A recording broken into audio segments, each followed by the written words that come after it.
Let's try this one last time. If it doesn't stay up this time, I really give up. Alright, so we're getting no drop frames, no issues, 0.4 ms on render times. Excellent. It should be good enough. Here's the graphics card to do everything. When I use it to do HVAC stuff, it's pretty quick.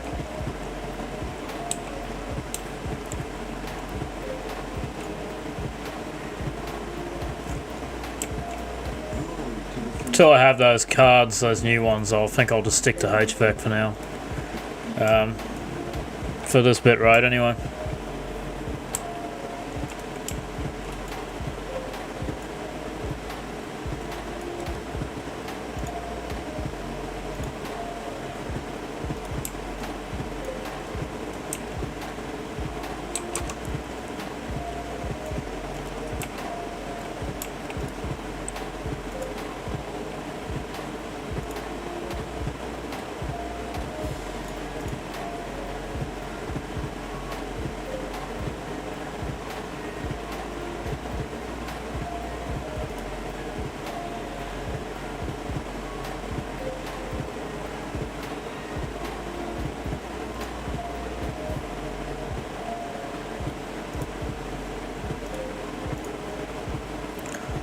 I love computers, like everything you're doing, and then there's a freaking update for something. Absolutely drives you nuts.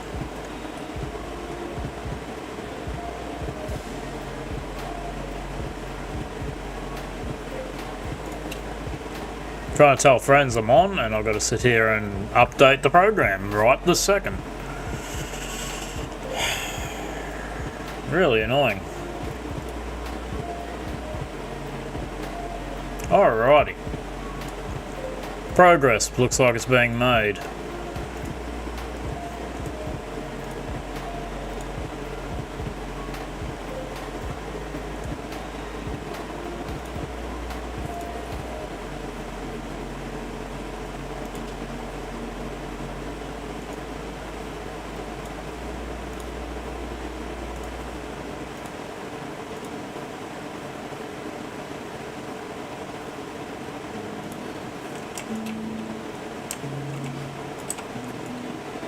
Oh, we're back on track now.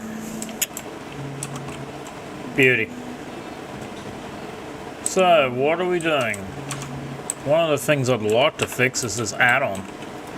I don't have the quest tracking add-on. We need Questy. Questy is a really big tool, and it helps out with leveling because it shows you where things are. So I'm going to put it on. Tracks your quests. That way you're not following a guide, but you're just doing what the damn quests tell you to do, and helps when you mouse over stuff show you what quest you're on pretty easily. So I'm going to get Questy for Classic Wrath of the Lich King.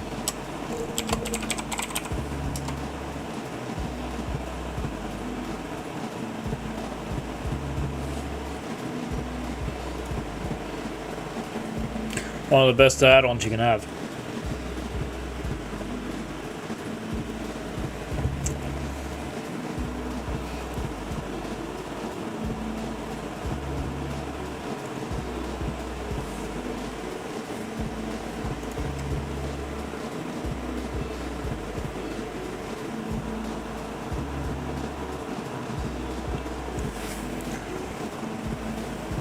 Quite interesting actually. What we're saying here is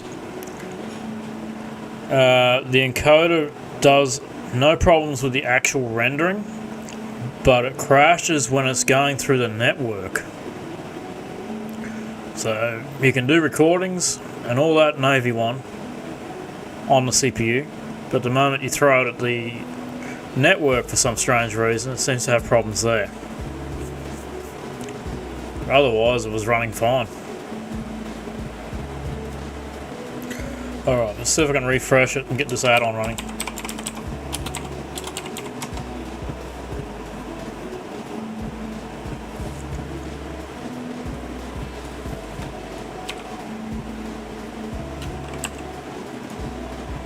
Yep, we got it.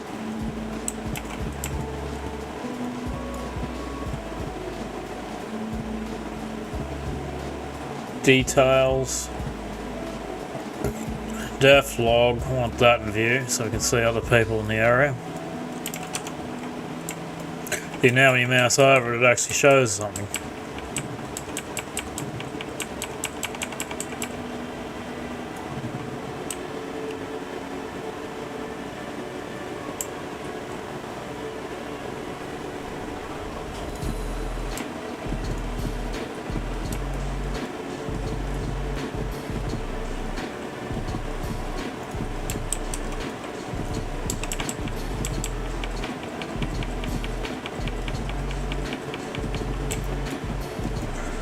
I'll tell you one thing that's good in this.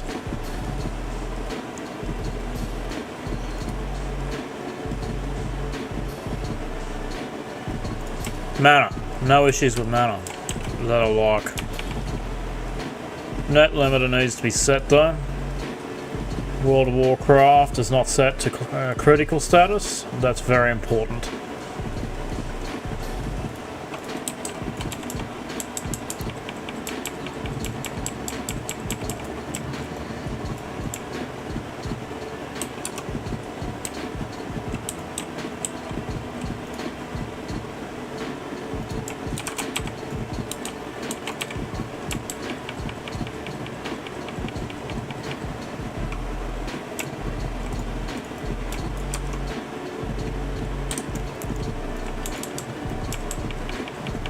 A little difference in mana. I'm not sitting down having to drink after one kill on it. So this is where I like playing Wrath Lich King version. You can just play. Like, you still got the rest of the content being challenging, difficult. You don't have to worry about running out of mana all the time. Bit of a help.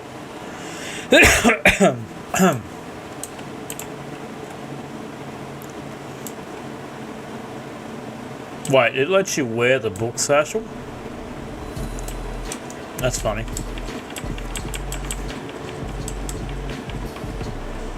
Never knew that.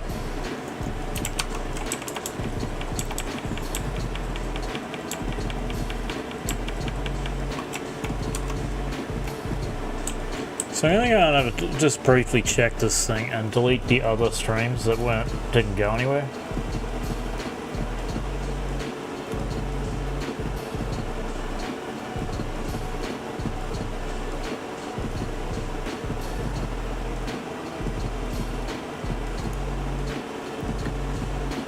Live videos.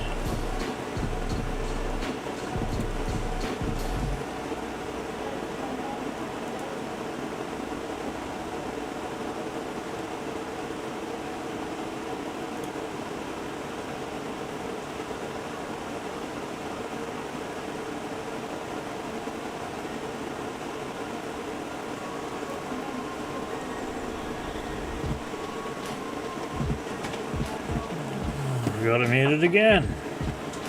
I'll give up.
Hey, I'm back. Had to take a brief moment. Just chatting to someone.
Level 4, right? We've got to do that at level 4.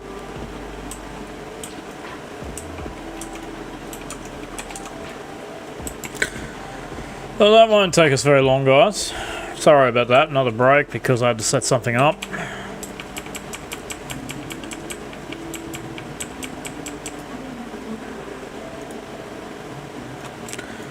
One of the biggest problems I have with streaming is all the setup you got to do.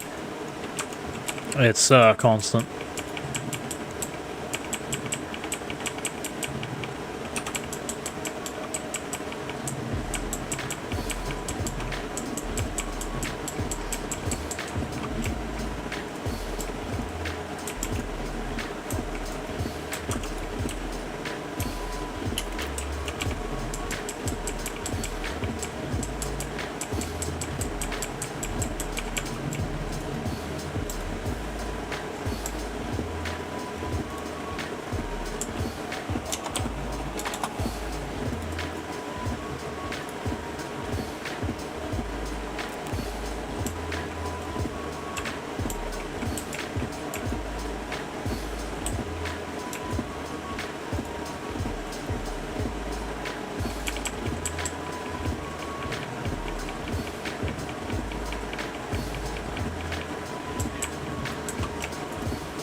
Well, we're not doing too bad. We got some of the starting quests done so far. This is all the fun about this one. I'd probably say the more fun I would have is probably in the retail version of the game when it comes to doing a hardcore challenge, because even though the start of it's pretty easy to get through, it's not that, it's the choice. You can choose which expansion you want to mess about in and then quest through there from the start right up to like levels 60 I think it is now with the scaling options it has. And you can just rapidly go through the whole favourite expansion of yours and play the current stuff.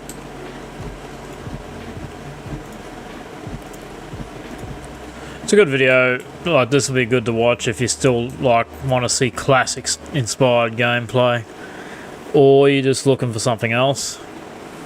Maybe you're looking to come back to WoW and you want to see if it's improved on high performance machines. Most of the battle I'm having is just not the game, it's the getting the stream running on the hardware I have. Like,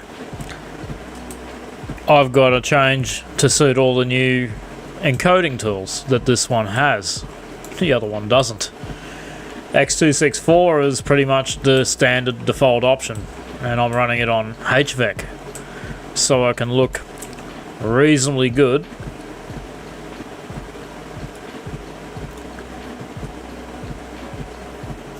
at this bitrate.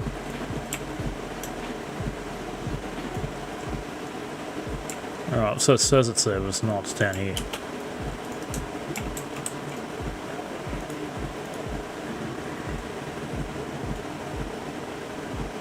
Yeah, good. It's not too laggy either. It's actually keeping up. Graphics cards for you. Yeah, so the GPU's doing all this. 1080 Ti, still kicking ass. Streaming in HVAC. Fancy that. It doesn't have the AV1 option, because you can't use that unless you've got a really fast CPU or an even better graphics card. A 40 series card will do it. I don't even think it has to be like a 4090 or any of that. Just any of them, they'll all have the encoder for it. So you don't have to spend an absolute fortune. Apparently Intel has a graphics card that will do it. I'm not sure how well it will do it, but it'd be impressive to see.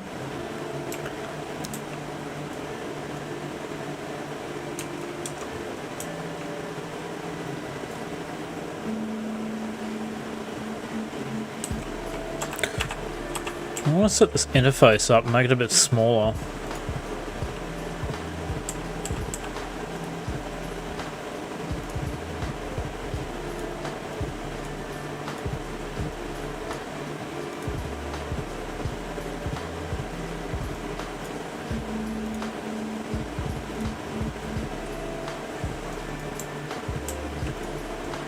Great if you've got a big screen like I have.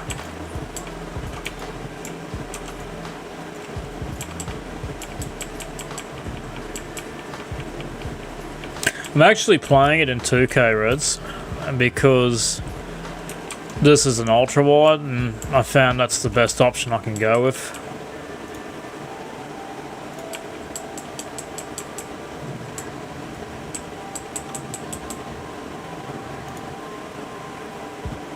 No drop frames? Excellent.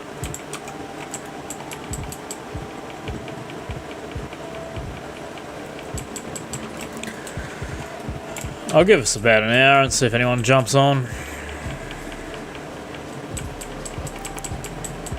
Probably have a better chance on kick.com, to be honest. I'll probably have people to talk to over there.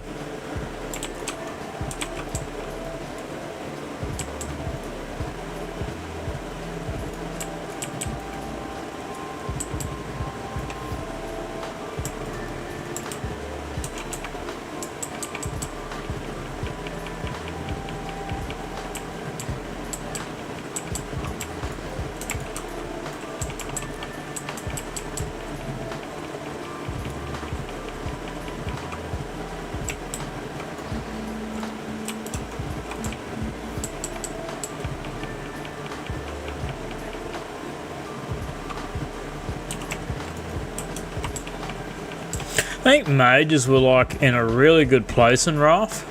They were like the best. Top damage. And you can pretty much see how well they're performing here. And this is low level. Casting's quick.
Unbelievable.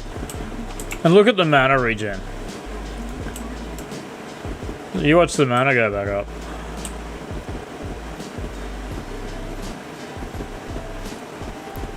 Not sitting down drinking, and just lightly walking, and it's nearly full of mana again.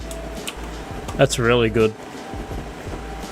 There's one thing I wish that Classic was like with mana classes, is that they restored about the same rate as Wrath.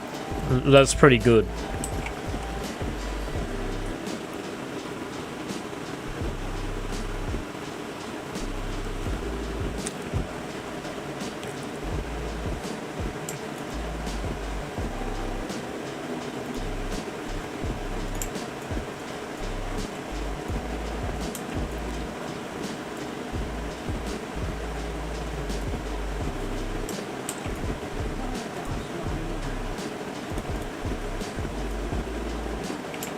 Right, we're going to be vendoring some junk.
Fuck.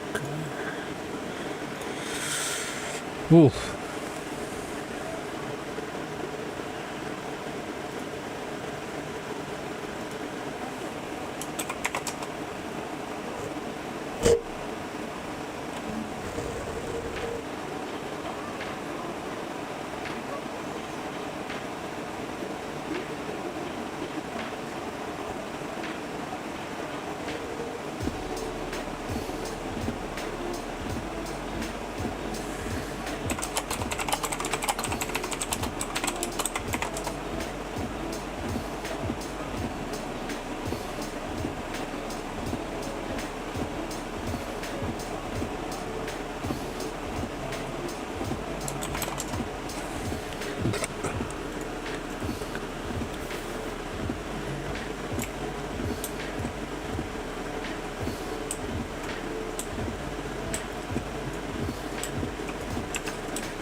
Ooh, what have we got over here?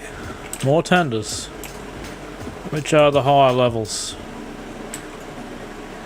You won't get it from the level 1s, you'll get it from the level 3s.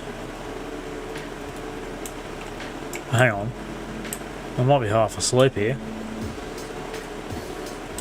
I didn't realise I actually had some of them hidden over here. But this is the first time. I normally go the other way and do it. This looks like the more optimal way. If you're not got a lot of people around, you would do the quest over here because it'd be more efficient. Because then all you got to do is walk down here and turn it in.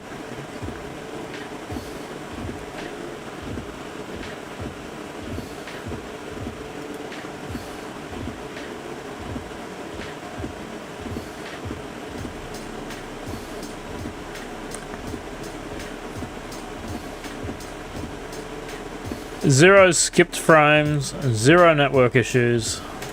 We're on a roll. That's excellent. Testing is completed. We've got something worth sticking with. So I can now recommend to my viewers that are looking at streaming and stuff, if they're still stuck on a 1080 Ti and want to stream on a higher end encoder and you don't have the money to buy these new cards, it's quite possible to stream on HVAC just using your 1080 Ti. I'm at 6000 bit rate at 2K resolution.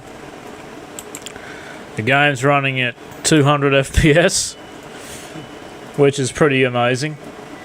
Whilst there's a stream running, all that going on, same graphics card, there's only one card, and you can see that it's barely impacting it at all. That's excellent.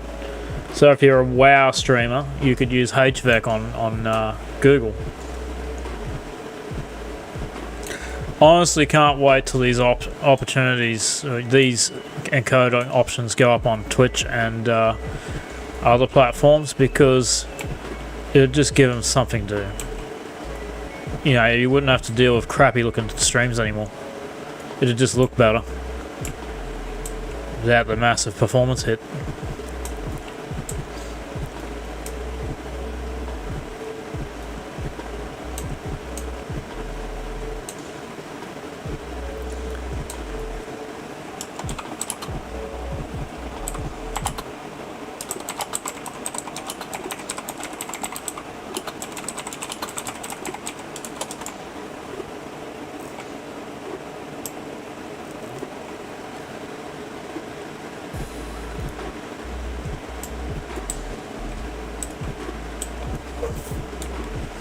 Oh, I need that one. Move back a bit, give him a mile range.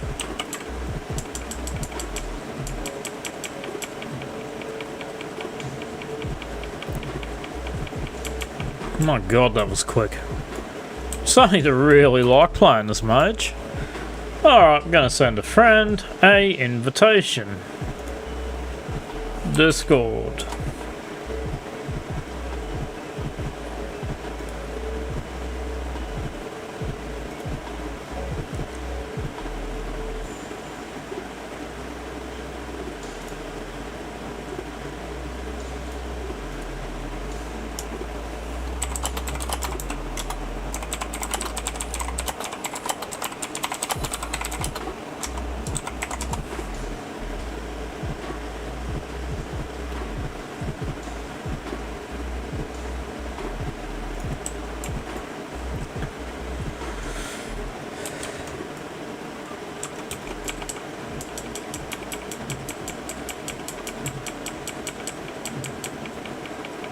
Well, it's barely using any mana, this spell. 7 mana for Frostbolt. 9 mana for Fireball. Wow, that's a huge difference.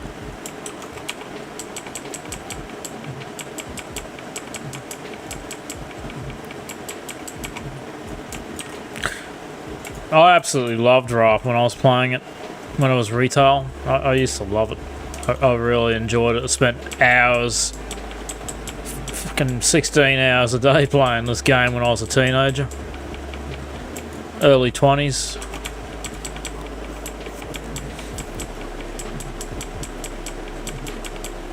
Spent a lot of years playing it.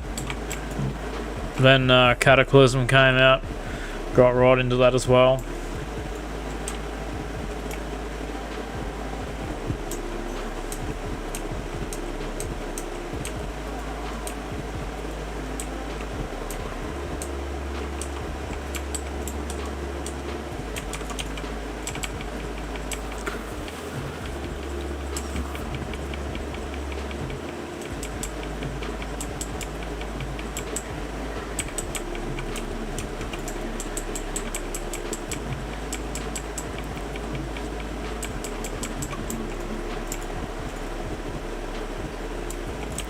still think they could have done a revamp on the AoE looting option for this kind of stuff.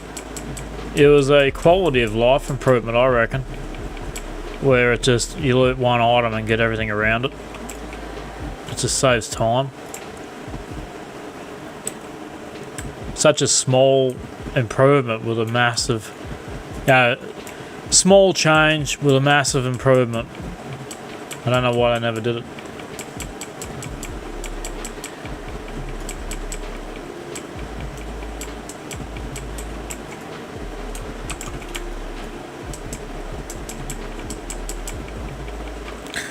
We may be looking at more than one game. We could be looking at in the future at let's play type stuff where I'll play along on different games and just sort of build a channel up, giving people a look at different games that I've liked to play.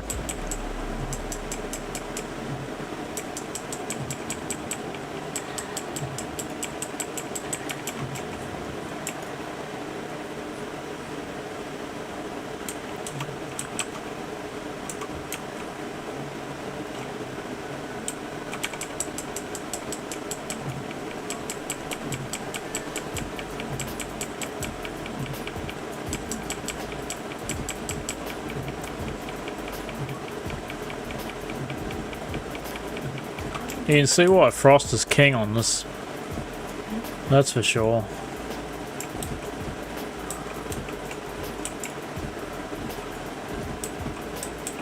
I do those. We go up again.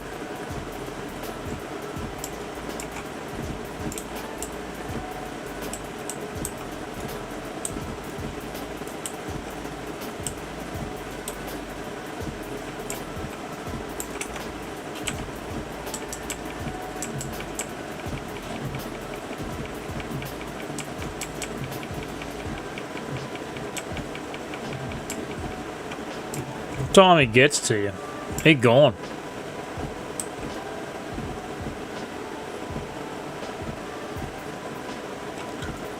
Now I like to do crazy shit.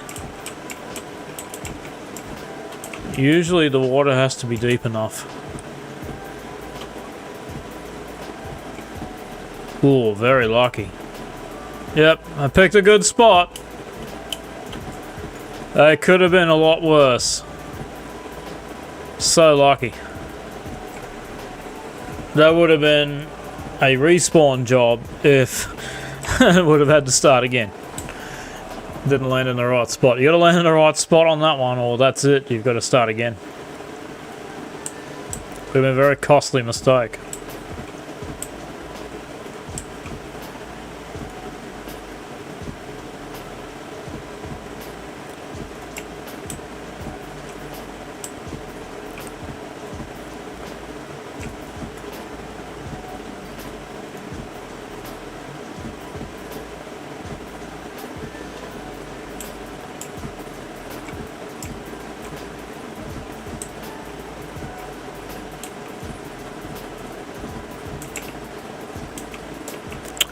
Shrine of Death from Mar Red.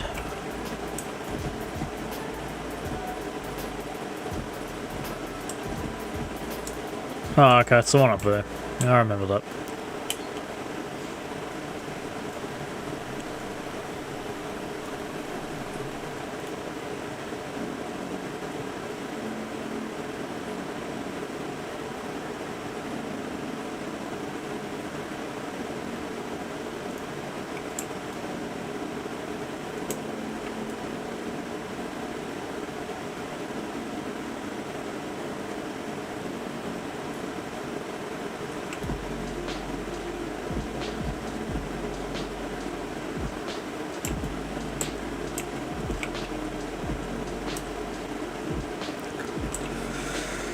So this is pretty much for a new player to WoW, and there are still players that have not played WoW. How you get started. Like, this is why I want to do a video to sort of help people that haven't played it get a good starting classic if I wanted to. You just start her up and start the quest chains and get it done. And see if I can survive in heroic. Hardcore mode, sorry.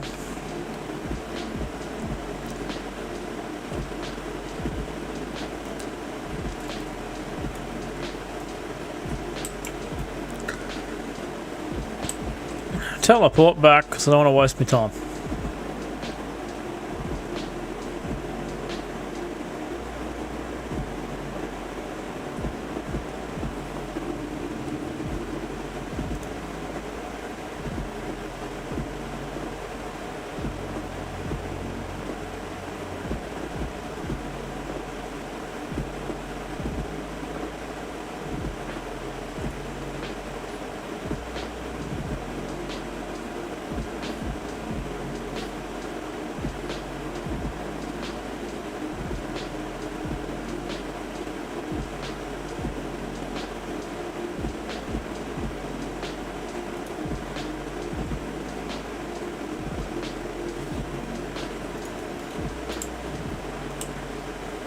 Alright, let's turn these in.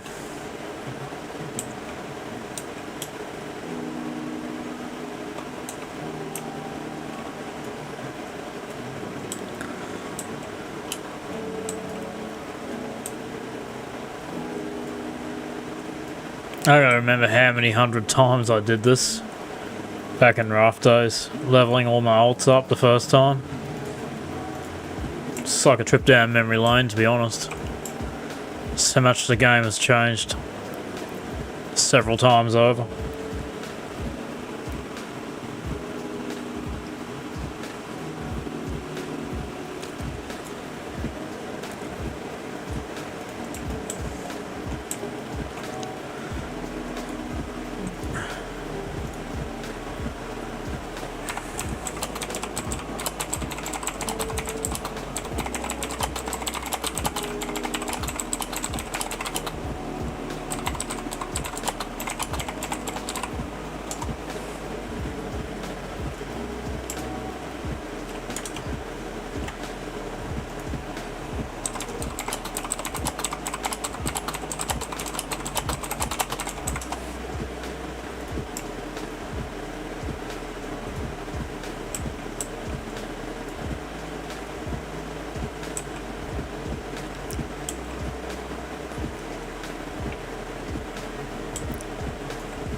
I've already done the Tainted Arcane Silver. Fair enough. Must have forgot to pick it, click on it. Forgot it was in a quest. Pick up the quest item. Accept the quest, one of these ones.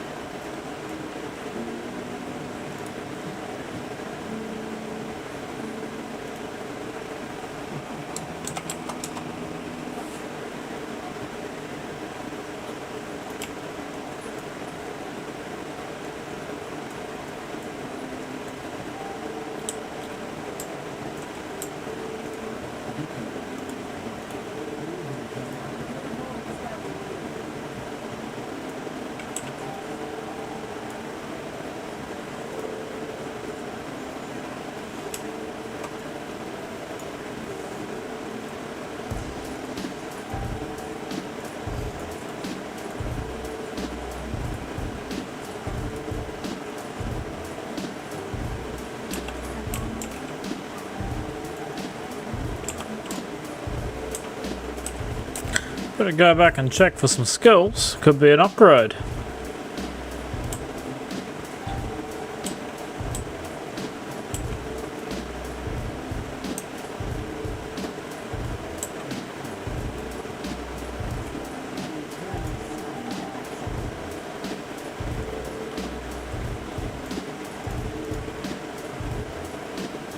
Level 6. I'm just going to grind some mobs here and that should do it.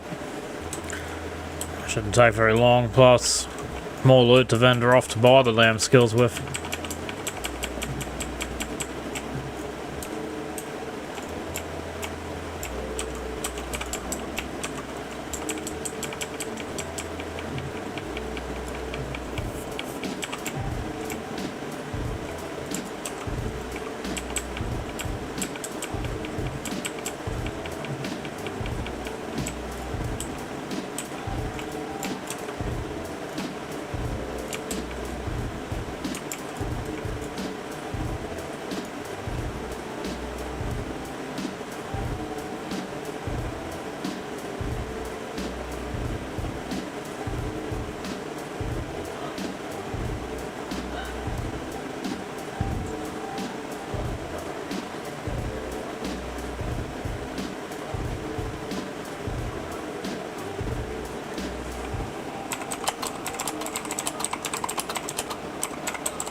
Progress. It's really good to get this early on grind done, because if you do not grind up some of your own gold, how do you pay for the skills without the auction house? One of the things I don't like about the hardcore add-on is it blocks you from using the auction house, and I prefer to play it in a way that supports me selling mats and farmed herbs, mining materials, because I feel like if you're not using it to fucking cheat, if you're not playing the game to cheat and buy gear off the auction house, then you should be able to have a grand time doing farming professions and or crafting your own gear and then selling the mats that you farm to someone else. But they can't regulate it, so that's the problem. So they just ban it across the board. Mage trainer. But I can't get the thing yet until I'm level 6. Pretty close to it. I just didn't want to go over there until I was 6, because I've got then the materials farmed up, sold off, got the gold to pay for the training.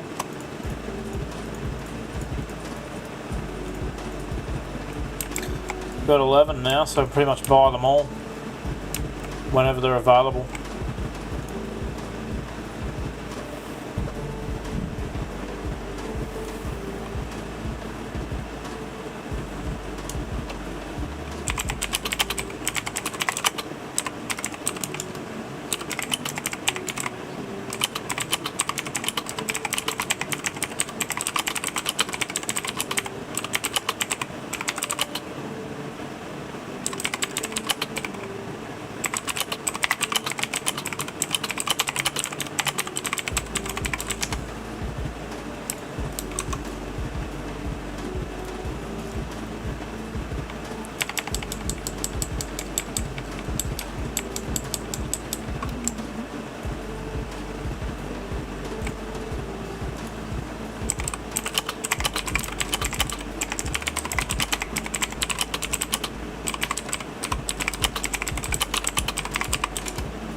Let's see, what have we got going on here? The tough part's watching my brother. He's streaming at the same time, so I'm making sure his stream hasn't got any problems. When we're both streaming at the same time, it can be challenging for our shitty internet service. That's why I'm using the new encoders, because they don't drain all the internet to do what I like doing.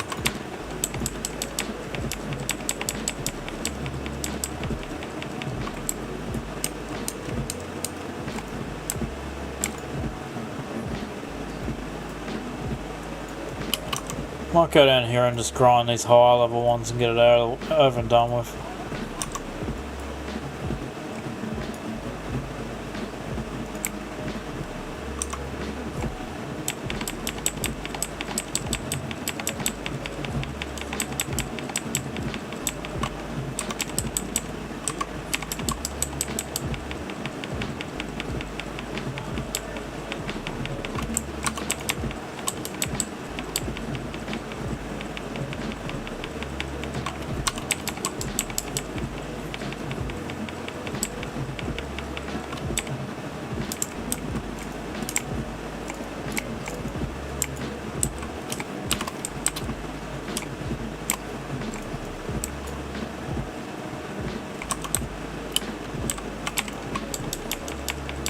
I remember when all these used to be hostile. You'd have the regular yellows, but you'd also see the other ones that were hostile. So that's how far back I remember. Even had heaps of hostiles in the start zones. Nowadays, everything seems to be neutral.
The progress we have made so far isn't too bad when you're not writing and texting.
Alright, so that's a pretty good test run today.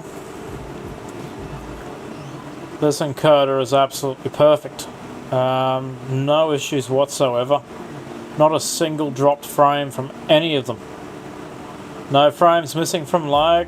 Nothing. This is excellent performance. An hour of gameplay. Grinding out some materials so I can vendor it all off. Get some gold up, or silver at the moment. Just going to try and get to 10 first.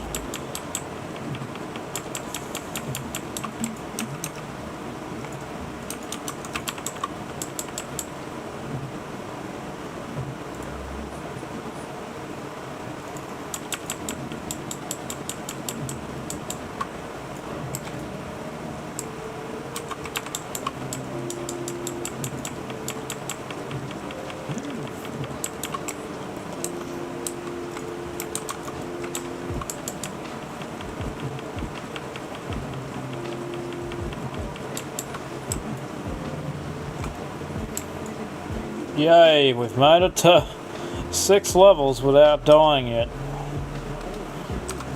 Good example of how fun these are to actually level. There's no hassle at all with them. Someone that likes mages will definitely enjoy playing this thing.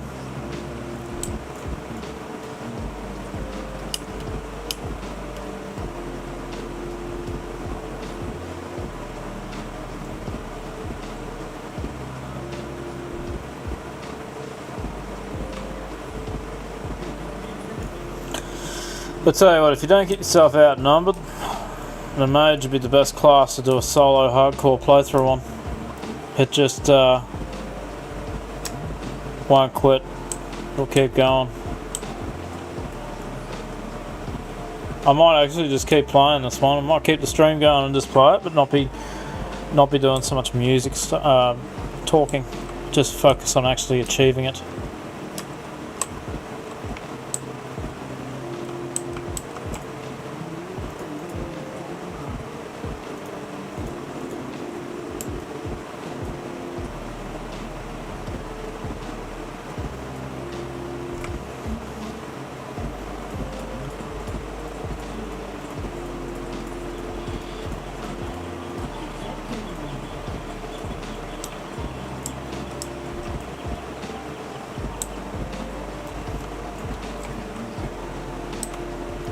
I got the video mainly to log my progress, so like rather than it just being an entertaining stream, it will be a record of this character's progress going from 1 or 2 to level cap. So even if I don't talk much, it's proof I did it, and it's there as video footage for that reason.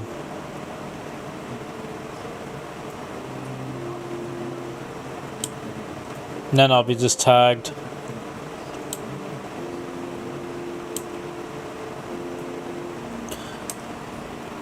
This zone here is one of the best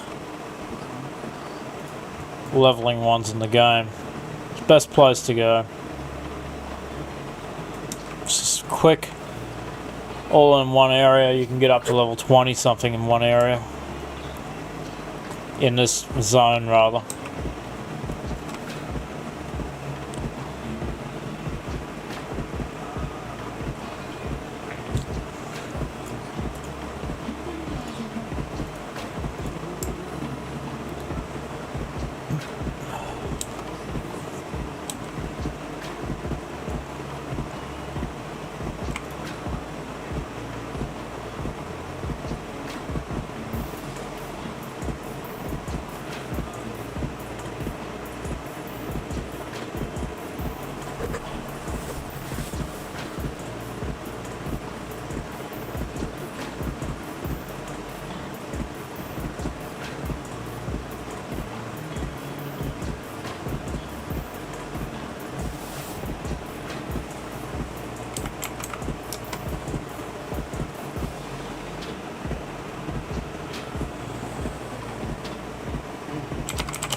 Oh, cool. Yeah, I'm not talking a lot. It's mainly because I'm just focusing on getting it done, and this video is proof that I've done it. So if I don't talk much or I go quiet, it's either I'm getting frustrated because I've got no one to talk to, or it's not even really that. It's just I want to get it done, you know. They tell you on all these guides to streaming that you should always talk constantly, and I tell you what, it drains you. It is so draining to talk about it, random stuff. I'd rather talk about it as it happens. And, you know, if someone's chatting to you, that helps that fucking pique your interest to talk more. It's challenging. Like I said, you can't force yourself to talk all the time. I've tried. I'm not one of those people that can. There's someone to talk to helps, or even just someone writing to you like someone is writing to me now. It's a tricky thing with streaming. I have the same problem when I'm on Twitch. If I got someone on, I can't stop talking. When I'm not got anyone on, it's nearly impossible to get me to say anything. It's part of the challenge, I guess.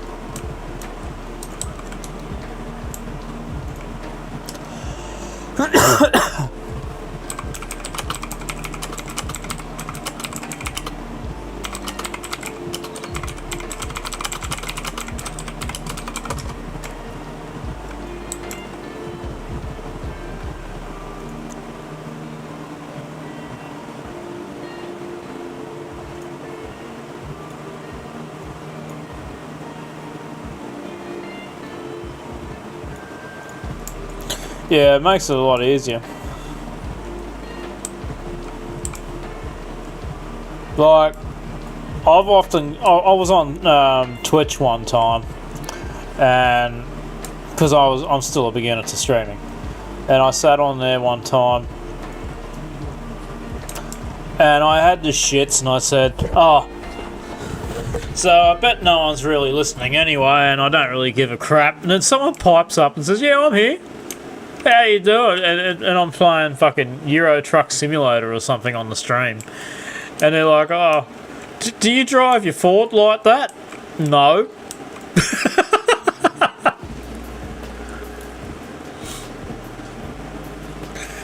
But I mean, it wakes you up when someone writes to you, because you just get so frustrated of talking to your friggin' self. It just becomes boring.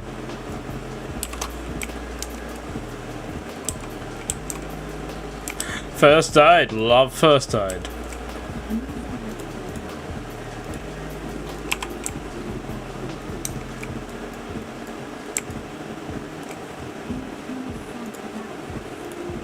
Damn!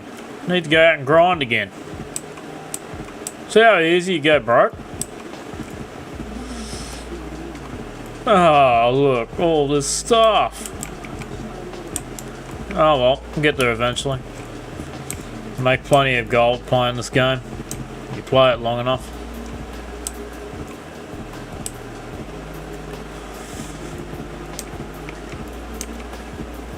I'm often an extremely quiet person, so that's you'll find that, like, if I'm not getting exhausted from talking to myself, that's the main reason.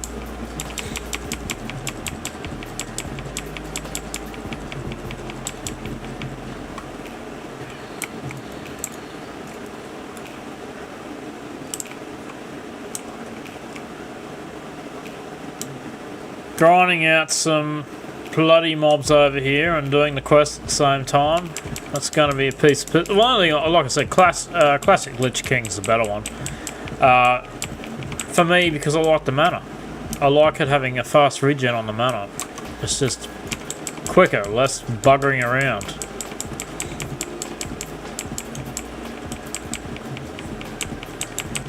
Plus Mage.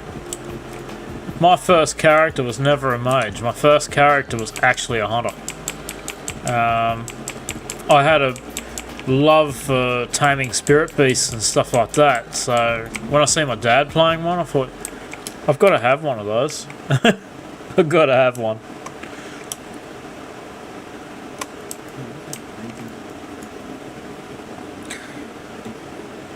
Hunter indeed.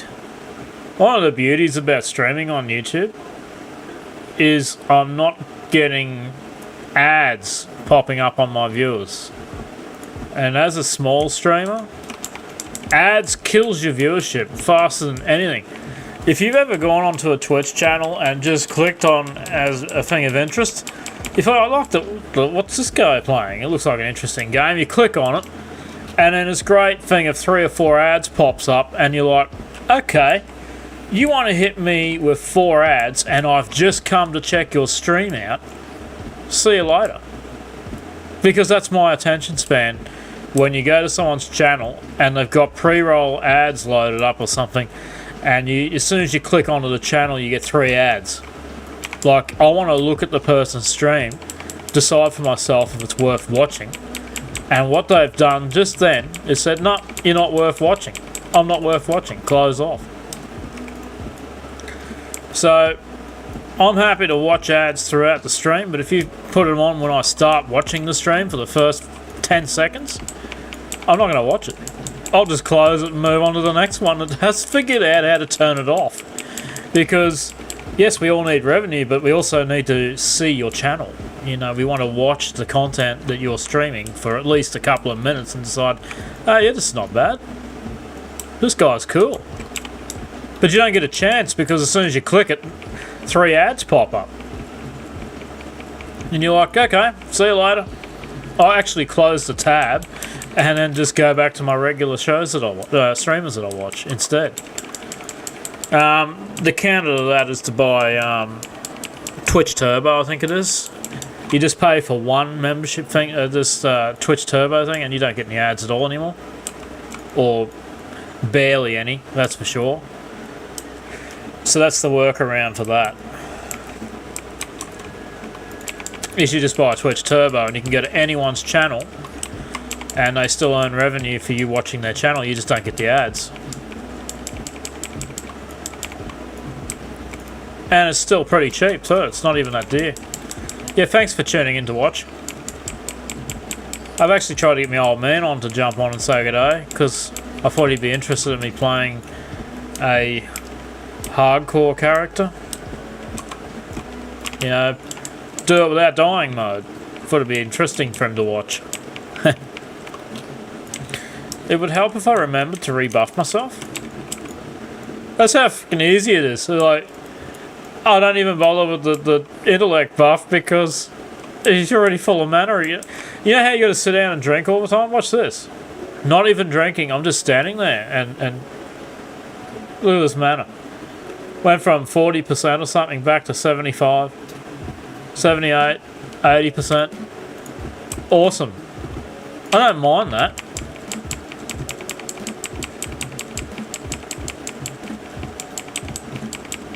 Kind of makes it fun, you know. Whereas in the other one, when you're playing one of these, it's just, what am I doing here? Increasing spell power by 15. Okay, I'll use that. Thanks.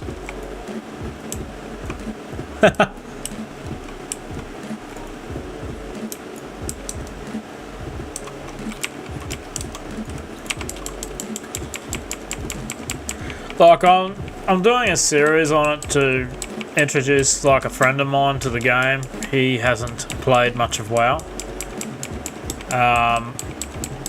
He's trying to get into it. He's from Guild Wars 2. He plays other MMO games, and you know he plays a lot of Steam games as well. He's not really big into subscription-based games. He likes to buy a game and just play it, and there's totally nothing wrong with that. I can understand if this game was free to play, like you buy it and play it, like Guild Wars 2 was. It'd be a hell of a lot better in a way. Better for us, but overall, how do you think they're going to keep their game servers up and keep offering expansions to the masses and all that without, I don't know, continuously doing subscriptions? But the price of the subscriptions are basically similar to Netflix. Netflix price. Not far off anyway. I honestly feel they should make Classic Lich King and Classic free. This version of the game is ancient. It should be free.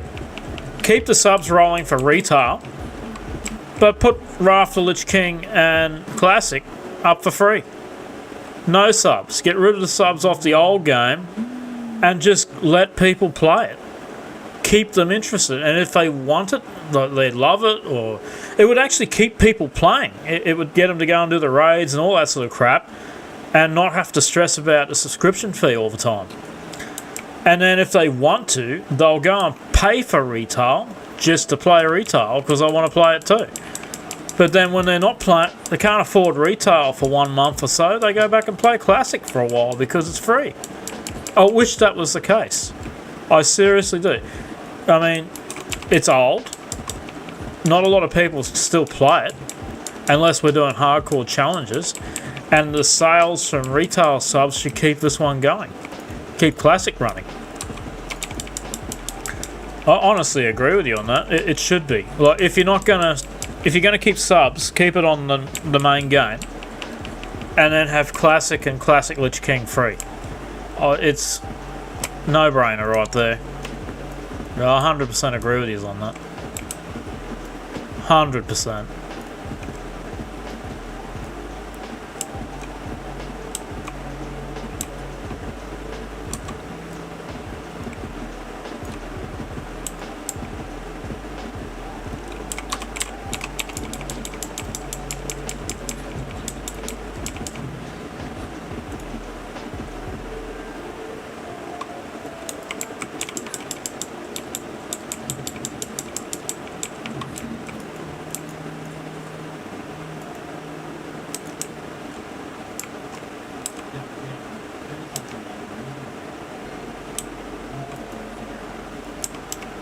One sec, guys. I've got to go and check on something.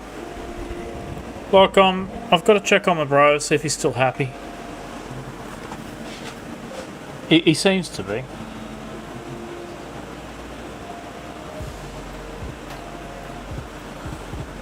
Yeah, he seems to be alright. I just like to make sure I'm done. I've got to bring him a coffee, that's all. And if I don't bring him coffees, he runs out of steam for his stream. There's no way around it. He's got to have Coffee Bot bringing him coffees. Because if he don't get no coffee, he ain't going to stream. And that's another reason too that I'm streaming on YouTube. I don't want to feel like I'm competing with my own brother for viewers. I'm serious about that one. Like, when I'm streaming on YouTube, it's dead in one way, but in another it's a chance to me to just do what I want to do, have a bit of fun. If I stream on Kick, it'll be exactly the same thing. Like, it'll be trying to grow an organic viewership from what's already on there. I don't advertise myself. I'm not going overboard. I'm just trying to get good at it before I go mad with that sort of stuff. And mainly, it's just to chat to friends. If they want to hang out, they can. Hopefully, this mic isn't distorting. That's one of the main things. It's not a $500 mic like he's got. I've got this one, this crank arm based one. I went into Kmart and got it for $39 and set it all up. It's a really impressive mic for the price. I would never touch any of the cheaper ones, just buy if you had to start up. This mic, this is what you're hearing from a $39 one that they're selling. It's supposed to block a lot of the noise in the background. Yeah, for $39, it's great. If you don't want to throw $500 on a Rode professional one, that's an Aussie brand that makes the professional microphones. But why would you want to go and spend $500 on a mic if you're only just starting out? Like, you want to get good and then think, oh, I've just started earning some money from this. I'm actually doing good. And then go and buy the mic. Like, when you've earned enough to buy one from doing what you love, then go shell out the money and go buy the brand new microphone that you want to upgrade to so you sound better. Other than that, it's all equalising and messing a bit around in OBS and tuning it to your liking. I got the camera off today, mainly because I'm actually using that mid-journey. I created the picture in the stream here a few weeks back when I was messing around on mid-journey, and I got it to create a 3D version, a character of me in WoW or something like that, just for fun. And I thought, you know, I'm going to rock with this. I'm going to roll with this. I'm going to use it on my channel. Yeah, because it uses my picture. I took a photo of myself on the phone and then sent it up on Discord and then put it on Midjourney and told it to generate an image. I said, in the style of World of Warcraft, create a warrior in armor. Or something like that I did. And it drew up all this detailed picture of me and with that on it. And I thought, yeah, this is sick. I love it. Alright, well, I'll be just a moment. I won't be too long. Hopefully nothing will beat me while I'm away. Usually the footpaths are safe, but once you get past this area, I wouldn't be so sure. Like, this will probably be the first, may not be a catastrophic character getting through it without dying. I don't know how many times I died on my hunter leveling it the first time I played Wrath. Or the priest. Or the mage back when I played Wrath. Or the paladin. Or the death knight. And my druid died hundreds of times, so this is going to be fun. This is the only thing keeping me interested in WoW, is trying to do it without dying. And I feel that's what's going to make this fun. I don't give a shit what edition of WoW it is. If you can play it without dying and get to the level cap, you're amazing. And even if you died only once, this add-on, if you die you got to delete it, but if you did it without the add-on in retail and did not die once, you can look it up in your achievement thing. Congratulations to you for not dying once. It's impossible to do that in dungeons, so it'd have to be solely done by questing or trusting yourself to solo older dungeons and stuff to make gold. Anyway, I'll be right back. And that was a quicker way. Notice I only went... Okay, rightio, back soon.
pop in as a visitor.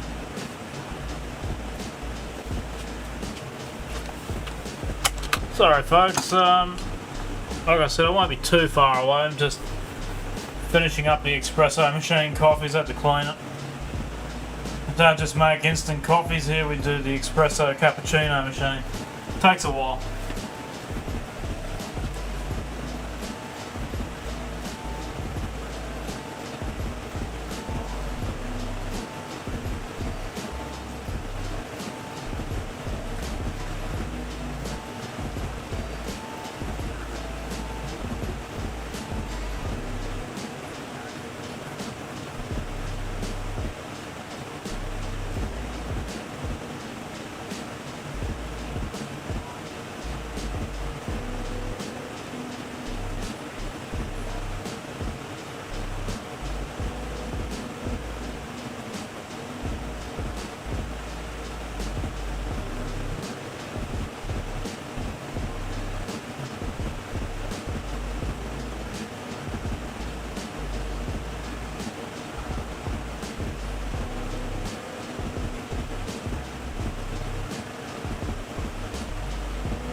Heat up things a bit.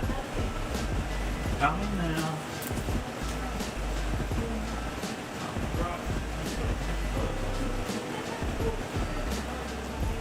I'll ask you if I want to take it to that course.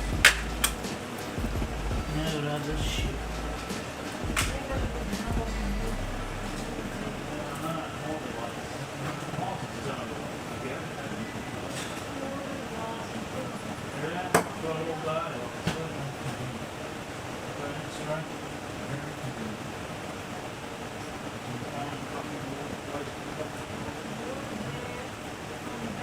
If you knew how much price this was, you lose viewers. Put ice water in ice.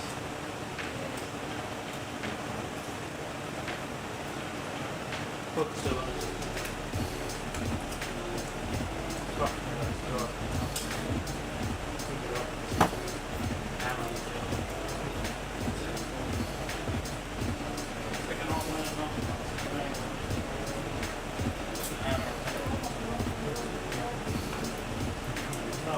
So $8 million worth made up the price up.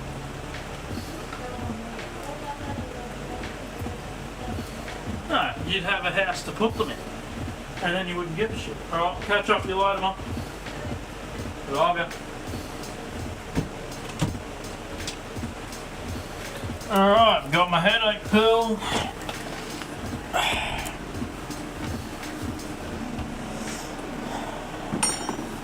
Bloody headaches, constant. I'm getting them nearly every day. Like, I've been getting them the last 3 days in a row. These headaches.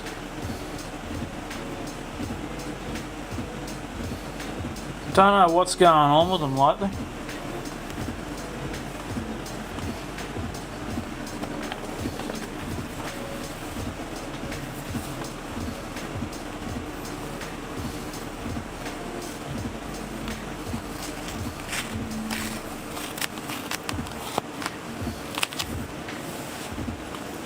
Ugh. Maybe. I honestly don't do a lot of gaming. I actually sit there staring at streams all day. I'd say the biggest killer for me was is wearing headphones when I'm listening to people talking on Discord, and their booming voice on headphones gives me headaches after extended periods.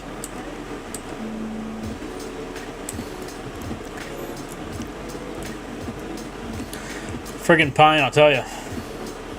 I'm not ending stream though. Stuff that. I'm having too much fun. Too much fame. Get too famous, you get headaches.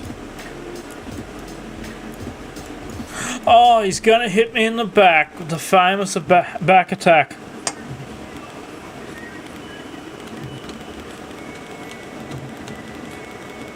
Yeah, I don't know what's going on. I've been getting this one that comes back every day. It's like a temple headache around near the ear. Not the ears, the front. And it's just a nasty one that keeps coming back every night, about the same freaking time. I don't know what's going on.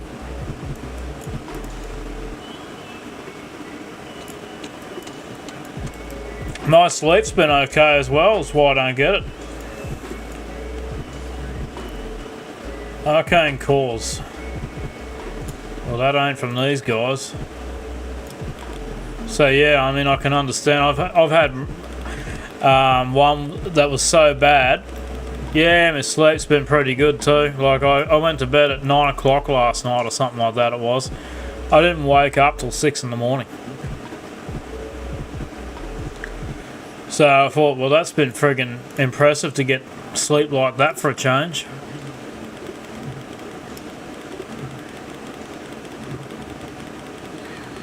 Look how powerful this friggin' mage is.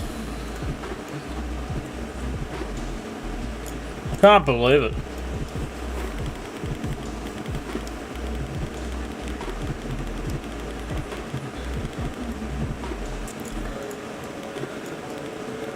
I get those kind of days too with my brother with his streams. Like this one thing I get really pissed off with.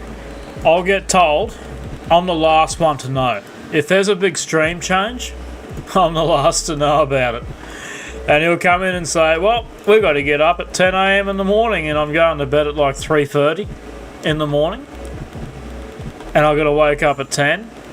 And I get up and an alarm goes off at, say, 9 a.m. or 8:30. And, oh, yeah, time to get up. Let's go for a walk down the Esplanade. It might not even be that. I think I got woken up. It's about 6 in the morning one night. That's the night we got harassed by that arsehole, because we don't go walking very often. Anyway, we went down there, went for the walk, went on the beach, come up from the beach, and this one, this prick on the Esplanade walking area, come up to us and annoyed us. It was that morning. I'd only had 4 hours sleep, if that. And I'm like, wow. You want me to take you for a walk right fucking now? You know, this is how I really felt. Like, here I am, I'm going to bed 2:30, 3 a.m. in the morning, and I've got to get up at 6 in the morning and go for a walk. Like, what was the point going to bed? I could have just stayed in bed. Anyway, did the walk. That happened. That bullshit happened. And, yeah, I went back home. The rest of the day was average because of how tired I was, and I was yawning by about friggin' 2 in the afternoon. I think I went and had a rest. Again, I didn't wake up till about 9 o'clock. One of the biggest problems I have is sleep pattern. Having a consistent sleeping pattern. Small change happens, and then all your hours are screwed over again. And then you got to go back, change all you stay up all night one night to reset your hours for the next day. And then you're like, yeah, okay, we've got a normal sleeping pattern back again.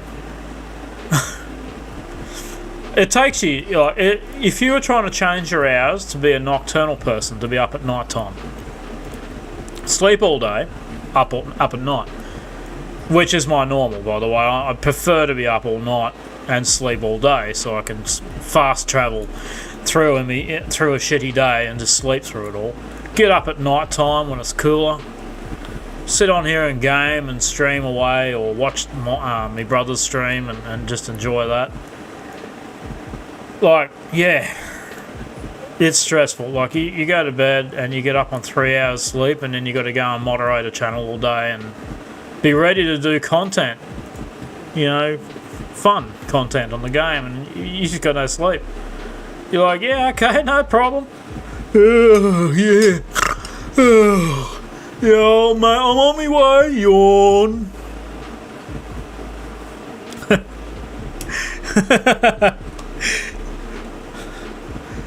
Are we there yet? Nope. 18 armor. This is a rookie mistake, but I don't give a shit. Just buying some crap and stick it on the character.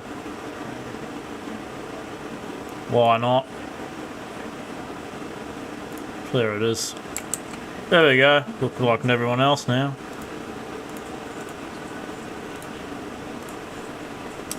You don't normally buy grey items, but I don't give a shit. I'm doing it anyway.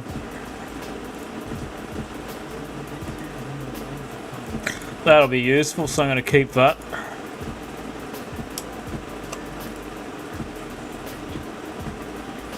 Vendor all that crap.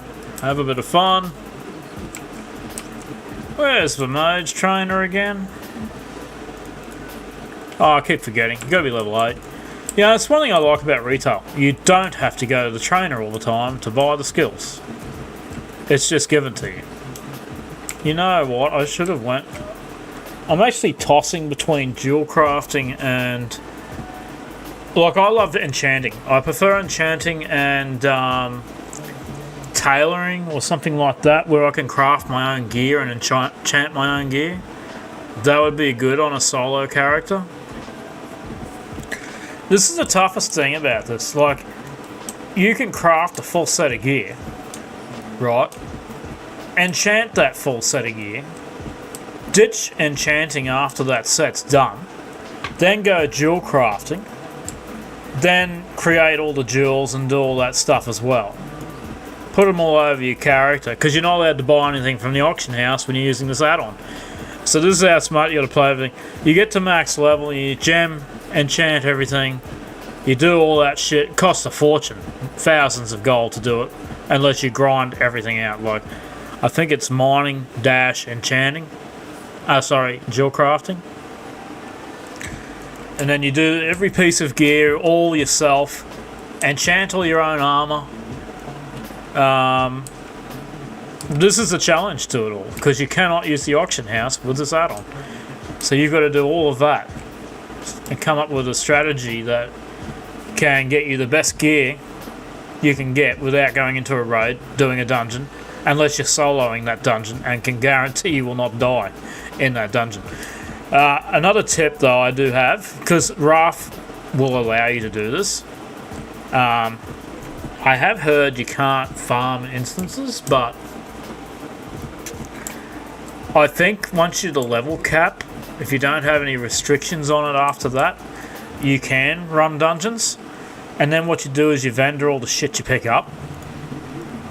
And then when you vendor all that shit, you've got the gold then to buy all the training profession stuff. But you always got to have one gathering profession and one frigging crafting profession in order to pull it off. So you can't stay an inscriptor with enchanting.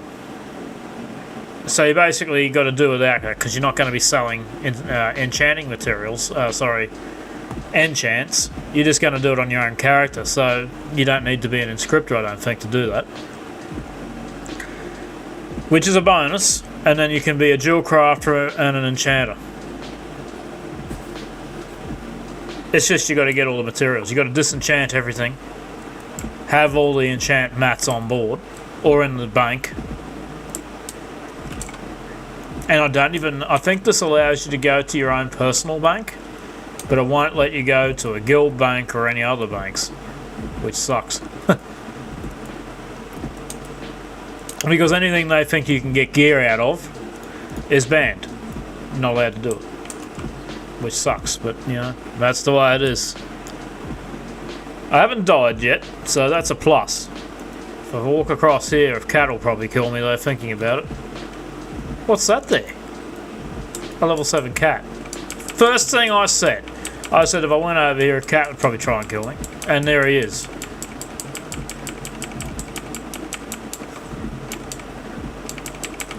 Actually, one of the pro tips I probably have for a player is don't jump up your ranks in spells in a great hurry. Because if you're killing them reasonably fast and you're actually slowing them down, then you're already... Like, I didn't say go and use rank 1 at level 60. I'm saying use rank 1 until it becomes worthless, and then start using rank 2. Because otherwise you will run out of mana, because you end up wasting it on expensive crap. Look at the price of this bag. Jeez. Whatever, I won't buy a bag then. You can shove it where the sun don't shine. Speaking of that, where the hell am I going? Oh, over there, that's right. Now I think I remember what I'm doing.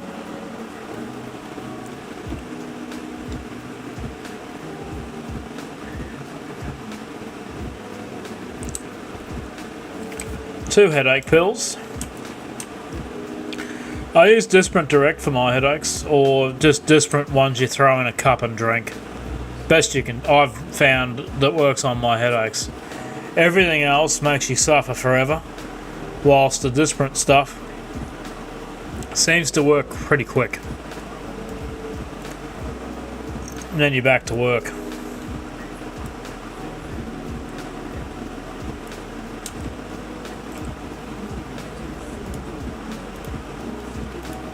I'm actually quite proud of my brother. He's changing the direction for his content because he wasn't enjoying just playing WoW anymore. He wants to be a variety streamer, and he's playing Don't Starve together. Will they survive or perish? So I'm really proud of him for giving this a crack, like wanting to play different stuff.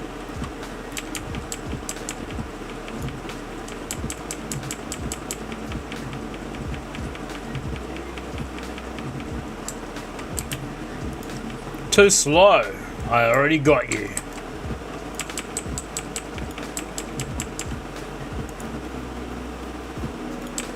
Yeah, the chat on the YouTube is absolutely dead. That's why I like putting it on and then just getting people to write to me in the game. Neither of us have to tab then. Like, I was hoping someone else was going to jump on there and say good day to me. That would have helped. Someone I was trying to introduce to the game a bit more. But I think he's busy.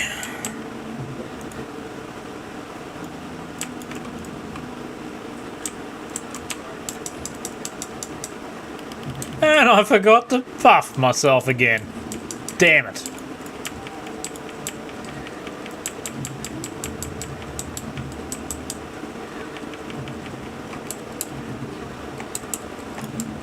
Well, he was a tough one, wasn't he?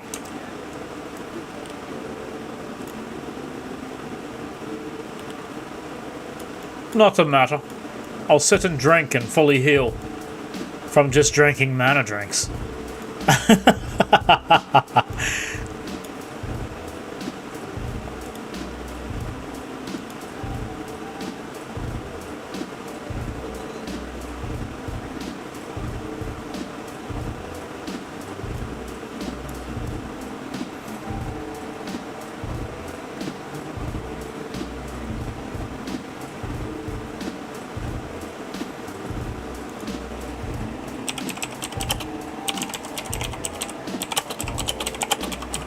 Responding to a message I just got from someone.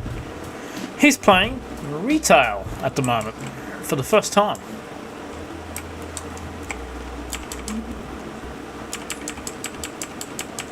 Quite pleased with that, knowing that he's enjoying that. I got Questy on. I'm trying to remember the add-on I used to have that goes with Questy. I don't know whether it was TomTom or something else.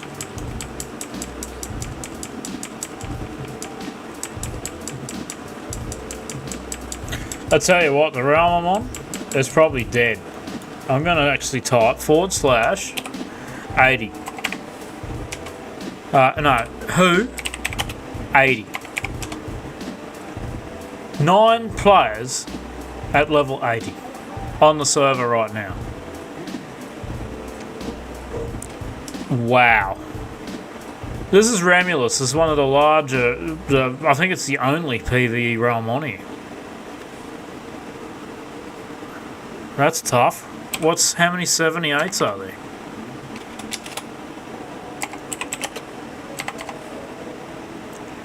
Someone named Blue Terror, Unguru Crater.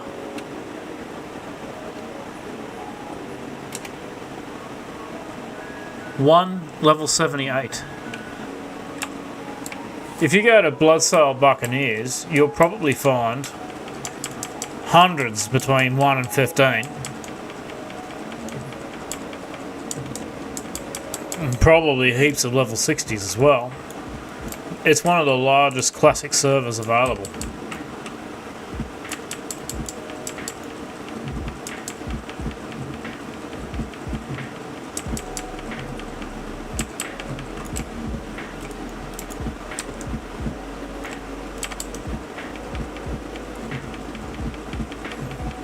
I actually don't mind that I don't have to follow the quest guide thing around.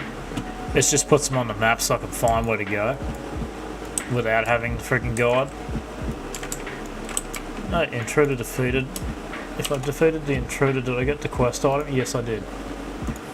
That's what I wanted. You don't have to do one to get that. That's pretty good.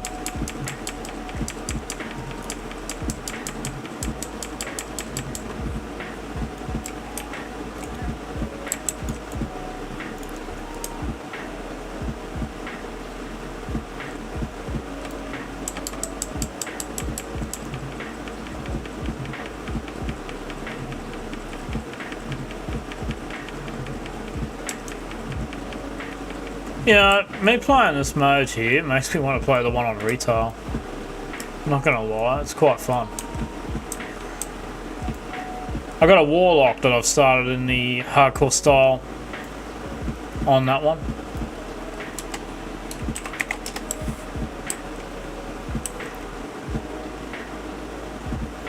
You play a character to the cap and not die, it's worth a smiley face, that's for sure.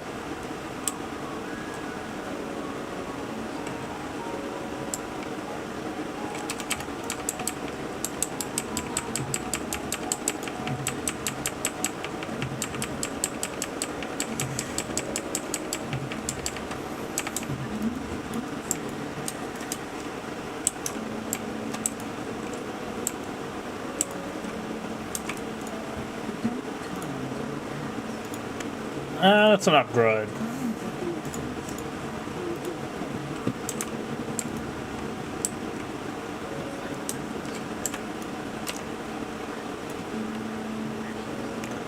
Level 7, Fish Heads quest.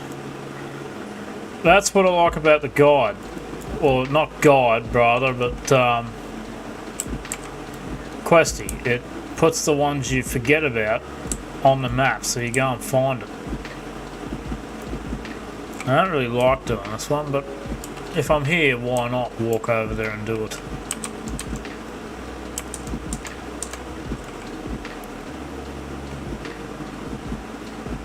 Proves is a lot faster than Classic, I can tell you that much when I'm already level 7. It's because you're not sitting there, it's wasting time drinking all the time.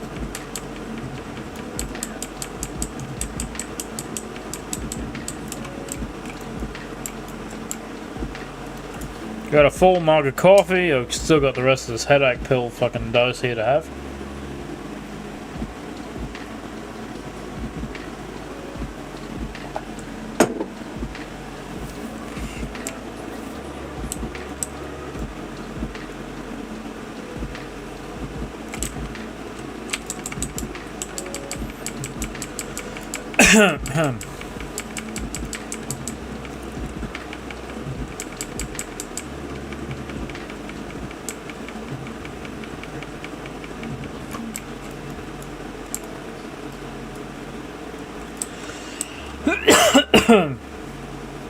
At least there is some chat going on.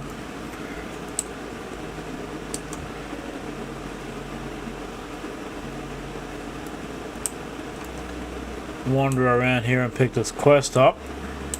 Hopefully do it in one piece.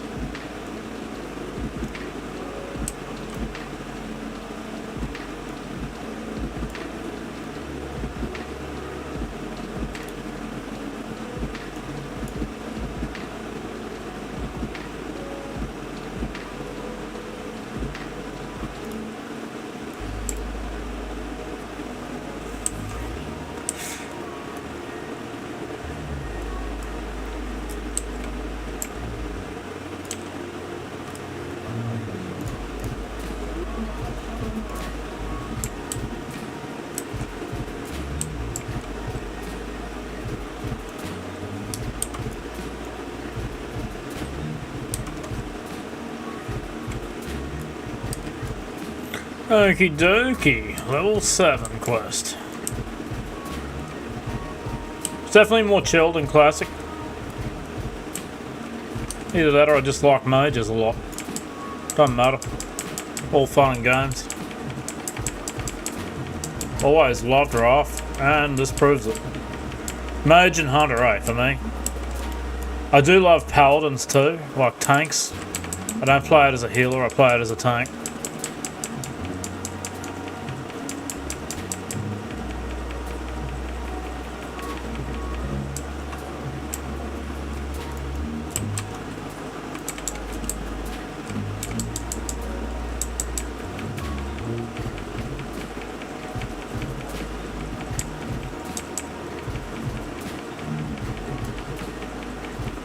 Daedra Flame was killed by something.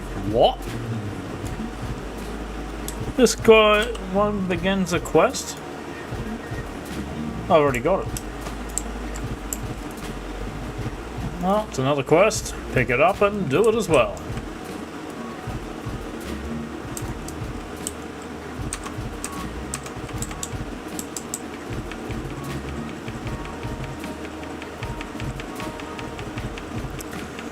Somewhat reckon hardcore would be a lot easier in this version of the game.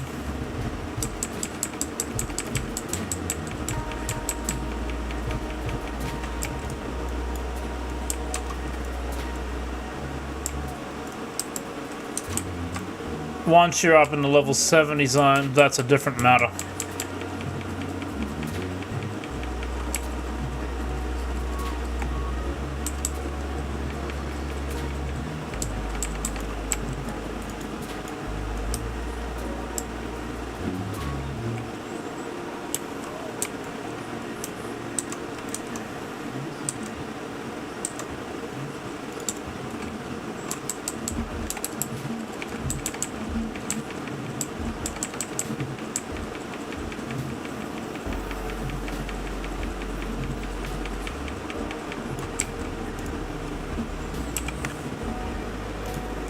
Conjure food.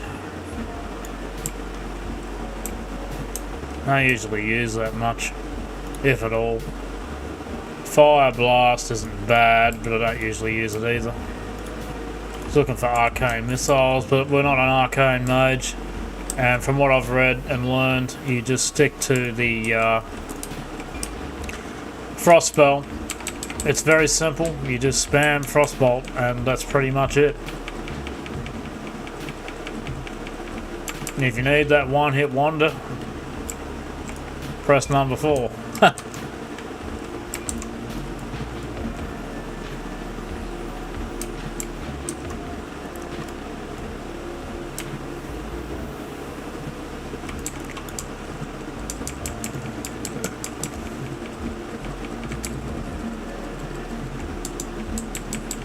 I knew he'd come as well.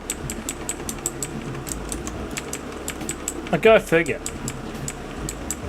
You hit one mob and then you get a bunch more. In this case I was lucky I only got one. They are starting to hit a bit harder.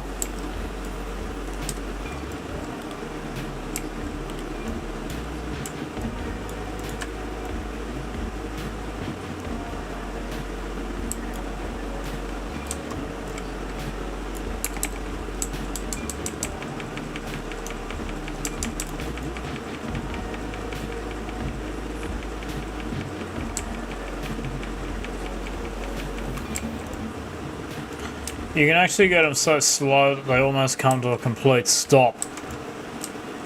That's what makes Frost so good for the hardcore stuff.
Hey, welcome back.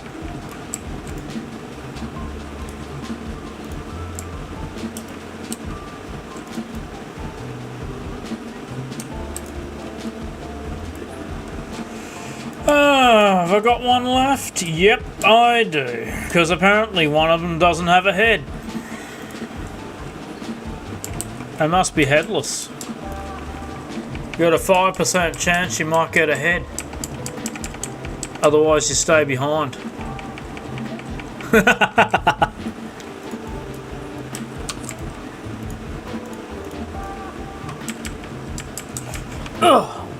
Oh, you must have had a coffee too.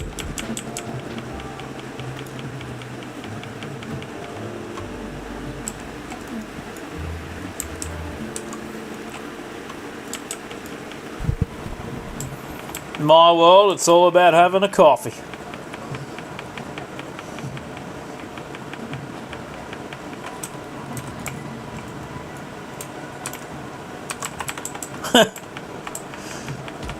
Like, you can stream like this, I reckon. Like, if you ever wanted to get into it yourself.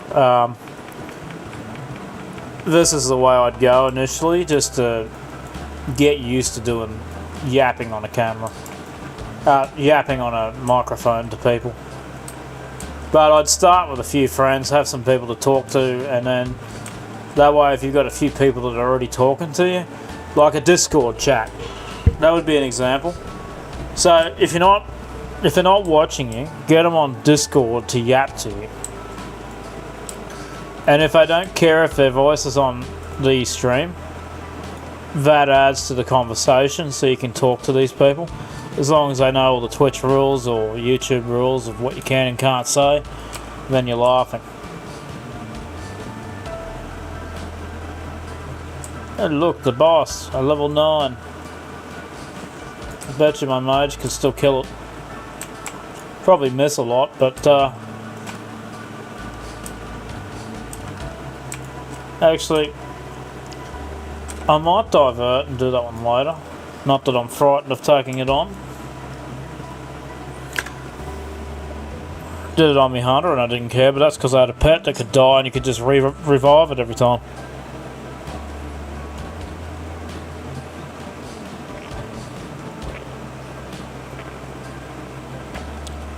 I want to go back and get my new skills. One of the shows that I like is I used to like watching Total Biscuit, and his episodes were like, WTF is, and then he'd say the game's name. Like, everyone knows what WoW is, but he would play all the indie games and stuff like that, and he'd go, what the fuck is this, or what the fuck is that, or WTF would cover that. That's the whole point of it, why he did that. And you'd find him quite entertaining, whilst also, like, he didn't do live stream, he did videos for YouTube. And I've got to try and build up myself in a way where you can talk in an entertaining way, whether someone's watching or not. And then you end up making YouTube videos as well. So you make your streams more like a YouTube video, regardless of whether they're watching or not.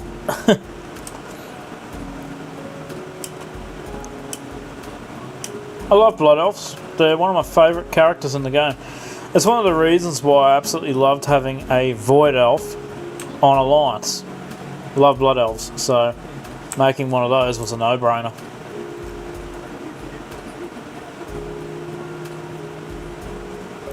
I'm actually quite impressed with how the stream's performing. Like, the overall video quality is...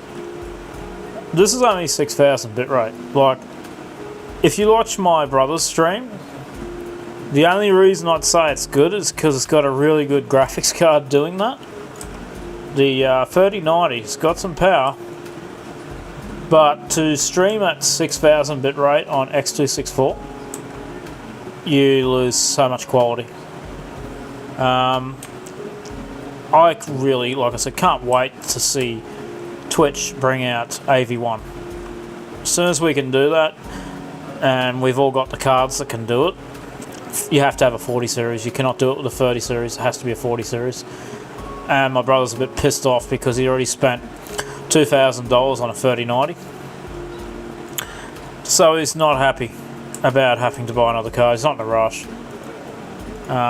Whereas I've held on to this card all this time, and then OBS puts out a notice, we've just enabled the ability for you to stream on HVAC and AV1. It blew me away, because my 1080 Ti can now use HVAC, which is it's another encoding technology. The only reason you buy one, to be honest with you, is for the new encoding. That's it. That's all it is so that he can stream in AV1. And until Twitch has support for it, it's no use, because that's where his community is.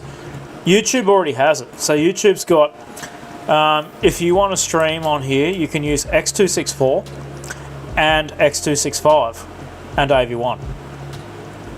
So X265 basically is HVAC, and we still use the NVIDIA one. And when you stream on an NVIDIA encoder, which has X265, that's what you're looking at right now, being converted by YouTube back to AV1 or something like whatever it's using now. It's transcoding to that so everyone can see it. See, all you're trying to do is minimize how much uploading you have to do to get to them. So if you only have to send up 6,000 bitrate for a 2K video stream for a game, that's what you're looking at now. That's 2K video quality. And my 1080 Ti, which is a 2017 graphics card, I think, is still going. Still kicking ass. It still plays all versions of WoW, no problems. I can't use ray tracing. That's the only suck-ass part, is I can't go into the setting here and turn it on because I haven't got one of those cards. My brother can. I can't. But to be honest, in WoW, do you even notice it? Do you actually notice that much of an improvement when you turn it on? Like, what do you lose? You're probably losing 20 FPS or more. This was the case for 2080s, and I think 30 series.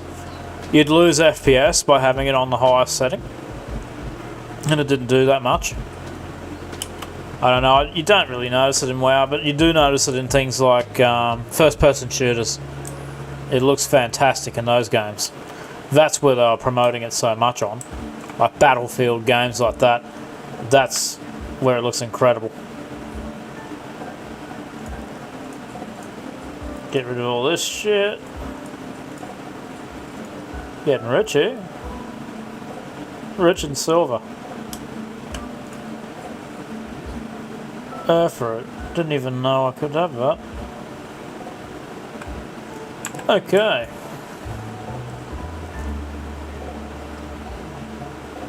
Really glad you're here to chat to, because like I said, when you're talking to yourself, you're just like, hey, why is this doing?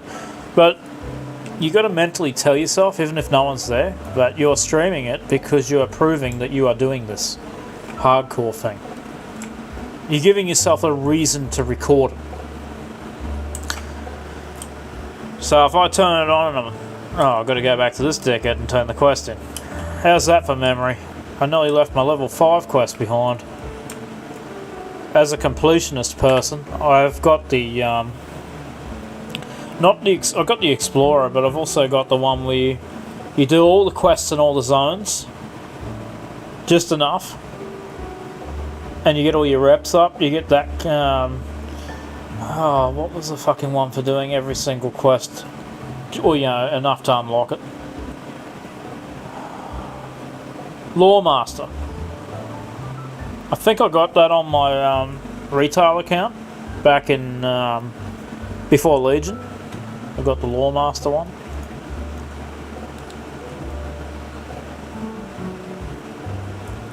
The only thing I like about playing on this server is because everyone goes to Bloodsail Buccaneers to play. They play the hardcore mode. If you play it here, you're not swarmed by all the other players playing hardcore.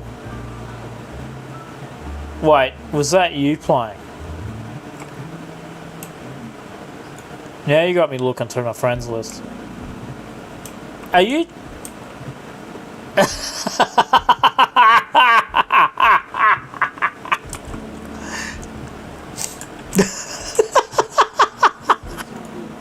What a timing! I go and buff you on the way past, and I didn't even know it was you. Oh, that made my day. That's what I mean. You accidentally run into someone you're talking to. World of Warcraft. It's a big world out there, eh? 2 blocks down, you walk into each other. My brother reckons that the pictures I did on the art tool were brilliant. Like I've got the coffee one, so if I ever use the coffee bot, I've got the advanced coffee machine picture. I'll have to put that up on the stream later. I've already done them all. Like I try to use it to create stuff that is extremely hard to draw. So this is the thing I'm trying to get it to draw, and it's extremely hard. So think of this is what I ask it. I'd go, imagine a coffee machine, and inside the container that has all the caffeine, the coffee beans, I tell it to create this miniature world inside of it where all the coffee is grown and where it's plucked. And it's just this little mini world. For example, I got it to draw a city in a cup. It was a glass, and inside of it was a city with a river flowing through it of coffee, and it did it. It actually drew that, and I thought to myself, this is amazing. So you get to draw shit you actually can't draw. It is extremely hard to draw. You get it to do it. The AI tool can do a brilliant job of it. It puts skyscrapers inside of a a little tiny fucking cup. And all you got to do is just say a giant coffee glass with a city inside of it. You have to specify it, otherwise it will screw it up. Actually, give me that. Yeah, we're doing pretty good. Like, you didn't take long to catch up to me, but like I said, all someone's got to do is redeem coffee, and I'm away for half an hour making coffees.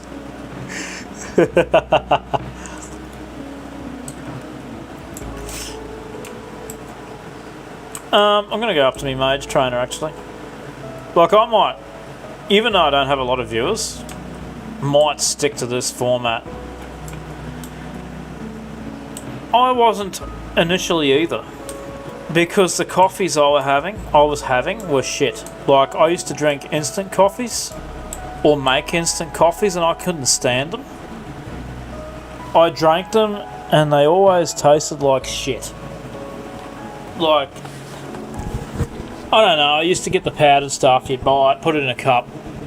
It's 1 teaspoon, put some hot water in it, stir it up, and it always, I don't know, I often find it tastes or smells like fucking Vegemite. You're like, what's this? Ugh. A horrible smell. And this is supposed to be coffee. You put milk in it, you stir it, you put your sugar in it and everything, and you drink it, and it tastes alright. But the smell, it's just never right. The coffees that I make at home are similar to what you get at... Okay, I don't do the barista style where they do the artwork on it. It's too complicating for me, I don't know. I just draw a little D on the top of the cup for my brother or whatever. I don't get it right. I've tried getting it right 100 times with soy milk and it always screws it up. But it's always... Same with beans. You can always have a crap coffee from beans if they're not fresh.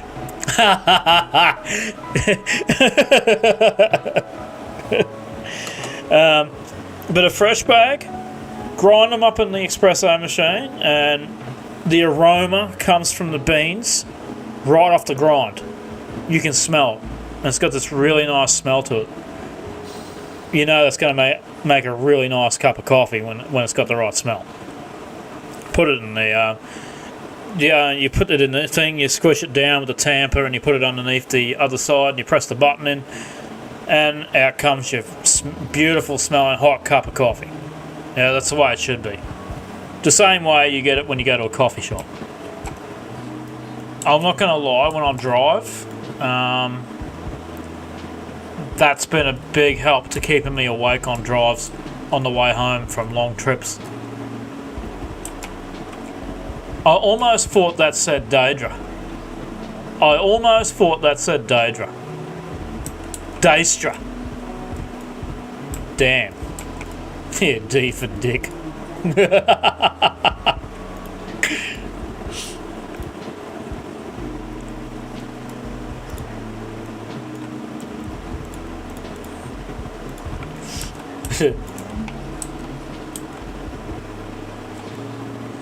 Ooh, dear.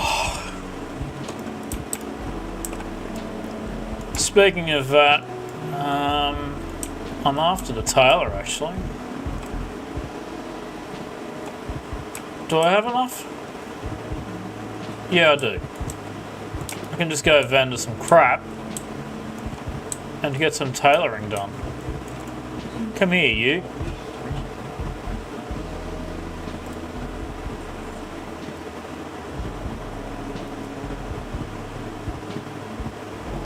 Did I not click that? Oh, I'm already on it. But yeah, that's the main reason I play. Just chill, have a laugh, and WoW's lost that in the recent versions of the game. It just doesn't have it for me.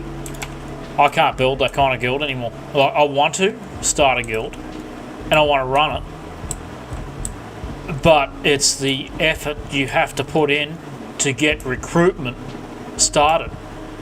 You get banned and punished for running a recruiting add-on and doing what we've been doing for fucking 15 years of just recruiting numbers into your guild, and then you get to know people later on. That's how forming works. You build it that way so you can get to meet people. Already got first aid. Priest trainer, mage trainer, cloth and leather merchant. Must be the other side. My memory or my headache. I don't think dual crafting will be worth it. I'm looking for a tailoring trainer actually, and I think the tailors are back in. They're in the city. I don't think you have the tailors here. Unless I'm half asleep. I'll check the other side. Rogue trainer. Weapon master. Armor and shield merchant. No, I think you'll find that trainer inside. One-handed swords are actually good for a mage because they can have an offhand and a main hand, which is usually that little glowy thing or a wand or something. And back to work. I actually fear the dead scar on my mage. I think the dead scar will be what kills this character. My brother tried to play Wrath Lich King Classic with his mate today, and it seems to have all dried up. Like, they got bored trying to play it because people keep telling them what to do all the time, and they want to just play the game. So my brother got so bored that he actually closed Wrath and started playing a different game completely, because one of the problems he's having is they can't just have fun anymore. It's just play it and community watches and just enjoys it. You know, they've got to act like we know nothing about the game. You, me, him, we've been playing the game since Wrath of Lich King came out, or basically for me, BC. I played my dad's account at one stage back then. I also mucked around on a private server. And I thought, this looks good, this looks great. That's how I was introduced to WoW. I think I bought it, played it for a while, looked at it, then went to private, tried out private for a while. Loved the private experience. I think I played on one called Underworld of Warcraft at the time. And then later on, loved it so much, went back to retail full time and actually played a main character and leveled up my hunter, came in for Lich King. I actually did the ICC raid back then. I played a druid, came in on a druid. I think I did hunter runs a few times. The one I used to play on was Underworld of Warcraft back in the day before the servers crashed. One of them actually got employed by Blizzard. One of the server people that ran it, he or she got hired, and they went and worked for him instead. That's what a way to go. What a success story that is. Where they did such a great job running the private one, they got hired to actually work for him. So off went the server. Oh, I think he kept it going and then just buggered it off later on. It had a lot of problems, but I don't blame you, to be honest. That's the other way to enjoy the game.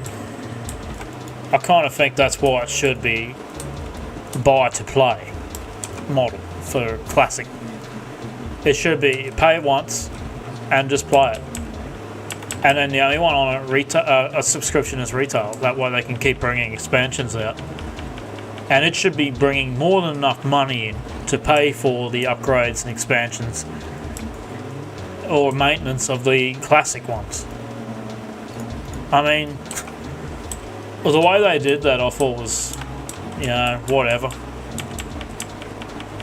Can't be overly happy about it. I would have been able to get my mate to play this game years ago if they had put it out in as free. He could have played here for years, really mastered the game, and then I introduced him to retail, and then he would have probably got into that too. I'm wondering if we're going to see Cataclysm as a classic, or whether that's been permanently shelved. To be honest, I quit mine in Warlords. I came back at Legion to try and start another guild right before Legion. I quit right through. I played Warlords, leveled a couple of characters up, got bored shitless with the game because of the... Okay, I liked the thing. I liked having the castle of your own thing, but they could have done so much better with it. It could have been a guild thing where your guild goes to this place and they all hang out together in it. Not just yours and yours alone. It should... I thought, imagine having a guild and it's got its own town, its own auction house, its own trainers, its own place, meeting places and stuff. It would have been amazing. I thought while they introduced an amazing feature, imagine if your entire guild could go there, you know, and all congregate in here and have this chat in a fully customised garrison town setup where guild members could buy their own houses in it. I think of, it was Final Fantasy.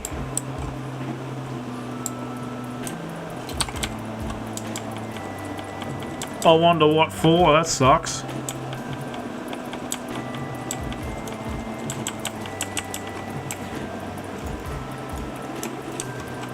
That sounds rough.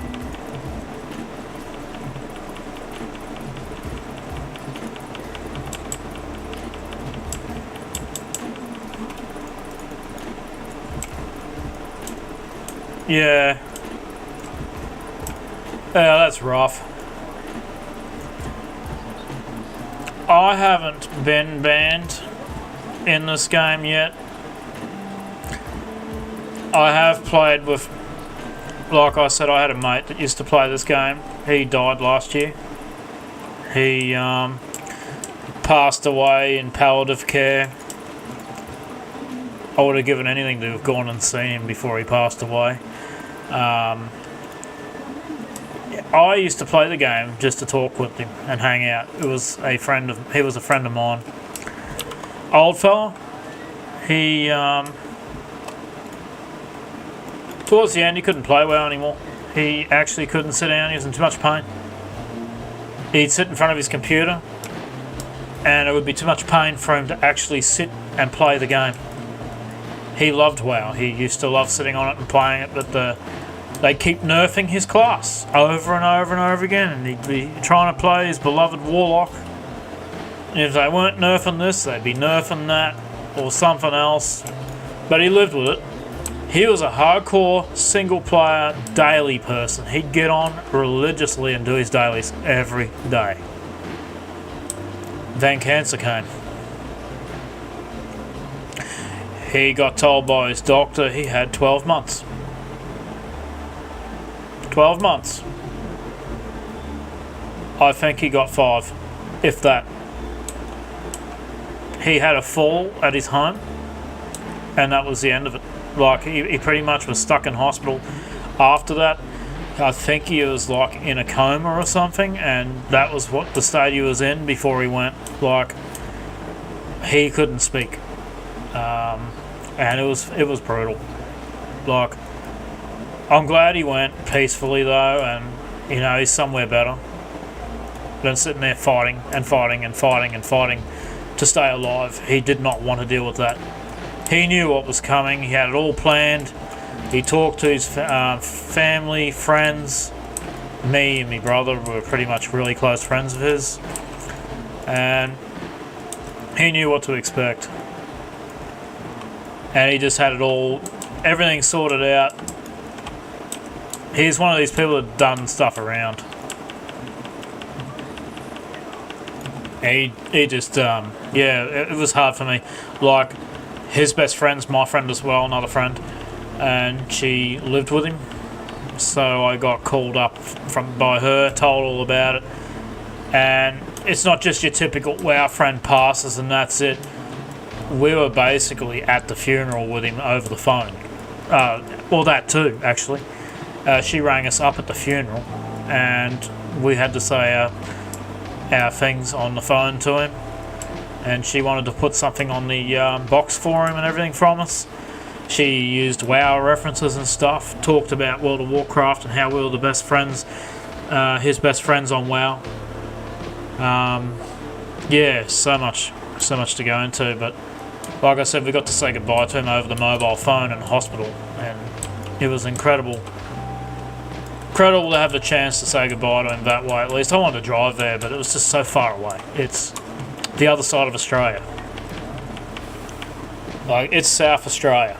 I would have had to drive for 24 hours to get there, and he didn't want me to do that. He didn't want me to rush over or take any risk. I told him when he was still talking. I said I wanted to come and see him, and he said, "Don't worry about it, mate. Just keep in touch with me on the camera or in game or whatever." And I think to myself, yeah. And then for the last 2 or 3 weeks before he went, we hadn't talked, said anything to each other, and I thought, well, things are all right. And then I got rung up and told he had a fall, and he was in the hospital, and I'm like, fuck, if only I'd spent more time with him in the game for the last week. But as he said on the phone, he can't sit in front of the computer because it was too painful. It was where the cancer was, it's what killed him. So, yeah, I'm not going to really say where it was, but yeah, it just, you can only cut away so much before someone says, enough's enough. Like, he wasn't going to have pieces of him cut off and then go through it bit by bit until you've lost everything. He just said, stuff it. Just arranged everything, knew he was going to go, and like, he was fine until he had the fall. But he said he was on a lot of painkillers. It just sucks.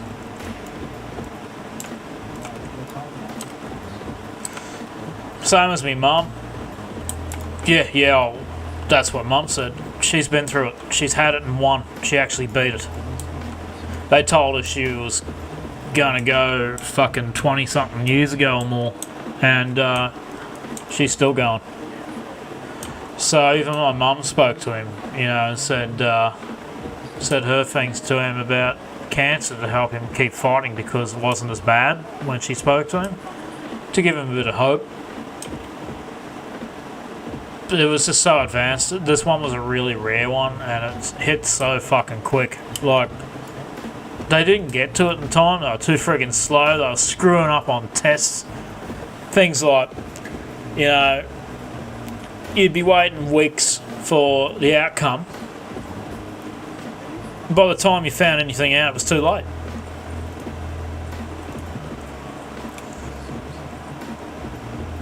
This is the shit people deal with when they just, Actually, that's got 12. That might be better. Yeah, it is better. It's better. At low level, armor is better. Not that it does much. Does a little, not much. But yeah, like I would want that too, to be honest. Like, if anything, I had that. What's the point? you don't want to suffer, do you? And that's what he was saying.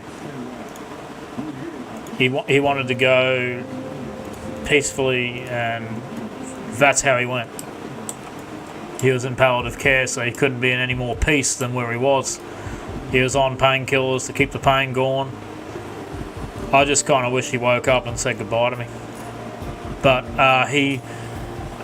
the thing about it, which was so tough, was that my friend Rachel,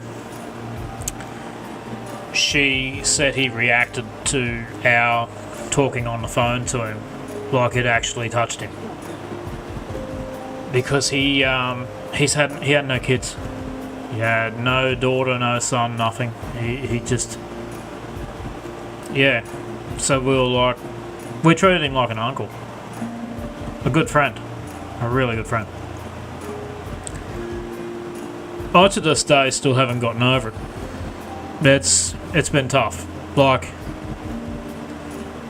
he told me he wanted to do something before he passed. He wanted to come and see us. He had fuck all time and wanted to come to Queensland to see us before he died. It kicked in, happened that fast it wasn't funny, and the fall screwed all of that up.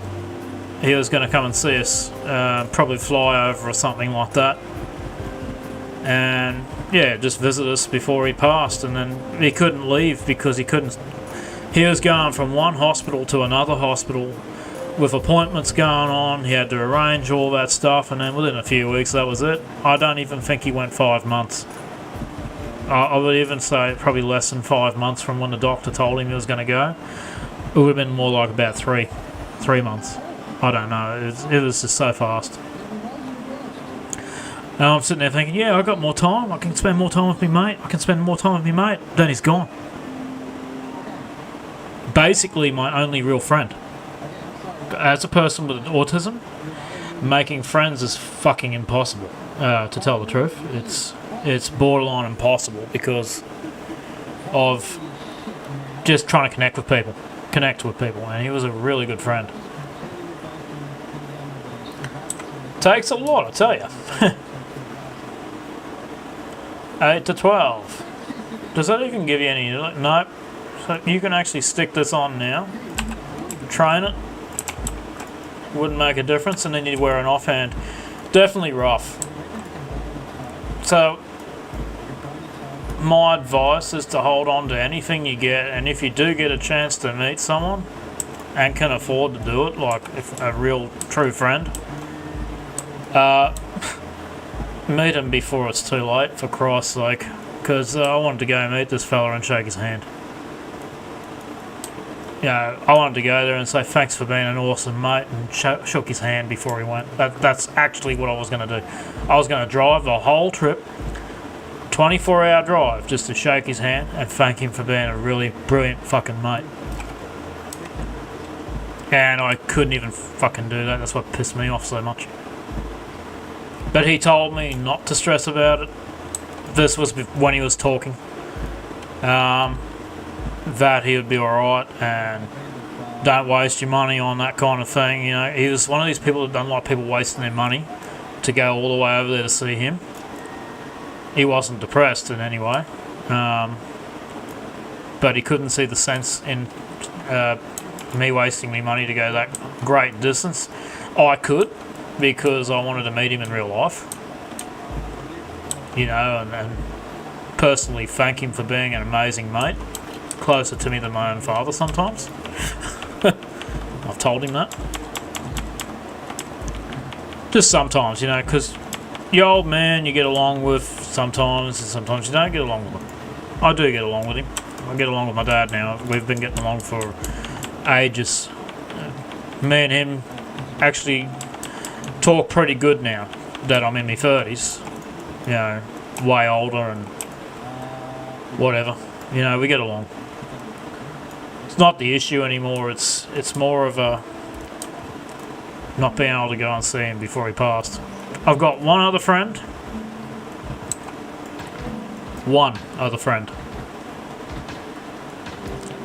And I helped him with me mum clean up a property inland from here, like Monto, Queensland. Here's my other mate. He's just getting into World of Warcraft and looking to learn how to play it more and more. He's trying to get into it, find a lot of interesting parts of it. I'm not the best friend to always give advice on the game. I won't lie, I get irritated when I'm trying to help people, and I do get shitty. So I like people to figure things out themselves, and when they ask me a million times, how do you do this and how do you do that, I feel the game's help system should be able to do this. Like, if I've got to log in and play it for them, I get frustrated. Looks like when your old man can't figure out something on his computer and you try to explain something a million times, take a picture and put a million arrows all over the photo telling people what to do. At the end of the day, you say, look, screw it. Give me your team viewer ID and I'll log in and do it for you.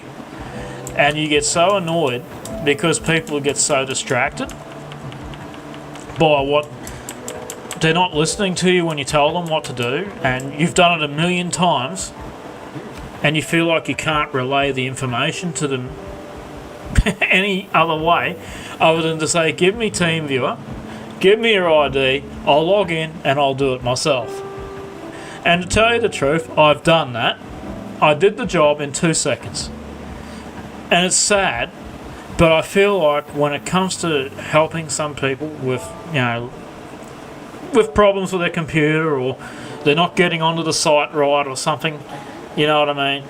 You just go in, do it for them, and you hope to God they watched. Because if they don't watch, they're going to ask you to do it again the next day. And it just gives you the shits. So I'm giving my friend time to learn the game at his own pace and then help. Oh yes. One of the things you'll like about Wrath of the Lich King is they also modded the stack size for arrows. So you can buy a massive amount of arrows and you don't have to worry about it for ages. I think if you've got like a 6-slot bag, you can carry 6,000 arrows instead of 600 or something like that. So that's a welcome change and a welcome improvement to the game. They modded that for the classic version. They improved it by doing that, I reckon.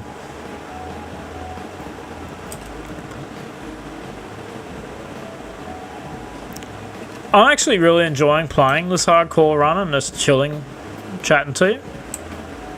You ran out of arrows and you're 5 feet from me. I love this. 5, 4. Problem solved.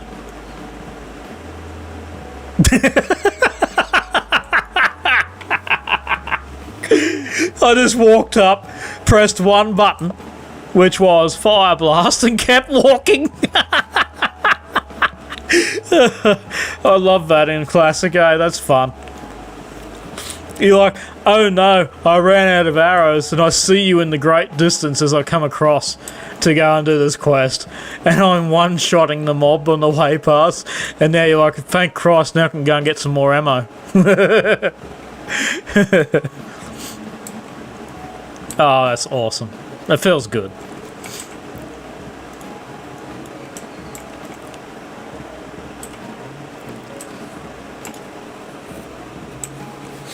With WoW, one of the things I had to fix earlier before you came on, I had my picture up where my camera sits, so it usually sits a bit higher than that, and I had to change all the UI a bit. I'm not using Bartender either, I couldn't be stuffed. I used to love using, well actually I still do, I like Bartender. I think it's the best add-on you can ever have on WoW. Because you can get rid of the Blizzard art thing on the bottom and just use the Bartender and have only the actions on the bar, and that's it. It's just cleaner. But in retail, I haven't felt the need to use it. I don't use it in retail, but I do use it in Classic because all I've ever done in classic versions of WoW right up to retail was just bartender. Well, what they've done in retail is they've got something in there that's... I think my brother still uses bartender, even in retail. Like, yeah, it's an interesting change that they made it so you can do it yourself using the game itself and save it. And then if you reinstall WoW again on another system, those settings actually transfer to the new computer you go on. If you reinstall WoW on another computer, the whole bar UI setup comes down with it. You don't have to reset it. I think it's stored on the Blizzard servers, so if you change something in the UI, I believe it's saved in the cloud, so you don't lose it like you do if you have to reset up Bartender every single time. Bartender I set up very simple. I just basically put action bar top left, action bar top right, left and right again down the bottom, and the two side ones. And on a mage, I'll just stick my portals down the right side, on the right side of the screen, and I'll have mounts, on the top row, and some special abilities up the top that are on cooldowns, and then down the bottom, my main buttons. I use a Naga type mouse.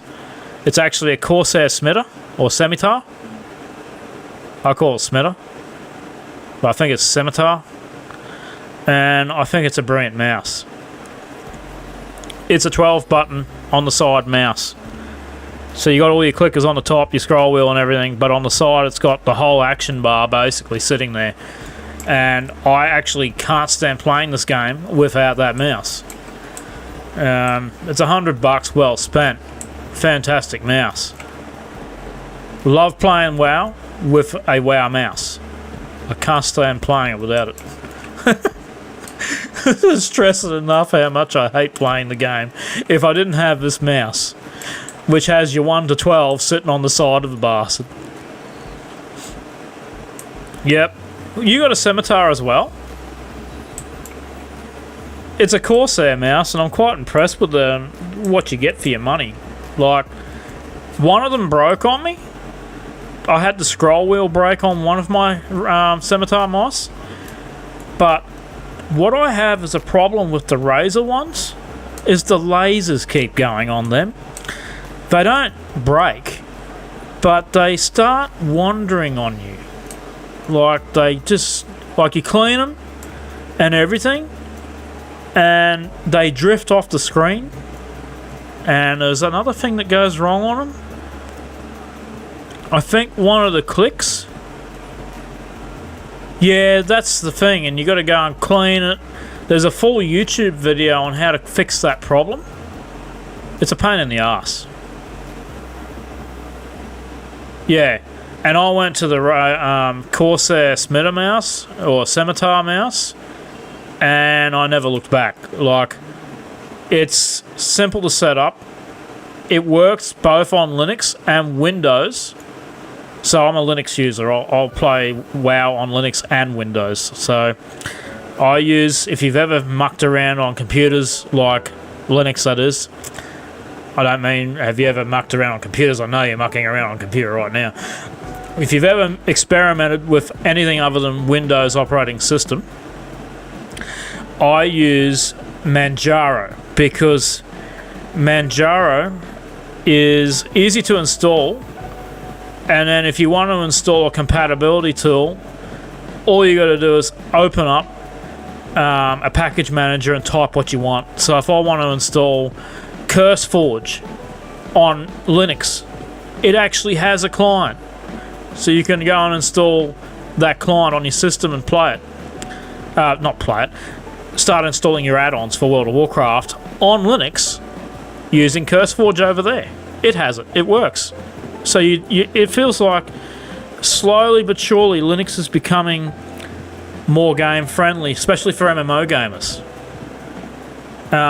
There's a bit of a learning curve to it, but the beauty is you can set it up how you like it. You can mess with the UI on it. You can have the desktop how you want. You can make it look like a Macintosh, and that's what GNOME desktop looks like. The closest reference I have for GNOME is it looks like a Macintosh. They've done so much where they've got the day-night mode, where you've got an image for daytime and an image for nighttime. So after a certain time, it flips to the nighttime image. And it's also got this eye protection mode that it runs. So it runs softly, gets like a blue light filter on it as it gets darker. And it switches that kind of mode and goes, just protects your eyes over long extended play. Anyway, I get WoW up to about 60 FPS on it. Stable, runs fine. I can't get G-Sync to work on it. That's the issue. I'm still researching into getting G-Sync running on it. Otherwise, it'll run at the monitor refresh rate at 60 and still be fine. I was doing video editing on it. I was doing... what else was I doing? Yeah, video editing and coding. I had a server thing running. I had a bunch of stuff going so I could watch my movie library that I have on a drive. And I just put it on there and I could watch it on a TV in another room of the house. One of the things I liked about it was privacy. So when you run like Windows, you know that it's sending everything back home basically to the main mob. You know what I mean? You install anything on it, it tells you about the updates, and then if you've got something you have to submit, file submissions and stuff, it's always watching you. So I look at privacy-centric stuff. I'm not right into that sort of shit, but I did have a look at it. And that's why a lot of people sort of gravitate away from all that sort of stuff. And they go and experiment and say, well, oh, you can't run World of Warcraft on Linux. Yes, you can. It won't run as good on Linux. Yes, it does. It won't run on DirectX 12. Yes, it does. It uses Vulkan APIs and converts it from DirectX 12 to Vulkan. I should be a tech channel talking about why this won't work and why that won't work. And then when you listen to me enough, you'd blow out laughing at how stupid some of those statements are, because there's a team of experts that are putting a hell of a lot of effort into making it a fun place to be as well. So you can game on Linux and Windows. You can't run every single game on there, no. There are games, and you want to know the reason? Did you turn it on?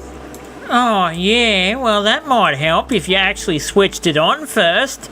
Yeah, is that the on button? No, dickhead, it's the off button. Press the on button. Oh, wait, hang on. You got one of those ones where both the buttons are the on button and the off button.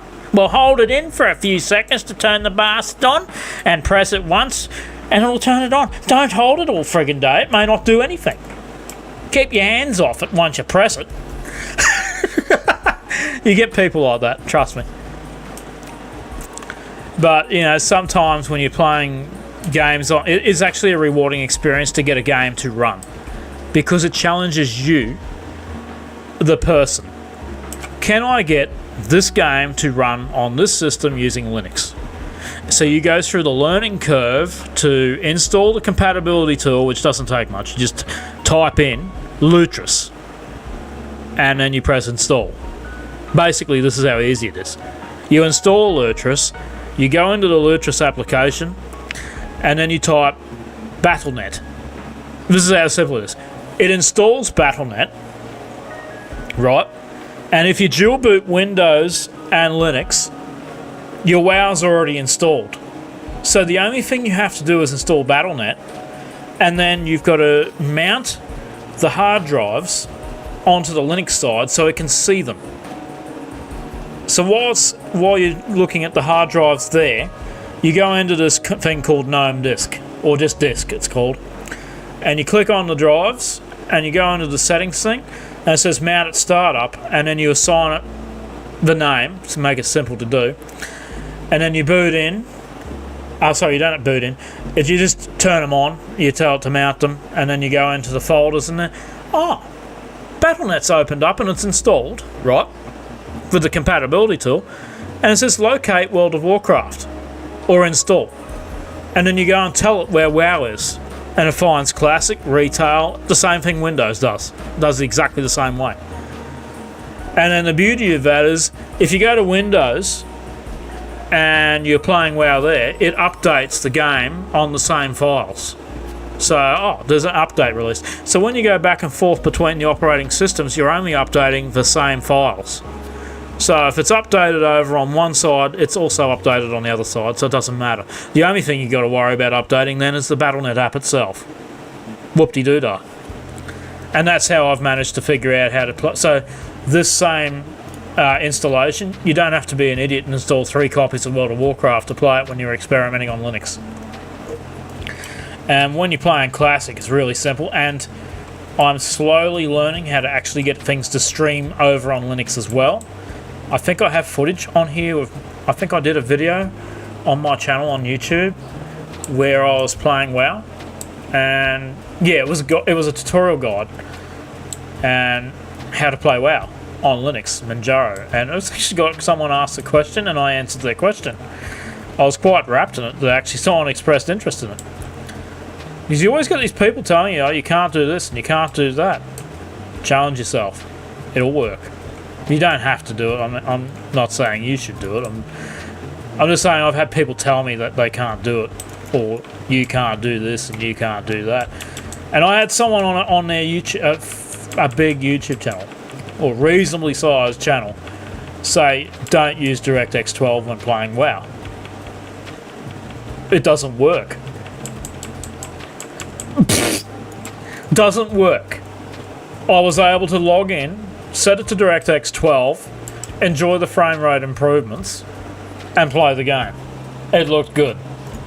The only issue I had back when I played WoW, when I initially did the stuff, not when I did that video is very recent, was when I go into a dungeon, I would sometimes disconnect in the middle of a dungeon run.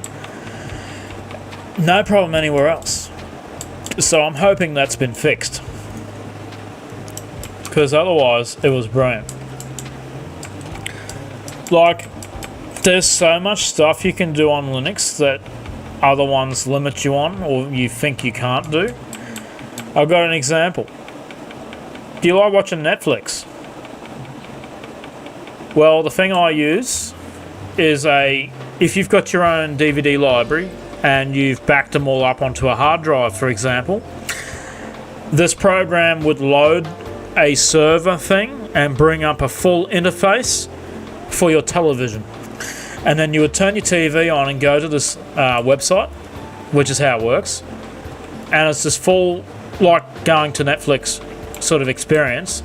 All your movies are listed on this great big category system, and music and whatever else you've got on your drive.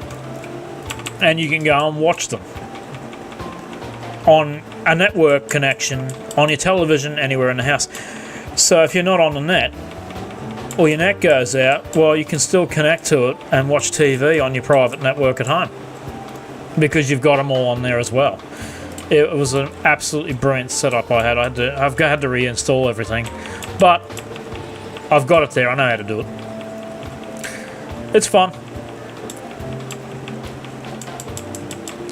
Sometimes you get shit internet some days, or you don't want to interfere with your brother's streaming and you want him to have the best stream possible, so you don't want to download TV shows at the same time when he's trying to stream. So I put together a little friggin' drive of, our backup DVD library we've had for years, and you go and watch them on that instead, on a hard drive, and it's just amazing that you can do that these days with so much ease. Free. You've just got to learn how to do it all. Once it's all set up, you're up and running and laughing.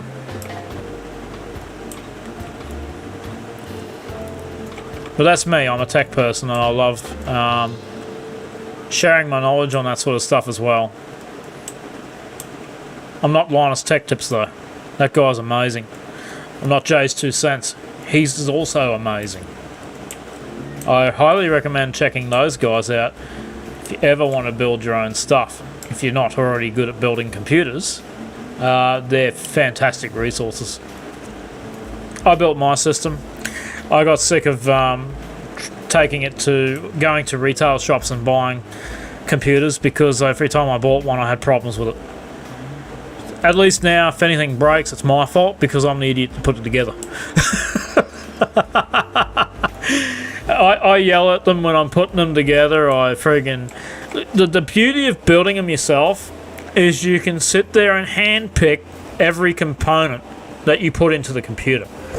So if you don't like a cooler that comes with the system you buy, you got no choice, you're stuck with it. You've got to go and replace it yourself, and it's under warranty. Tough shit. If you open the case, you void your warranty. Whereas when you build a computer yourself, you know exactly what's going in it because you've hand-picked it, ordered it online, and had it shipped to you. If you want a Arctic air cooler or something, some amazing IAIO thing that you want to buy, you can go on the net, look up a million reviews on the thing and see how good they are. Buy that part. For example, if you don't have a water cooler, the best air cooling one you can get is one of the best, and it's quiet, is a Noctua NHD15 cooler. I bought 5 of them. That's how much I liked them. I gave one of them to my dad. And I said to him, if you ever get your system up and running, put this cooler on it and use it. The thing runs silent. It's a big heatsink cooler. It sits on top of your CPU.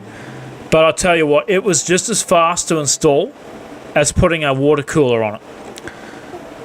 That is the absolute best part about the Noctua coolers, is the big CPU coolers, but they take like 3 minutes to install.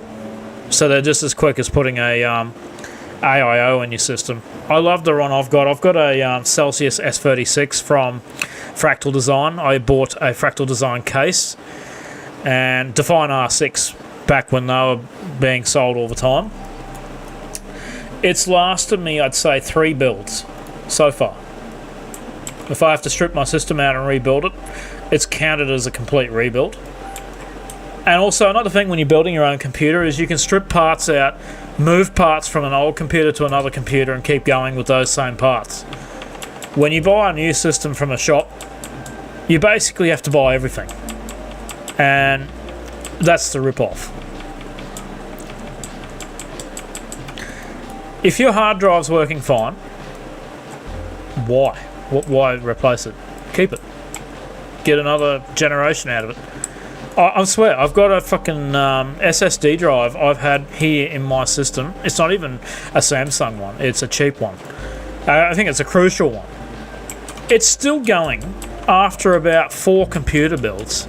It's a 256 gig drive or something like that. It's only a small one.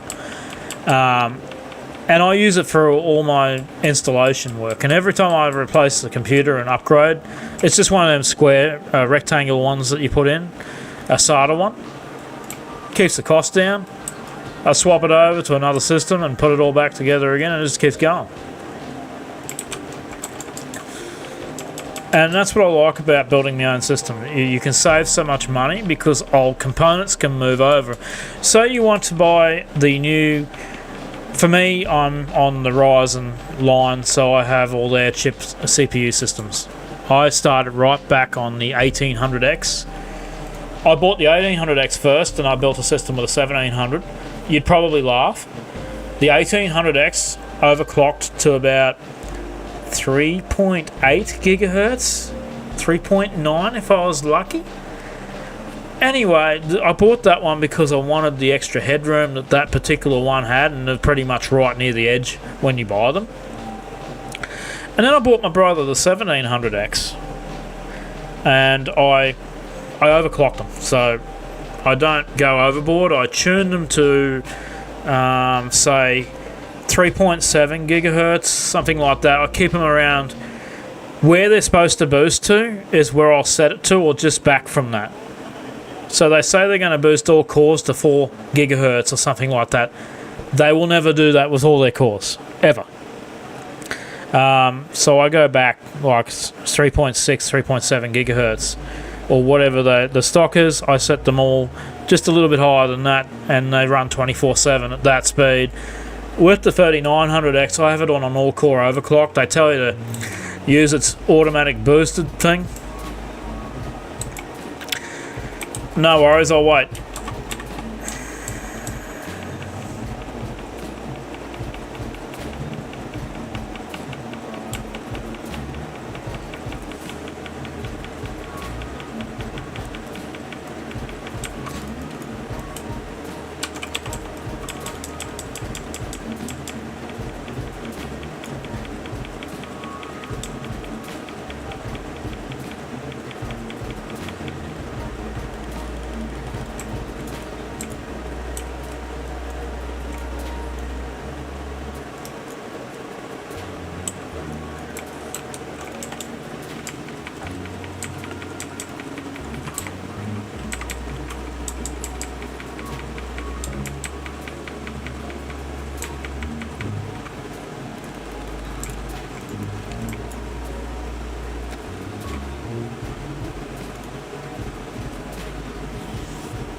Whew.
Okie dokie. And I've got to walk all the way back because I forgot to set my hearthstone. I'm doing well today.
I have to be impressed today. This is probably one of the longest streams I've actually ever done. At least on YouTube. I've lasted 3 hours. That's not bad.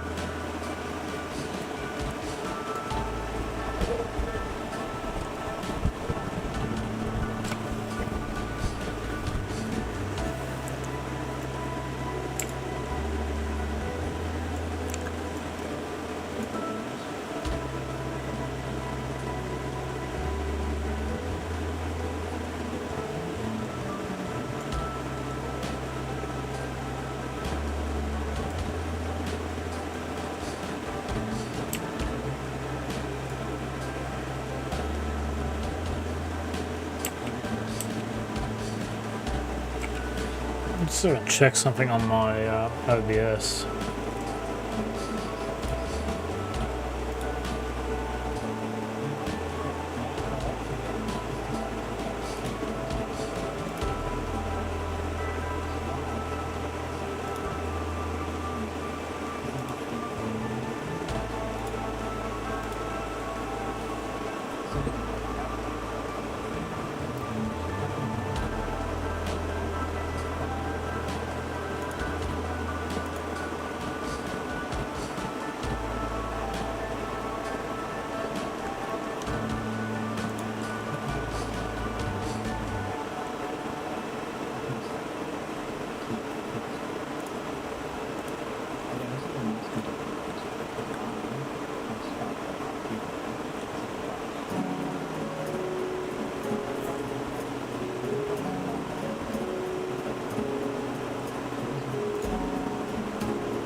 extract all.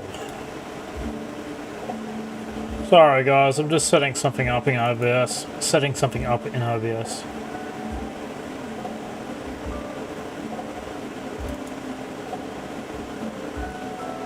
Actually trying to see if one of these masks things work.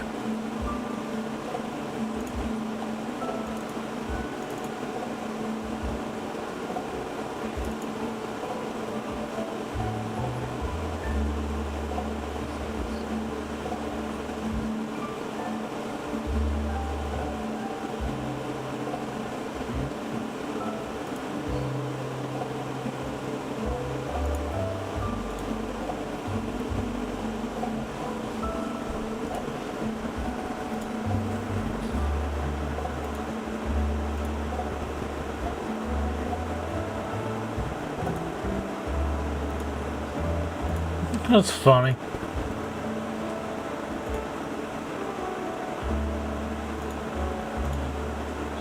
So that's what it actually looks like. That's not bad.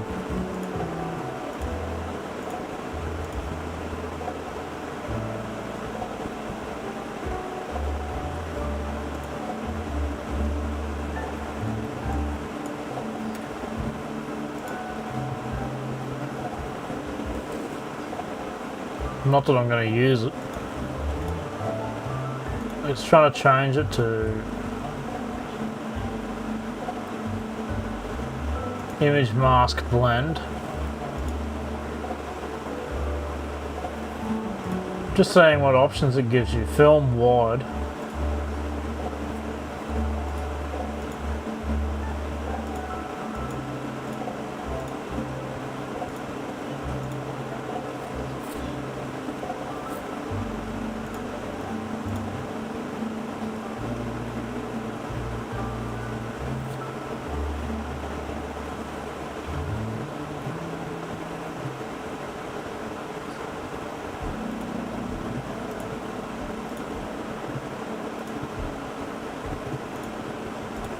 I need to look at what colour it is, the mask.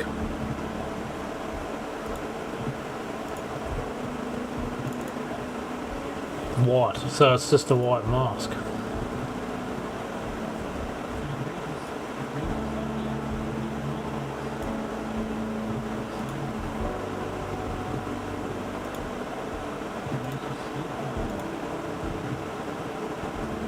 See how it's doing that?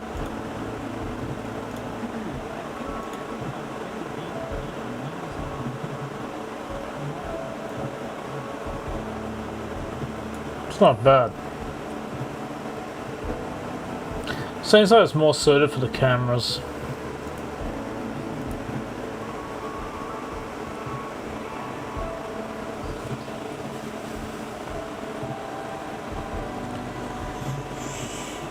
What else they got?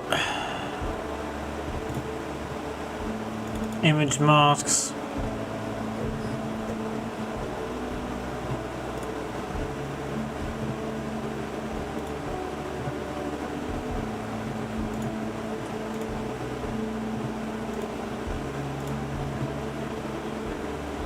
That's what it does.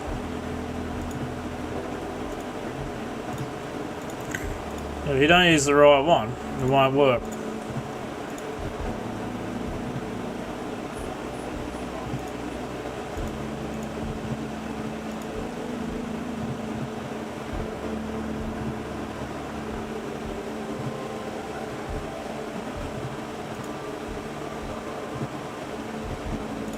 Then you can unlock it, drag it down like that.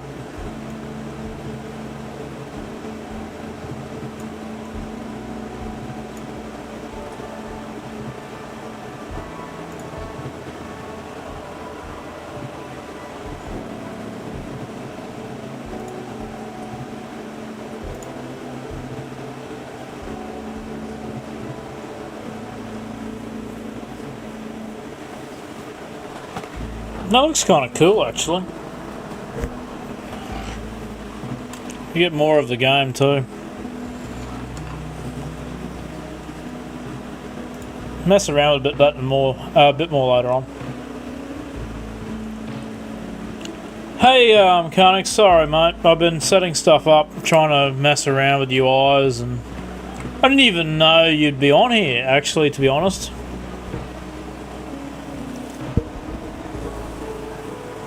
Oh, look, it's actually pretty good. I'm on Wrath the Lich King Classic, and mana's a lot better on Wrath. If you don't care about having less players... Oh, cool. Yeah, so with Wrath the Lich King, mages don't run out of mana in 5 seconds. That's pretty much all I got to say. Just like retail, mana's a lot better.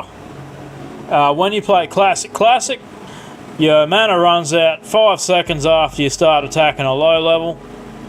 And then no, this is retail. This is not retail. This is the Wrath the Lich King Classic option. So you got Classic or the Wrath the Lich King. The Wrath the Lich King one, your character, if you do this challenge on Wrath, it still feels just as good.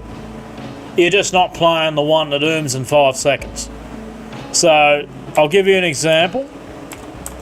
Even though I'm level 6, that's my brother, by the way, Blue Babe. My other brother.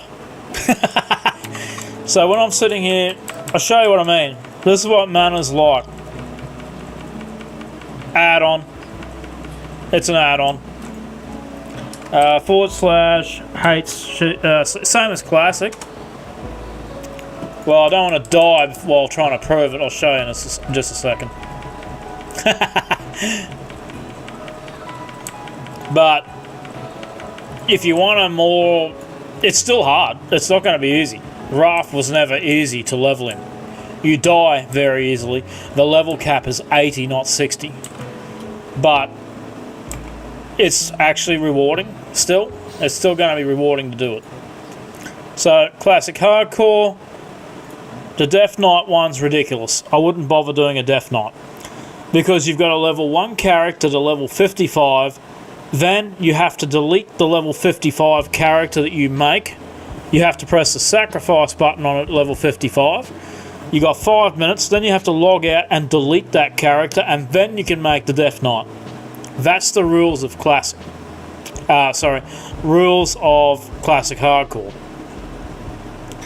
Otherwise, don't make a Death Knight and just level one of the other characters to the cap and enjoy yourself. Seriously.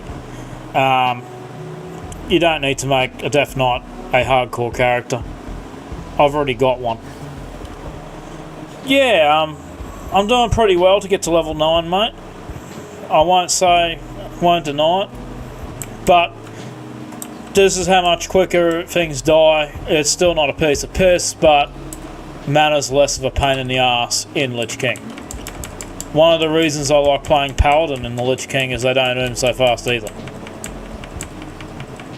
See what I mean? You can keep going for a lot longer. You will oom, but it takes a lot longer to get there.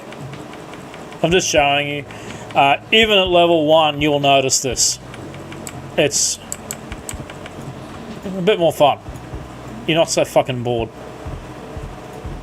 Already got one on my character. So this is showing you what mana's like. And if you walk away, watch my mana go back up.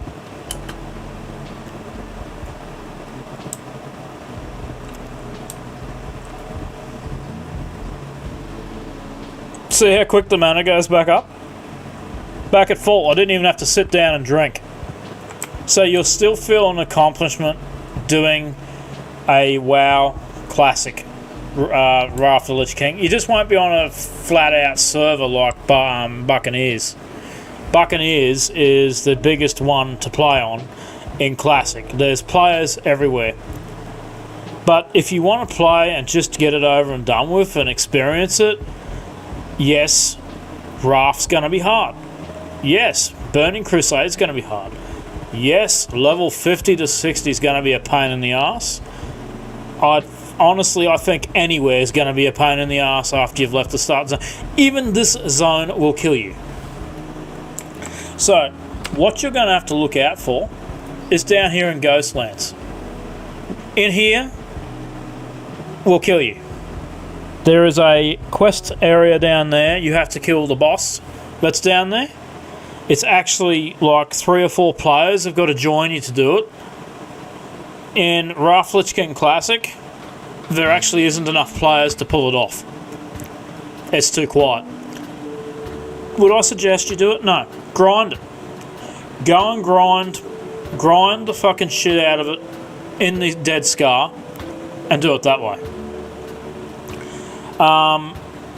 You can't make a Blood Elf in Classic, only Classic Warcraft Lich King, because it's a Burning Crusade character. It sucks. That sucks. I love Blood Elves. I love playing a Blood Elf. I've always loved Blood Elves since the day they came out, or the day I first started playing WoW. Kind of pissed that I didn't make one back in the day I started. My first hunter was an Orc hunter, and later on played one of these. Loved these characters. And if you go to Alliance now in retail,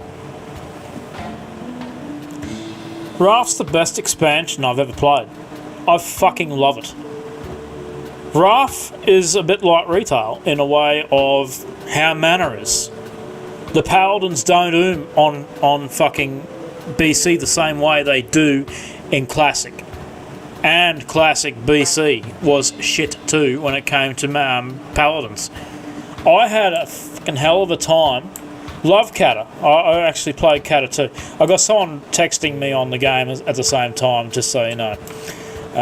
She's watching and chatting to me on this instead. Makes it a lot easier for her, because she's playing the game at the same time. If you want to play Classic, don't feel like you have to play Classic. Enjoy the Wrath Lich King expansion. Level through, do the challenge with the extra mana. Enjoy, if you play a hunter, enjoy the upgrade that they made to hunters, where you can have 1,000 arrows or bullets per stack. A 6-slot weapon ammo pouch on Lich King. I think they did it in BC as well, I'm not sure. But I know they patched it in so you could have 1,000 rounds, 1,000 per stack.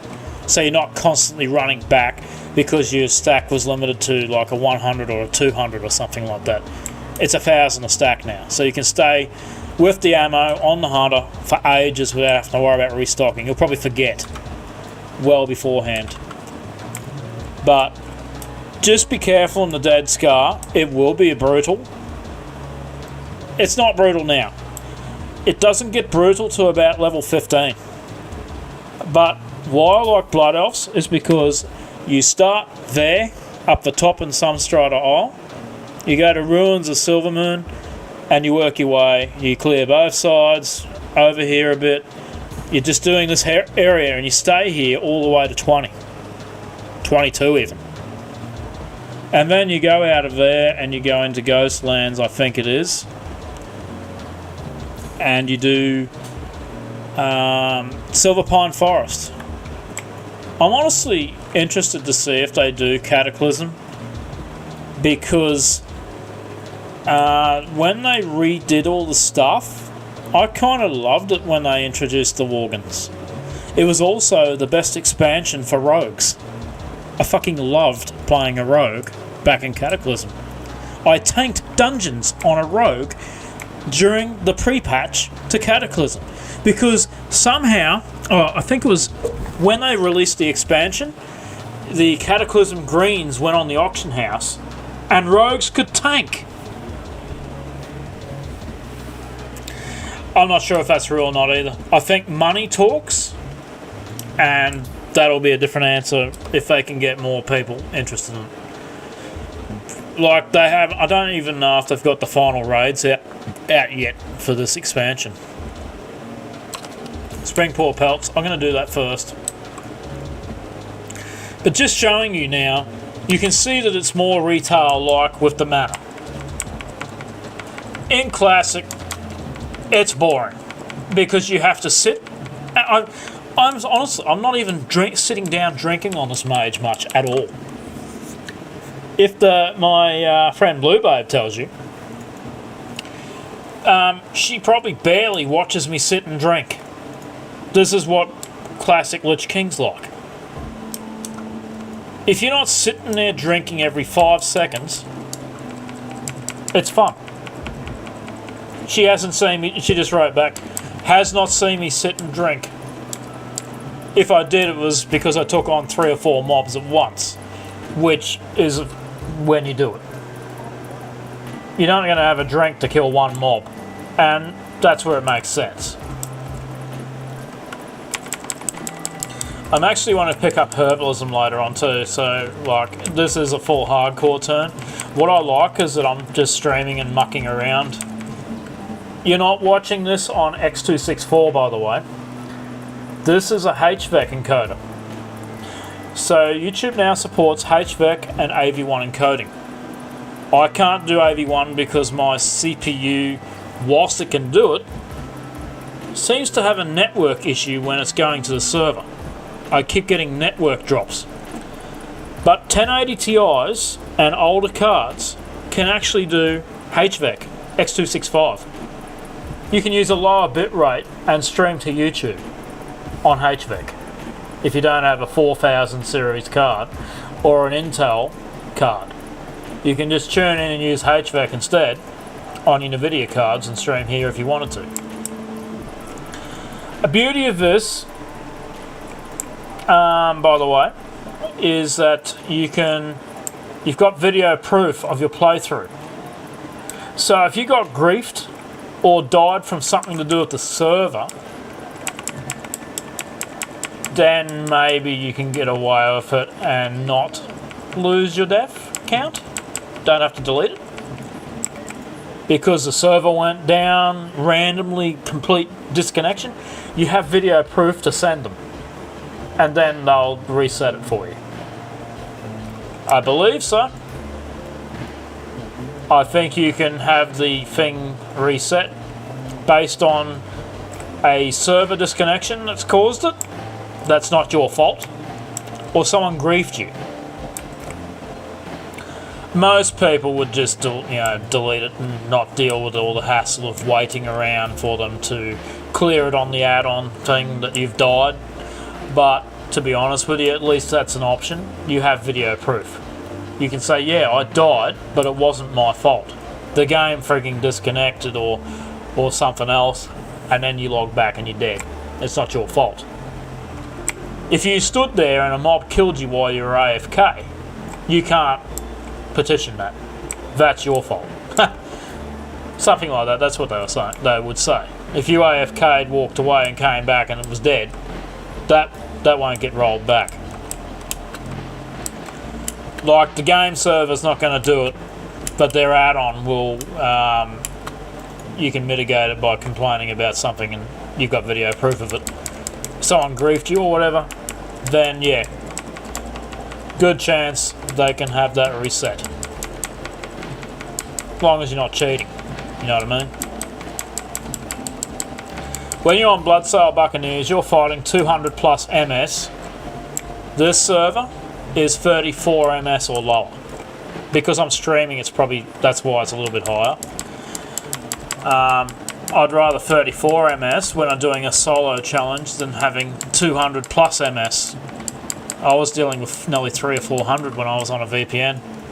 That didn't help either. Stopped using VPNs. Now, you want to know what bitrate I'm using to stream to YouTube? 6000. The same bitrate Twitch uses for X264. This is streaming 2K at that resolution on. So your card, if you ever wanted to stream it, can stream to YouTube using HVAC option on your OBS. It actually is using no. It's not dragging down CPU performance. It's using 0.13% CPU usage while playing the game. So that's a good sign. In the entire 3+ hour stream, it has only had 134 dropped frames in 3 hours. So if you want a high quality stream, oh, by the way, just so you know, this is my viewer right here. introduction to my viewer. She's kicking ass. And I need to give her an intellect buff. Now she's happy. Which I'll get a whisper with a smile in about 3 seconds. She's doing a solo hardcore run, and I'm doing it as well. And to be absolutely honest with you, I do like what my brother's doing with the variety stuff. It's really good for him to change up his content and do what he wants. It's making him happier. He seems to be having a bit of fun, and he's happy. I'm happy messing about. There's no way.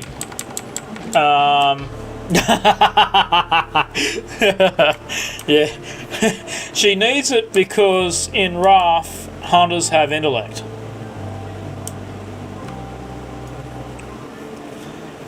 I think he might have missed it, mate, to be honest with you. I won't steal her XP though. I'll let her do that, and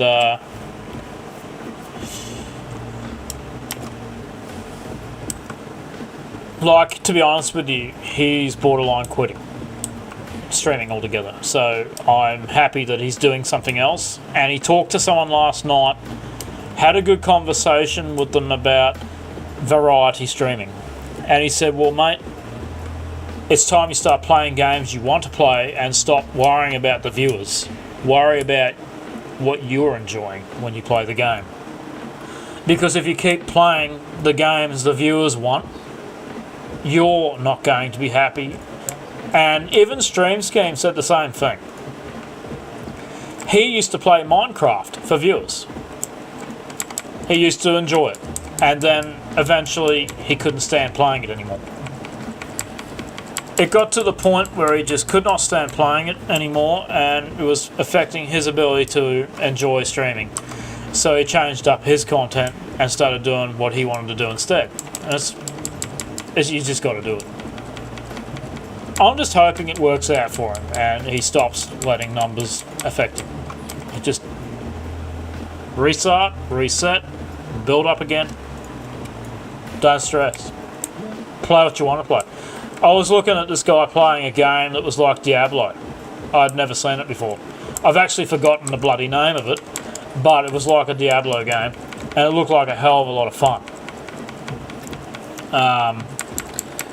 Similar, very similar. Action RPG type style, different classes, and he looked like he was having a ball playing it.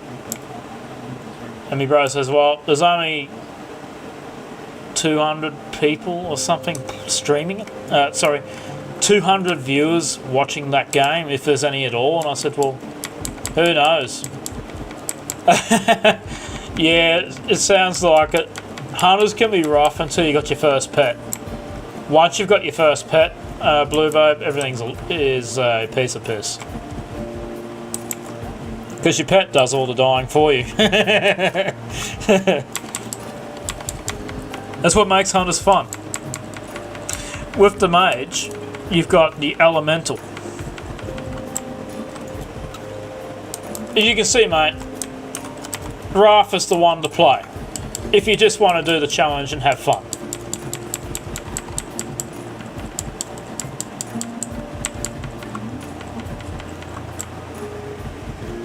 Yep. It's 100% true. I'm not doing it here to get numbers. I'm doing it here just to have mess about, talk to some friends. I'm going to start it that way here, and then maybe if it doesn't grow here, I'll try kick.com or something like that instead. I started a test over there. They're not doing the HVAC encoding option yet. They're still the same as Twitch, where you've only got X264 as an option. I tried streaming it, different things on it. It doesn't work. You have to use X264. But it could be a good option. Oh yeah, it will lower it. Because they are key people. The key community is what he grew on. And that's what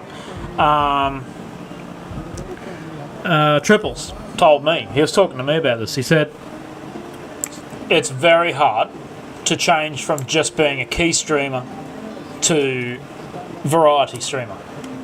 That's why he never stopped doing that type of content endlessly, just doing keys, because his entire channel grew on key runs, key giveaways, key this and key that.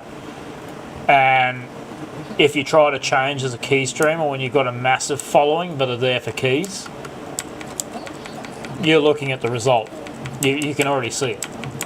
And he's got to build up from that and build it again. But I also spoke to Darth AF over on kick.com. That's where he's streaming.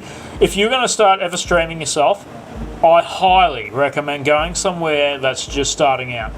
Go to kick.com. Build there. It's a new platform. There's less people streaming the game you play. More opportunities to get viewers. And better pay cut. You're not competing against 100,000 people playing the same game you're playing, and there's a good chance you could grow over there, and you're not going to be stressing about the same shit. You'll be just getting good at it. And do it onto it. Stick a picture on the corner of the screen and just talk. I know it's not successful right now, and I'm not really caring about that. He's the streamer. I'm just doing the messing about, testing new tech. New encoding options and chatting to people I know. I'd rather do that. Yeah, there is a bag vendor back at the smaller camp. They've got one. But I mean, if you want to do it, go for it, because it's a 95% pay cut to you. Sorry, not pay cut to you. Pay cut to you. It's what you earn as a content creator. And when people start subbing to your channel, when you get really good, you're getting all of that money, just about. They take so much less. And it might be worth starting there while they're new. People keep saying this. It's small now, won't be later. Go there now, start now, get a presence on there now. Do 3 or 4 days a week there. You don't care about your viewer count, just do it anyway.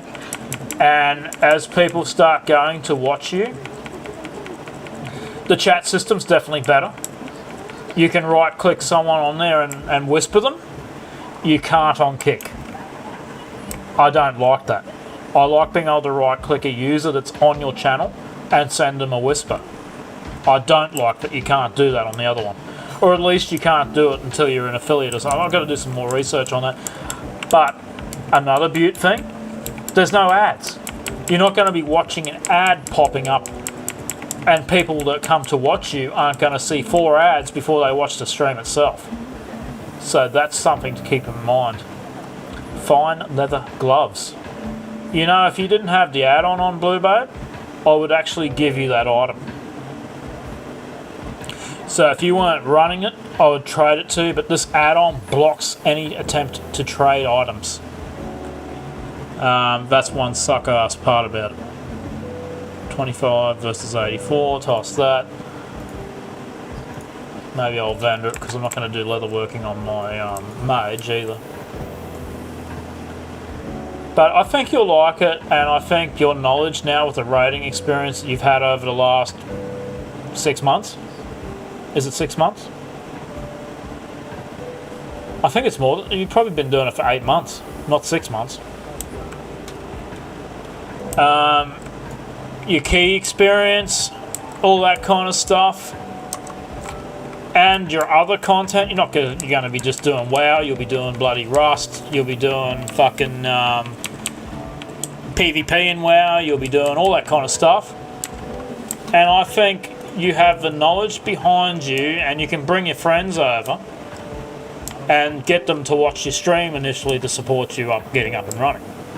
Like your mate, for example, could watch you play if he's not playing it himself at the time.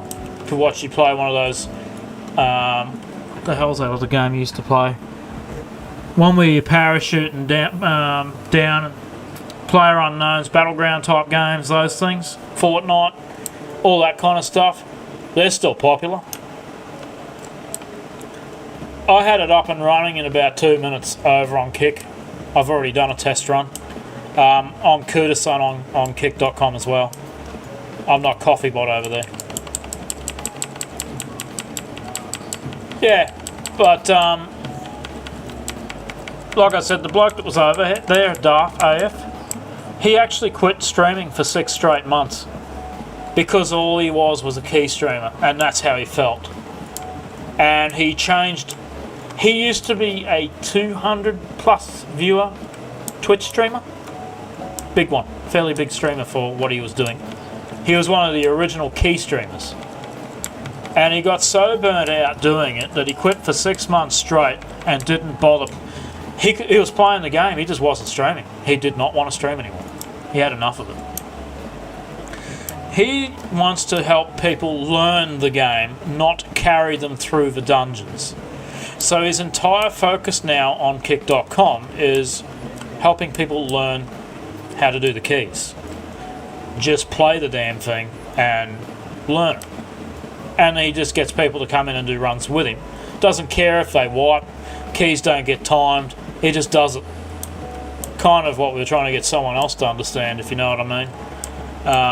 To do that style, rather than these giveaway, we carry you for free, join up just for carries.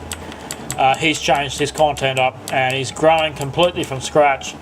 I think he's at about 50 followers over on his Kick.com channel, Darth AF, and if you remember Darth, we used to raid him a few times. Quite a few times. But like I said, he burned himself out big time. He's also had a lot of changes in real life as well, so yeah. I think you can bring a lot of knowledge, and I think the best option for you, just like my other brother, is to stream. Get supported by community. Go through the bullshit. Go through the grind. Get the numbers. Have fun with it. Play more than just friggin' WoW. Play all your games. Just have it on background with a picture on the side. Be social. Get the chat confidence first before you turn your camera on. Don't put the camera on later. If you want to reveal yourself, do it later. Look at Leaky's channel if you need motivation. Leaky Donut. The biggest competition for Daedra at the time was Pete, Leaky Donut. Streams without a camera. They're doing it, they're killing it. I like Blue Babe's comment. I'm not going to say it out loud, but yeah, I agree with you 100%. If you got a set of those, you'll get there easily.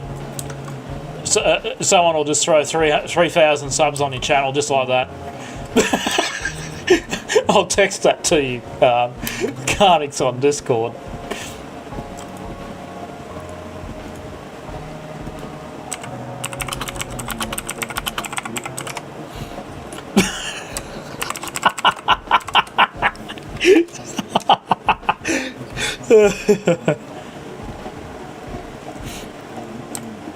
Yeah, I'm glad you think it's clear.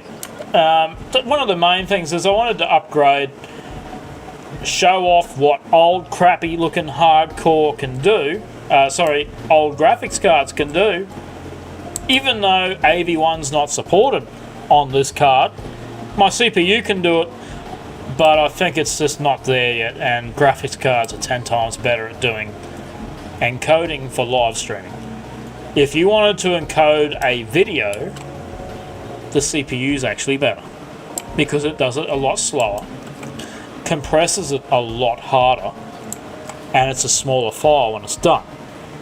So if you're doing a movie backup and you're doing AV1, it's this 2 gig file or 6 gig file instead of a 50 gig file when it's done. Just so you understand what I'm talking about. But when you are doing live streaming, there's no way in hell that compression setting is going to work because it's streaming at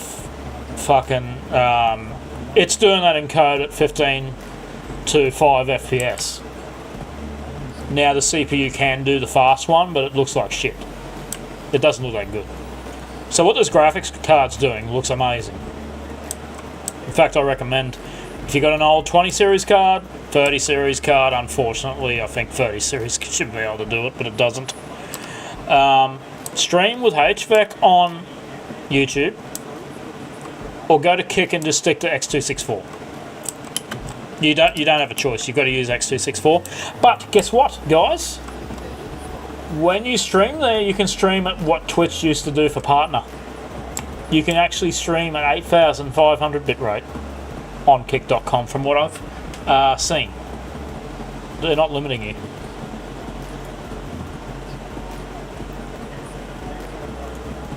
And I do hope you enjoy playing hardcore on Wrath. I think you'll have more fun. Plus the level cap's 80, and I think you might remember Wrath content pretty well. You know it's not going to be easy. Once you're in Wrath Lich King, I'm going to show you now. This is a cheat. Storm Peaks, the toughest area. Zoldrak can be brutal. Grizzly Hills can be challenging. Howling for Jord's going to be a piece of piss. Dragon Blight's going to be hard. Sholazar Basin will be challenging as F. Boring Tundra is a pain in the ass due to the casters in the area. You've got a lot of ranged targets, so if you're playing a ranged yourself, it's going to be a piece of piss on a mage. Just be careful. Getting outnumbered will get you killed very quick in this zone. Sholazar Basin. If you're really amazing and you do a hardcore hunter, I want you to do something for me.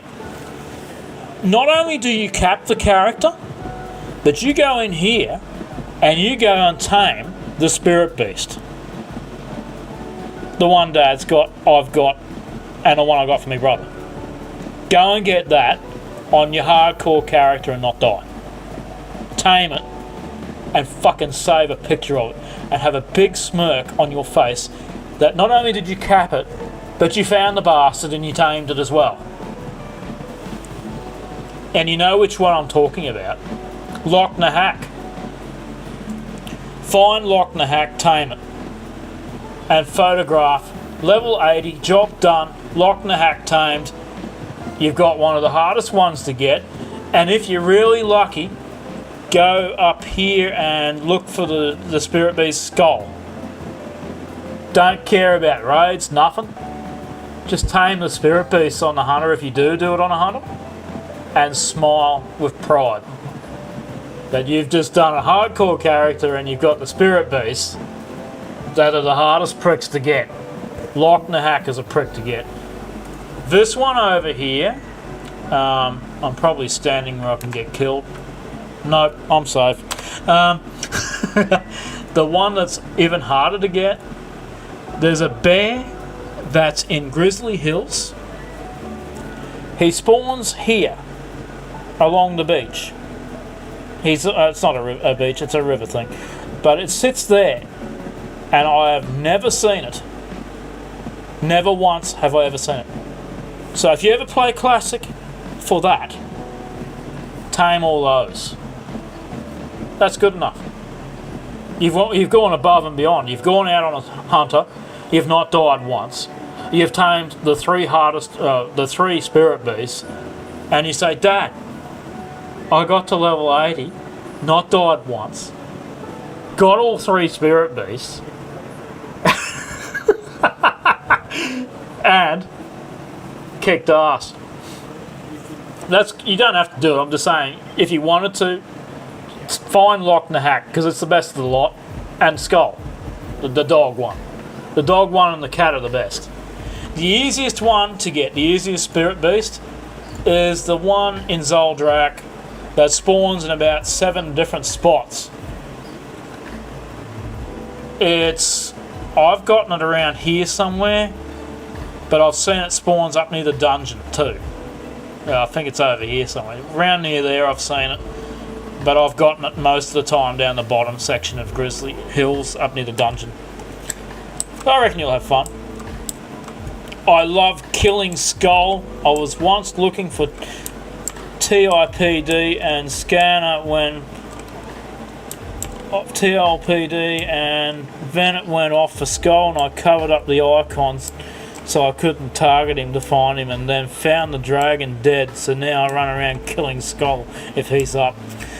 Skull is one of my favourite spirit beasts in the game. That one and the cat, Loch na Hack. They're the two favourites. But there's also the Shaman one that you can only get in Cataclysm. That one's fun as well.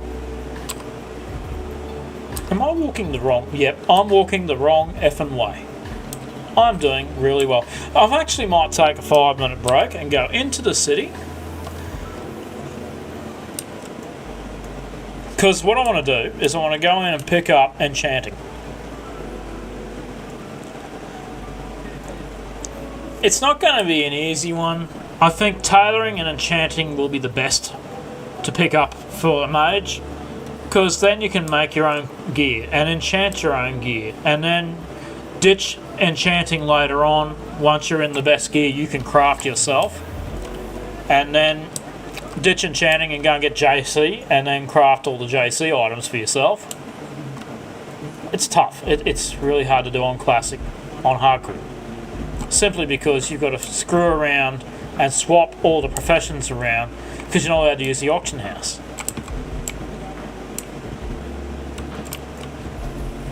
You think just not dying would be good enough, but you can't buy gear, you can't use the auction house to go sell shit and materials on the auction house for yourself. In retail, I'm glad there's not the add-on, because I'm going to do the hardcore style, but I'm going to sell all the shit that I farm while I'm leveling up. I want to give my hardcore turn a job where it makes gold. Just what I used to do in WoW. Play, herb, do mining and stuff, and realise I've only got one life in the game. So utilise that. Make some damn fishing trainer. You've got to go all the way over here for fishing. Imagine just sitting there fishing all day. You know what the beauty is? If you do hardcore in retail, go and pick up mining and herbalism. And you know what you're going to get a laugh out of? Fishing pole. Beautiful. Extra bag. Thank you. I won't bother cooking for now. I was going to... Actually, I'll keep that stack. That'll be useful. You've got to get the herbs for that. Vendor.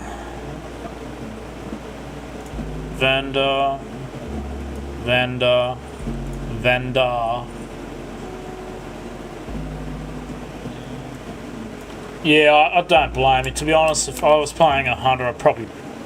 Look, I've done it every time.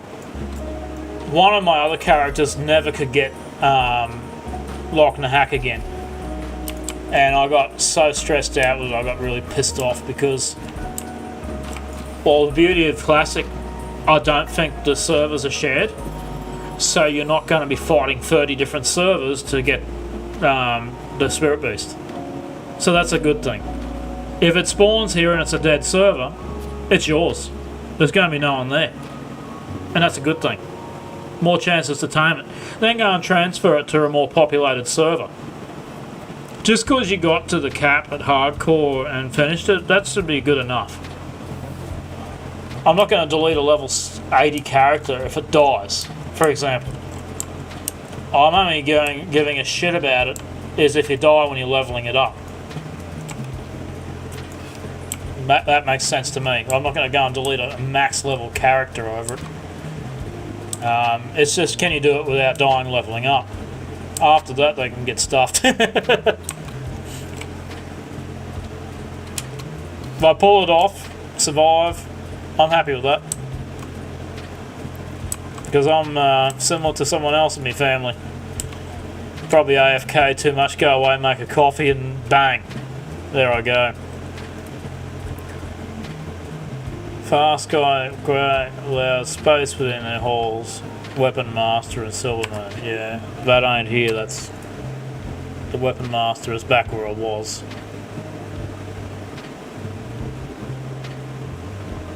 Oh, that's another Weapon Master. Wonder if that one does once. Don't care about Weapon Masters. I'm here for Profession Trainer, tailoring first. I'm going to go and try and get tailoring first. Beauty of this is I think if you pick up tailoring, I think there's a chance you get more cloth being a tailor. I'm not sure. I know it's like that in retail. If you pick up tailoring, you get more cloth, which helps with first aid. So it's a dual benefit.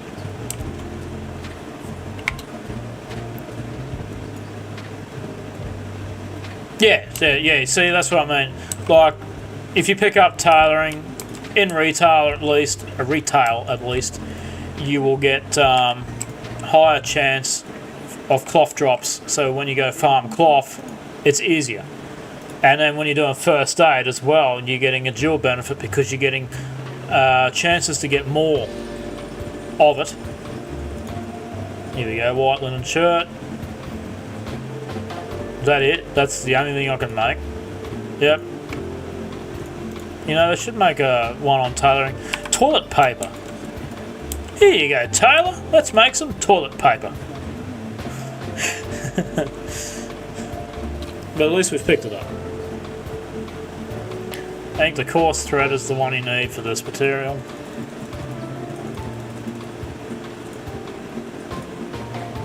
Not going to go overboard right now, but that'll be later on.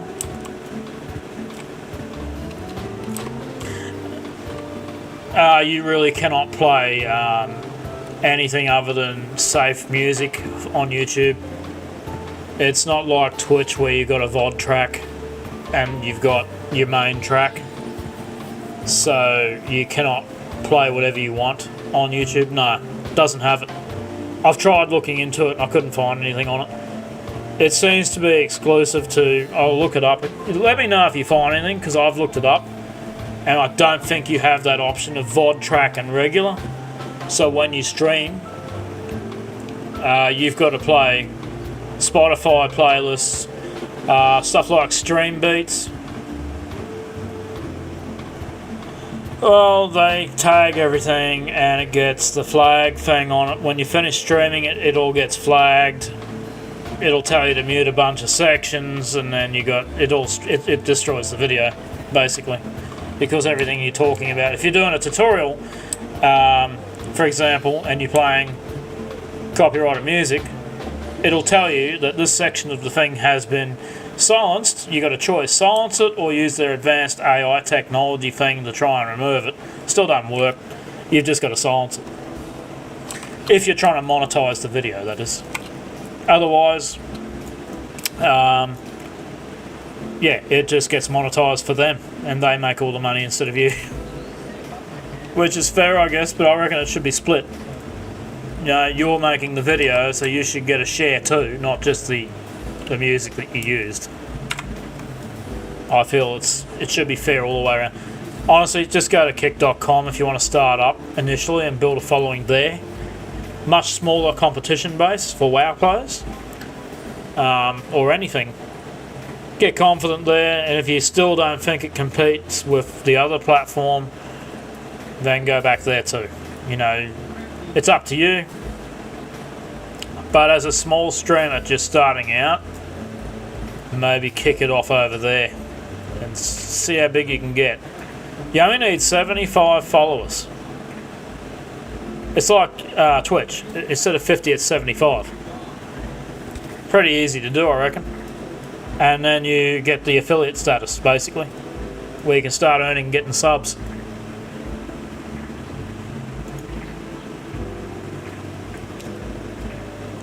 I honestly want to see you do it.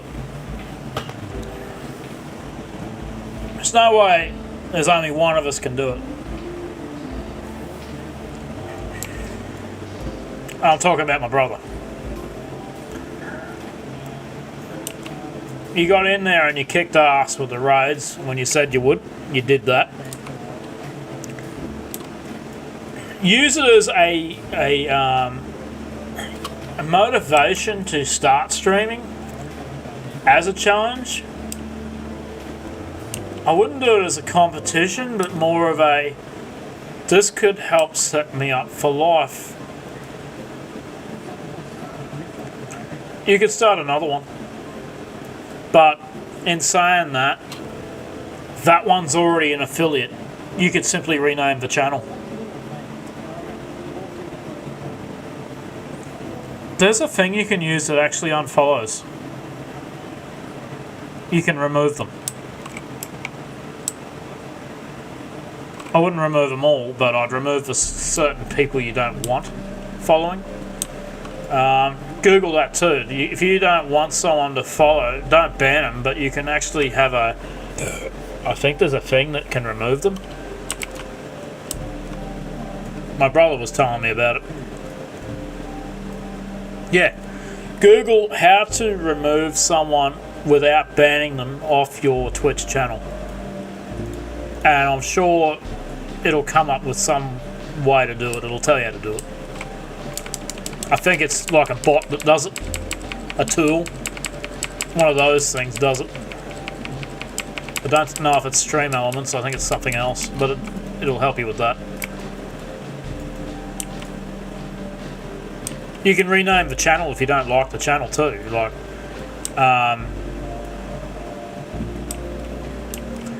use the AI things to work out what new name you'd like to have. I mean, if you don't like the one you got, you can come up and give it a brand new name. You can use the Imagine tool to help create a new.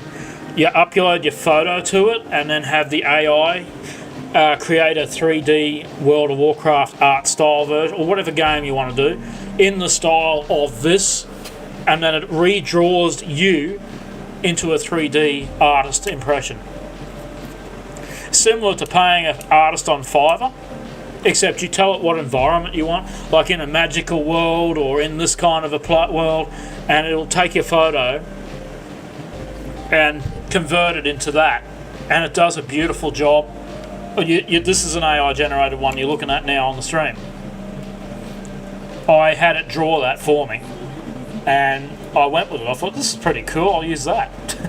It's not fantastic, but it shows you that you can muck around with it for a good couple of hours and it could create something that you can go over it later on with a font art tool and come up with your own style. I wouldn't say give up entirely on Twitch. I'd have both. But it gives you an idea with the channel you've already got to come up with a backdrop, a logo image, fresh stuff. Work on your channel trailer. Make a channel trailer just for fun. And then, you know, just do some game footage and introduce yourself and talk about what you do and whatever, and have a bit of fun with it. See where you can go. I'm so lazy, I didn't even buff myself. I'm really doing well. This thing here saps your mana. That's why I lost so much mana. But I'm going to stand here and show you how fast the mana comes back. I'm not drinking. I'm just standing here.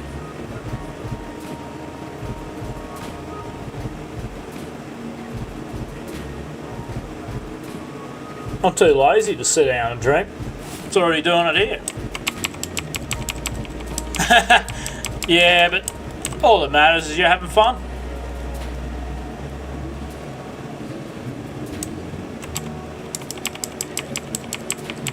Take it real slow, to be honest with you, Bluebo. The dead scar will be brutal. So don't bite off more than you can chew in there, that's for sure. And count your lucky stars. Like every time you get higher in the game, if you die and you delete it and start again, each time you get further along, think about what went wrong the first time, and then go in again with that knowledge. Don't do that the next time, and just keep trying different things. That's what's fun about it. Keep trying shit until it works. I know one of the most brutal areas is going to be around the 50s. I know the level 30 areas are going to be pretty tough. Anywhere past 20 is going to have some tough zones to work on. That's for sure.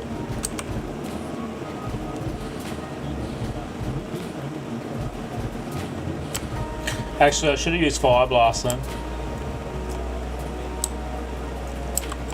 I'm glad my bro jumped on to have a chat, because sometimes you need someone to chat to, and it really bloody helps.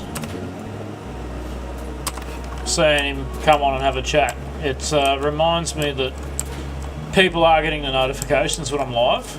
I tried to help my mate out, but he's just come on to WoW, my mate out Monto, and he's starting to play WoW.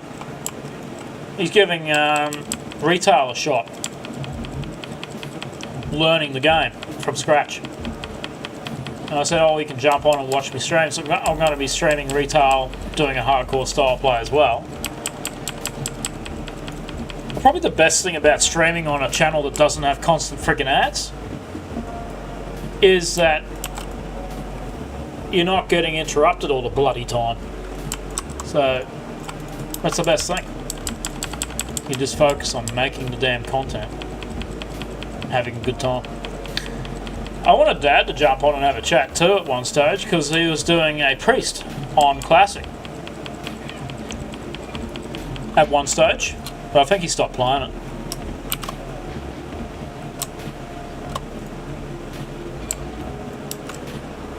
Sad, but I don't think the game can hold his interest any longer than a couple of days. And that's the thing about retail and Classic for him. He's already done it all heaps of times.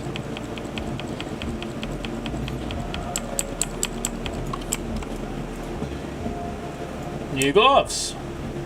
Can't wear them. Useless. I've got to go down the bottom, but I've got to pick and choose where I go. I might go over here and take these instead. That would be nice. That's funny, you got the cloth one, and I got the leatherworking one. What a pain. What a pain. Patchwork cloak, 5 armor, that's useless.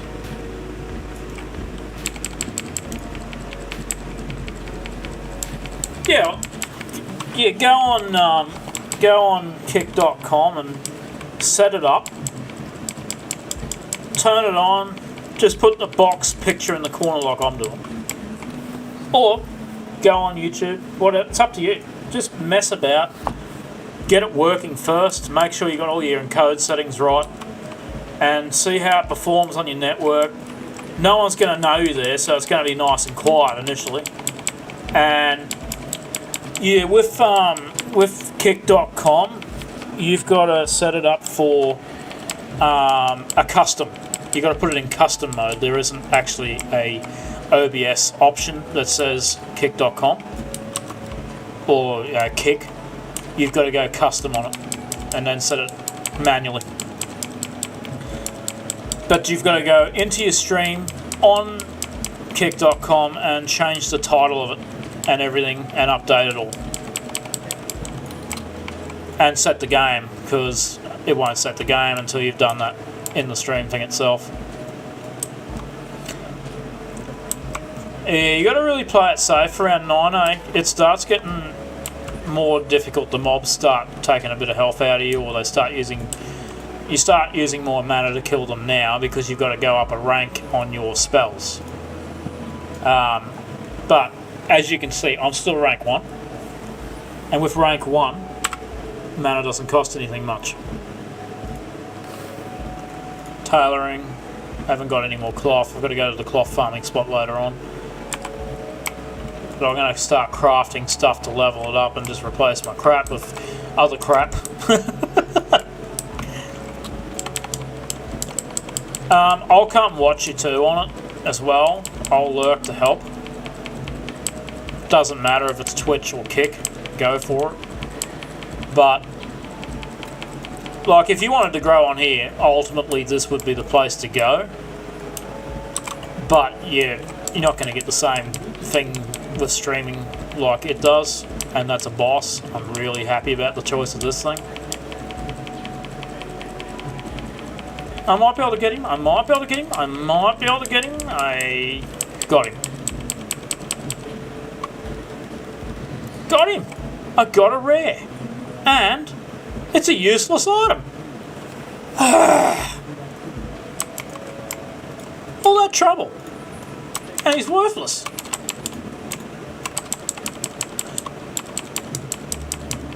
I thought it would have been a nice upgrade. That sucks.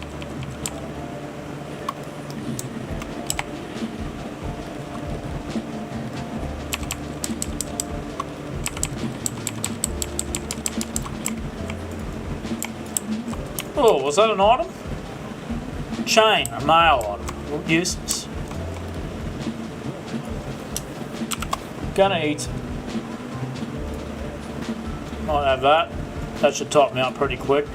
So as you can see, man, you can nearly die once you're level 9. Things start hitting you a lot harder, and I went down to 55% health then. It's not easy either. Don't think Wrath the Lich King's going to be a piece of piss. It'll feel the same way it did back then when I played it. It was brutal on my hunter. In Stranglethorn Vale, it's going to be tough. You have fast respawning mobs in Stranglethorn Vale. You've also got to deal with the crocs and multiple targets coming at you at once, and you can get outnumbered very quickly there. Especially the trolls, where you got to get the mojo or whatever they call it, that quest. If you pull one, you'll often pull 2 or 3 of them. It's horrible, that zone. And now if you've got a hardcore character, it's going to be tough. I think Stranglethorn's the 30s. You might be better to stay around and not Stranglethorn. Is it Hillsbrad? Or Taran Mills? And then try and work your way up to that other zone just past it. If you can't get anywhere there, you've got to go back over to Barrens and then find the level 30 zone over that side. And I've actually followed the guide. I used to use the Zygors WoW guide thing. Zygors is definitely one of the best, where you go all over the map and get all your flight points, and it would send you to all the safe spots to go through. So if you can't go through Stranglethorn Vale, I would definitely I think it does send you there eventually, but it tries to get you to get everything else done before you go over there, I think. Yeah, 30, 45. Arathi, not Basin, but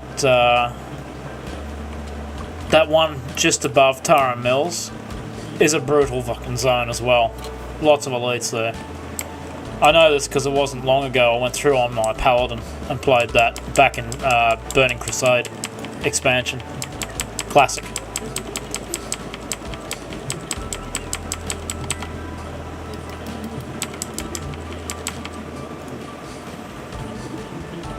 You're right, it does look really good to stream on here. Just one of the things I like about YouTube is when you're doing testing, you can even set it to private stream on YouTube, and you can just record it for your own benefit, for your own testing, for quality setting testing. And you just set it to private and you just stream private. And then set it public when you're done, as a video later on. That's the other option.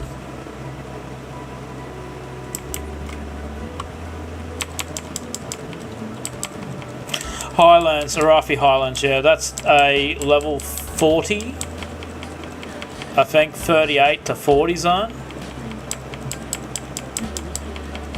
And you get the spiders and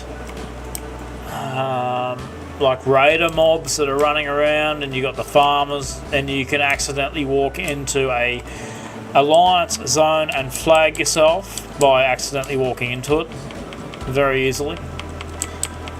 And then you get the level 65 elites that come after you and can smash you in a few hits, so you want to be mindful of where you are in Arathi Highlands.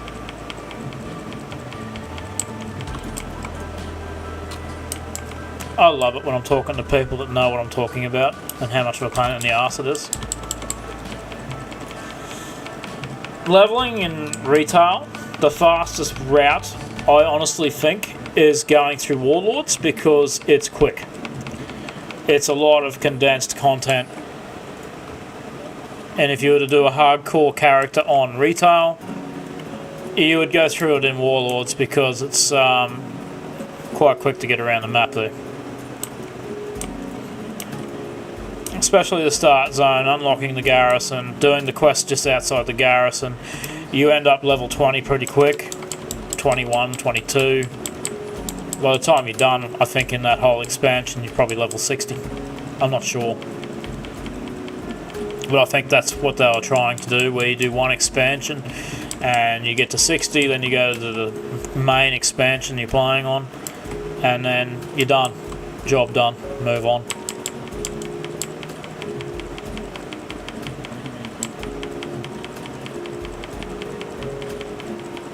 Gonna have to upgrade the rank of these spells soon. These are actually getting tough. They're becoming what you call pads. If you know what I mean.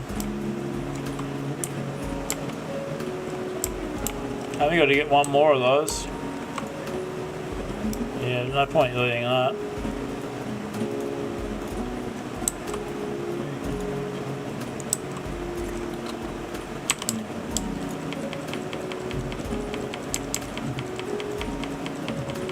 I actually look forward to watching you play those first-person games more too.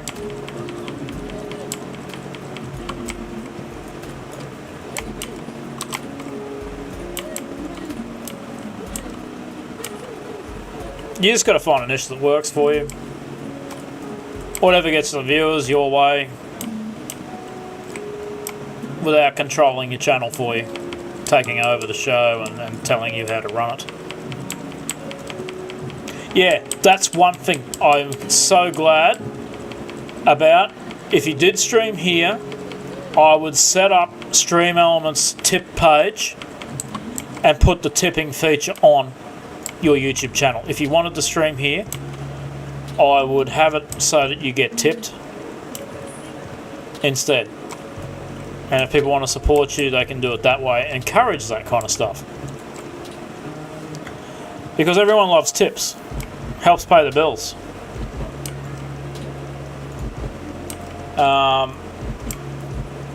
It keeps you going. It keeps your incentive to stream rolling. Pays the bills. Gives you a bit of money coming in so you can buy hardware upgrades. I love Blue Babe's comment. My problem is having to remember not to jump off shit.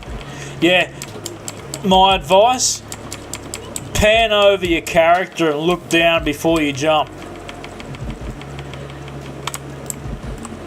Now, if you're going to get outnumbered, this could fuck me. This could actually fuck me.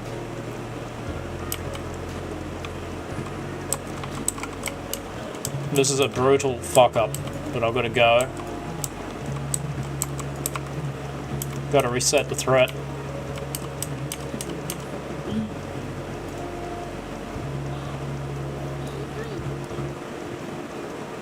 They're a fucking pain in here.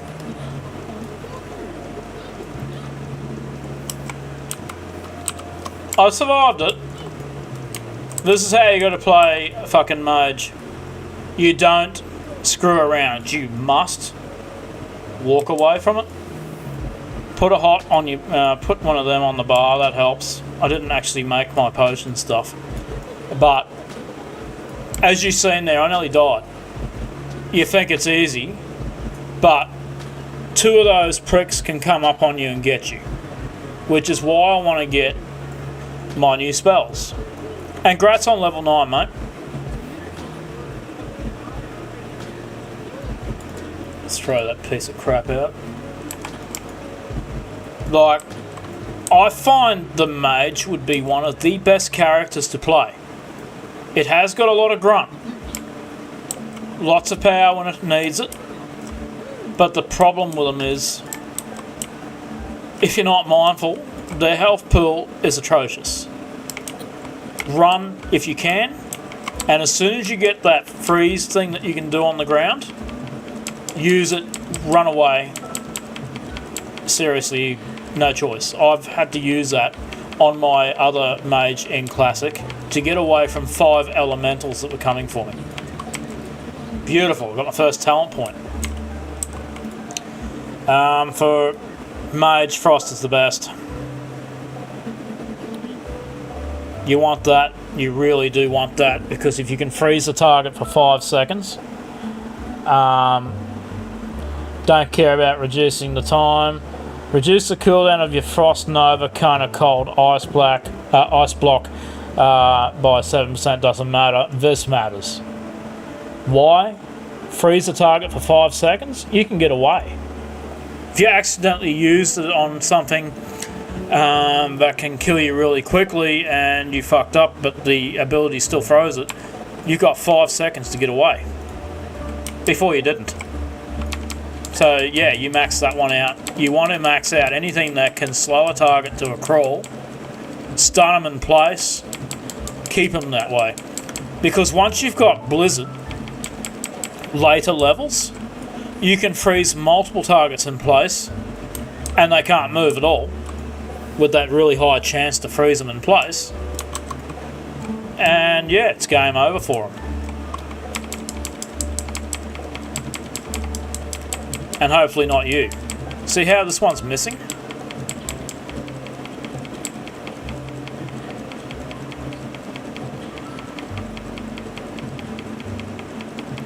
And pro advice, if you get away but cannot get back without running through 50 mobs, half stone. Seriously. Look how many mobs I've got around me. If I don't think I'm going to make it back, I'll half back, go get the new skills, which would be smarter. So you do this. Doesn't matter if you've got to take 25 minutes to walk back. You're not dead on your hardcore character. That matters more. Not dying. Half, go and get the new skills. Don't give a shit. So, like, my half stone's right back at the start of the game. This character would quite easily have died if I stayed there. Go and turn that quest in later on when you're a bit stronger.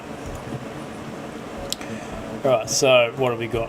This area, this quest thing's useless because that trainer won't go any higher. But I've got a vendor here, got to use. Not wasting my time. And like I said, if you're playing a hunter, you can get 1,000 arrows per stack, and one's 200 for 9 copper. So nothing to stress about.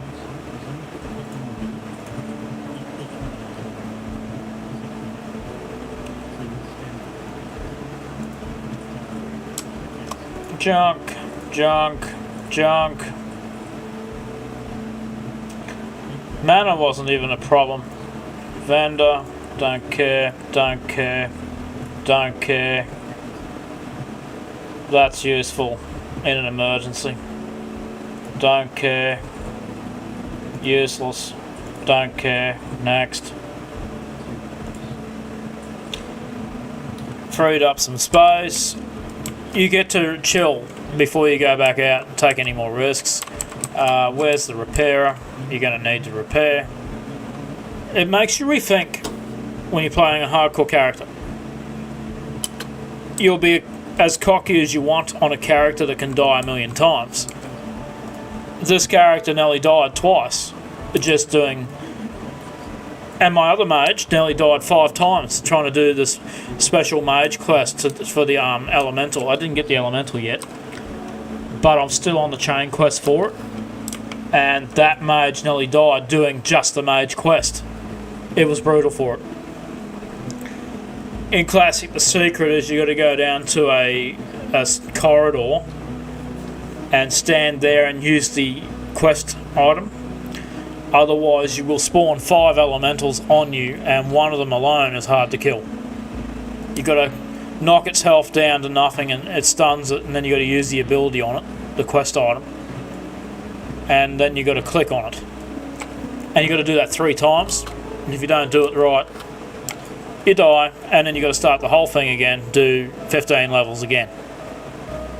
So, one of the reasons I don't like doing duos or trios on Solo play. I like to take my damn time. You only got one chance per turn, so you don't want to screw it up. It's fun in a group, but if I want to get up, go and make a coffee, I can do that while I'm streaming as a solo player. Whereas if you're in a group, you know you're holding up the other streamer. He can't do anything because you're off making a coffee, so you got to be put on follow. You got to put him on follow, run off, go make a coffee, and worry about your character getting killed while they're off killing stuff on their own. And then run back in the middle of a coffee doing a froth up. It is more intense as a group. It makes you too cocky. The truth is, it makes you too cocky. You won't care, you'll pull more than you think you can handle, and you'll do stupid shit and get yourself killed. Hey, you have a good one. I'm glad you have fun, and I'm looking forward to seeing you getting into it as well. I really hope you pick up the reins and start doing it as well, because this is freelance work. This could be a potential business for you. And you never have to leave home. Get somewhere off the ground and build your savings up. You know, this is stuff down the road. I look forward to seeing you grow as a streamer.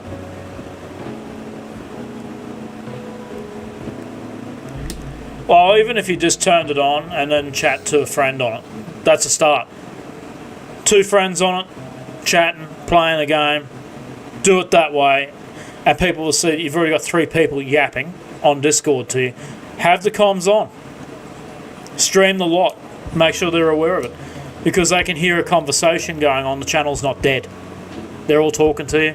Leave it on. Someone asks a question, you answer it, and you're like, yeah. Anyway, you get some rest. I look forward to seeing how everything goes. Have a think about it. Watch some ideas on the net and how you can get started. I think you should start on that platform because it's smaller and there's more chances for you to get seen over there. Sleep well or chill well.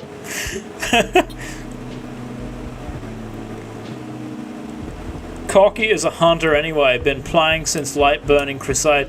Yeah,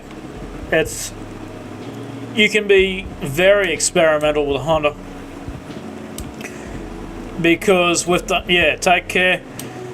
With the hunter, you can take a lot more risks because you got Feign, but I've often seen Feign fail. In retail, Feign has failed me so many times.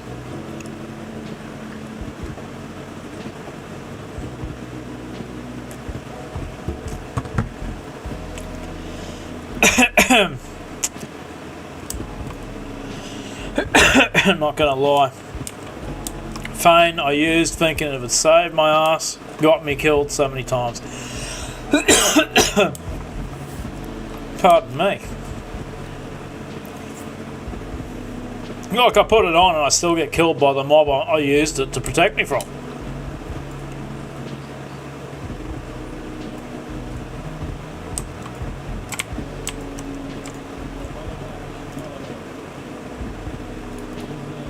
I don't want a hunter trainer, I want a mage trainer. I'm not a hunter, I'm a mage. Autopilot, I tell you. Oh, the worst one is you're on a flying, going from one flight point to another and you disconnect from the game and you come back and you fall to your death. I've had that happen in the past.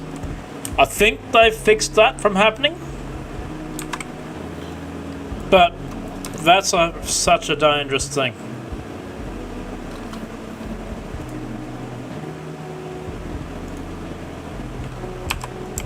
I swear I asked this thing where the mage trainer was.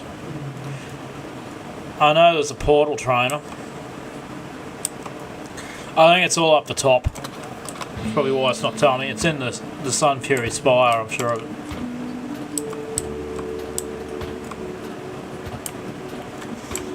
I'm really glad that this music is chill enough that it's not annoying. I'm just trying to be safe with it, what I play for music, so I can stream. Less hassles.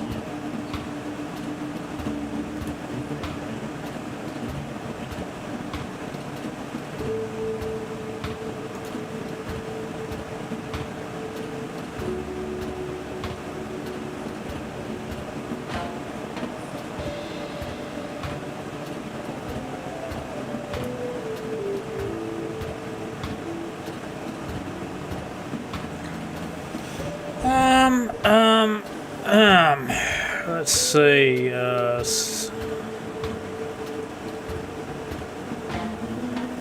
think I have to search for a different playlist though. The one I'm looking for is, I think it's Senpai now.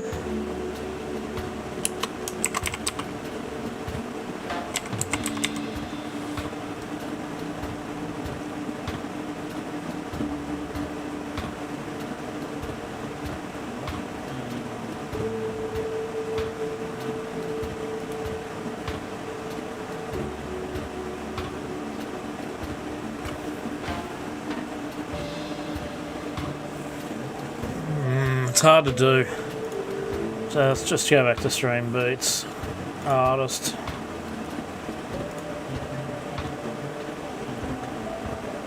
Candy Shop 2021.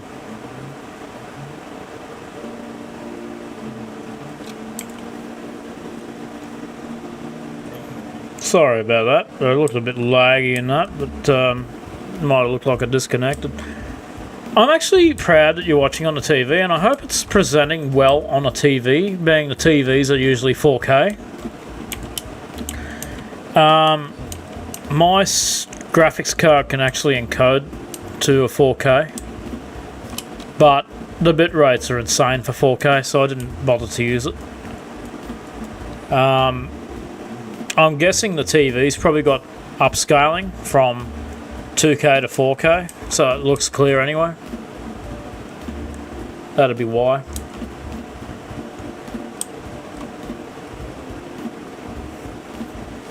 Yeah, it's quite an impressive encoder, this thing.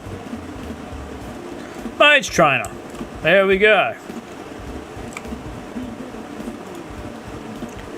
Conjure Water rank 2. One of my favourite in Classic to use. The second rank. Frost Armor rank 1. What the hell have I got then if that's not rank 1? It says here rank 1. Interesting. That should say rank 2 then. Get rid of already known. Now it says rank 2. Okay, good. Frost Nova. Once you have Frost Nova on a mage, you are pretty much safe. Please teach me. Unavailable. Teleport Silver Moon. You get this at level... what?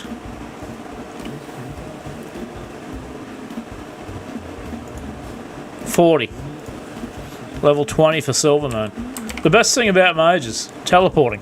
You cannot beat that. I'm just going to check my brother's stream for a second, see how he's going.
I'm going to redeem something on my brother's channel just for the hell of it. I've got to hear it.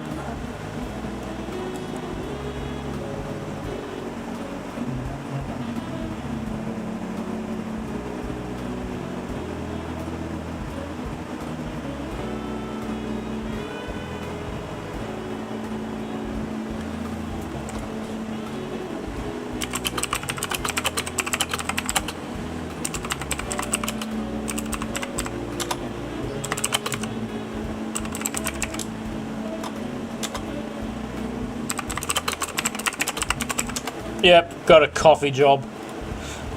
I got a coffee redemption. I knew visiting my bro would be a great idea. Interface, action bars, bottom left bar, bottom right bar, there. One of the things I like about Classic and all that, show numbers for cooldown.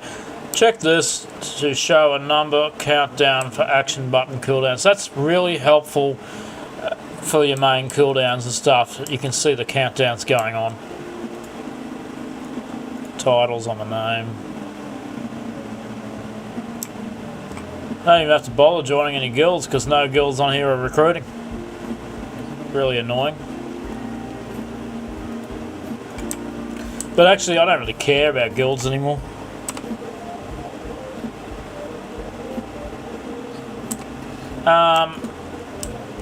I think what I'm going to do is I'm going to set my innkeeper thing so I don't have to keep going back from Sunstrider Isles. That might help a little bit, eh?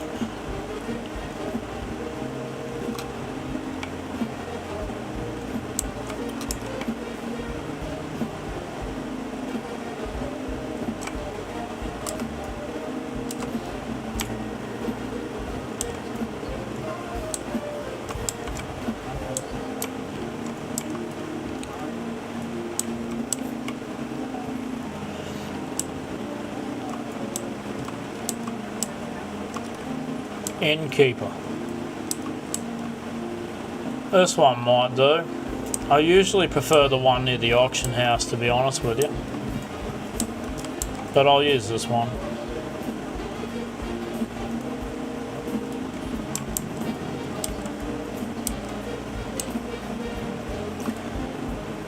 One of the reasons, yeah, so if you get outnumbered but you manage to get away, don't forget your halfstone can get you to safety, because if you think you're going to run into a bunch of mobs that are going to kill you, you are really better off just halfstoning and walking back. Don't take the risk of running through the mobs. Very high chance of dying. And if it's a one life turn, that's the difference between reaching 58 before you die or 60 before you die, or 20 if you're aiming for a 20, trying to get to level 20 without dying in the game. That's a good achievement too, you know. It doesn't matter. Each time you do it, you just aim to do better. But that's the tip I've learnt from another player that has reached fairly high level, was to take it slow, be careful. And if you don't have if you can't risk running through all the mobs to go back, or don't have the mana on you, on a hunter or something like that, and you don't have any mana on you, just halfstone and then walk back. Because it is not a rush. It is a, what is it, the word marathon, not a race. Take your time, more chances of actually getting there with getting to your goal.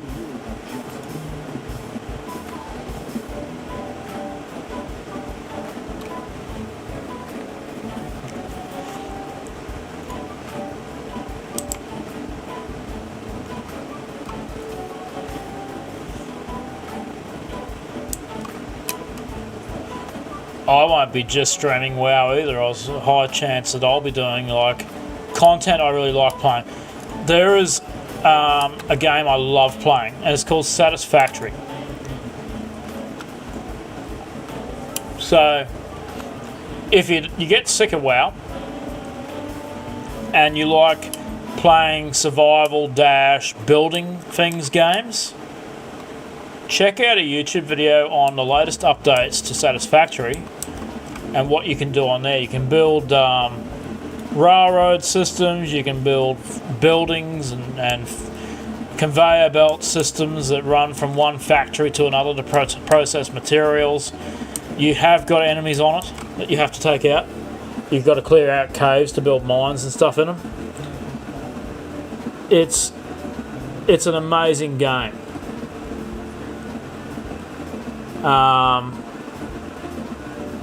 yeah, well, then you'd probably like Ark Survival Evolved too. You'd probably love the dinosaur game, where you are like a hunter in that game.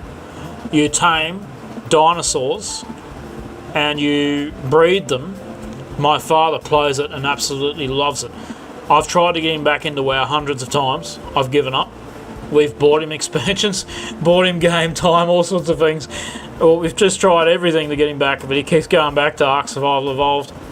And yeah, Ark Survival Evolved is what he loves playing. Like, he loves breeding the animals and taming new beasts and working out how to breed them from one to the other. Yeah, Conan the Barbarian's not bad either. I like building on that one. I've played them all. Absolutely love both of them. Ark gives me headaches, but that's just me. I have some kind of thing that goes on in my head where certain games do that to me. Other games like World of Warcraft don't. Not in the same way. Enchanting vendor. If you're an enchanting vendor, then where's the enchanting trainer?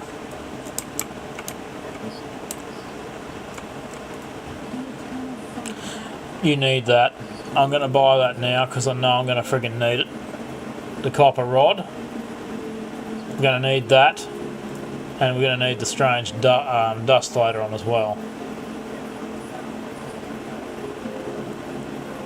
That sucks. I've got to sell this. Look how dear that is.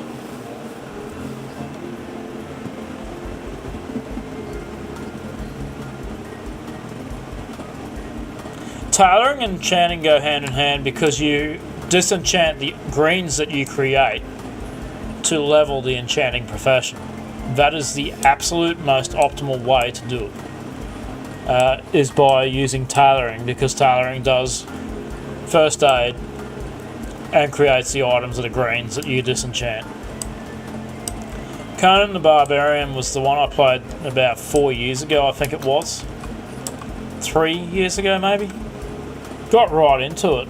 But I also like creative mode on some of these games, where you can just go ham and create whatever you want. But it's good to see you've played Conan. If you've played that, then there's a good chance you'll love Satisfactory, because the buildings you make on Satisfactory all serve a purpose.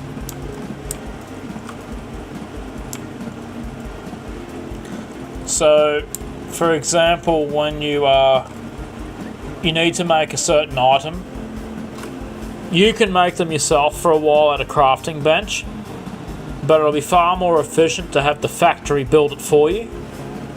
And sometimes it needs hundreds of them, and then you've got to reach the top rank.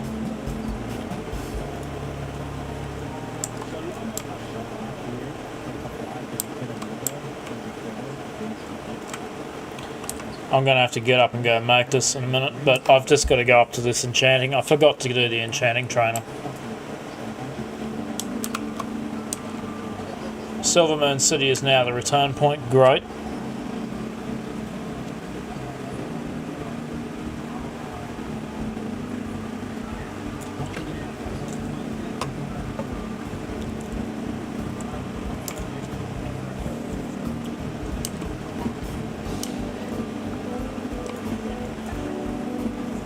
You know, one of the things I try to tell my brother is to eventually work on becoming platform independent. Something I was telling him about. He's got this great viewership that he's been building on Twitch. But imagine if he was independent. So if he goes there for a couple of days a week and then goes over to kick.com, building a presence there. He's got the YouTube growth going on. He's got nearly 500 subscribers on YouTube now. He's doing really well. That's youtube.com/@Daedraflame. That's his handle for YouTube channel. He's doing really well. All he has to do is break 1,000 and get 4,000 watched hours, and he's right on the money with that. He's doing really well. Magic wand. Oh, cool. I wanted to make a wand. That's going to be way more efficient to be able to build one of those myself. If I ever get the materials to make it with. A satchel. 10-slot inscription bag. Inscriptions only matter. Enchanting supplies. 4 strange dust at this one. Right, this is going to be fun.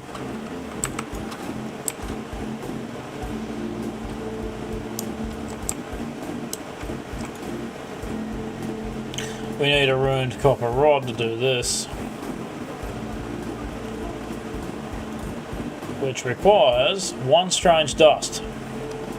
Why don't I just kill a bunch of mobs outside, buy the strange dust from that vendor, and craft this damn thing and get it over and done with, because that's all I need.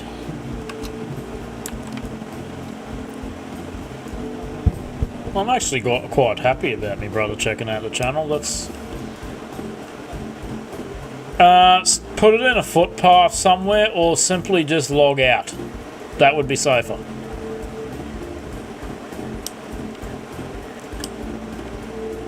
Yeah, if you're going to AFK, go to a footpath and log out on the footpath.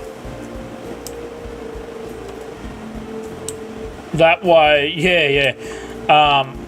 That way, when you come back and you're at the login screen instead, you can't aggro anything because you're logged out.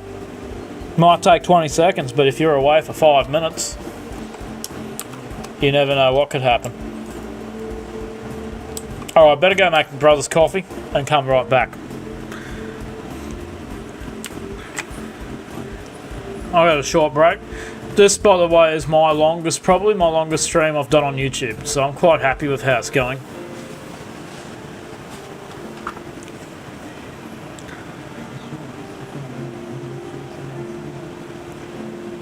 I actually really like the picture with the oval circle. I think that's unique to my channel. It looks good. Alright, I'll be back.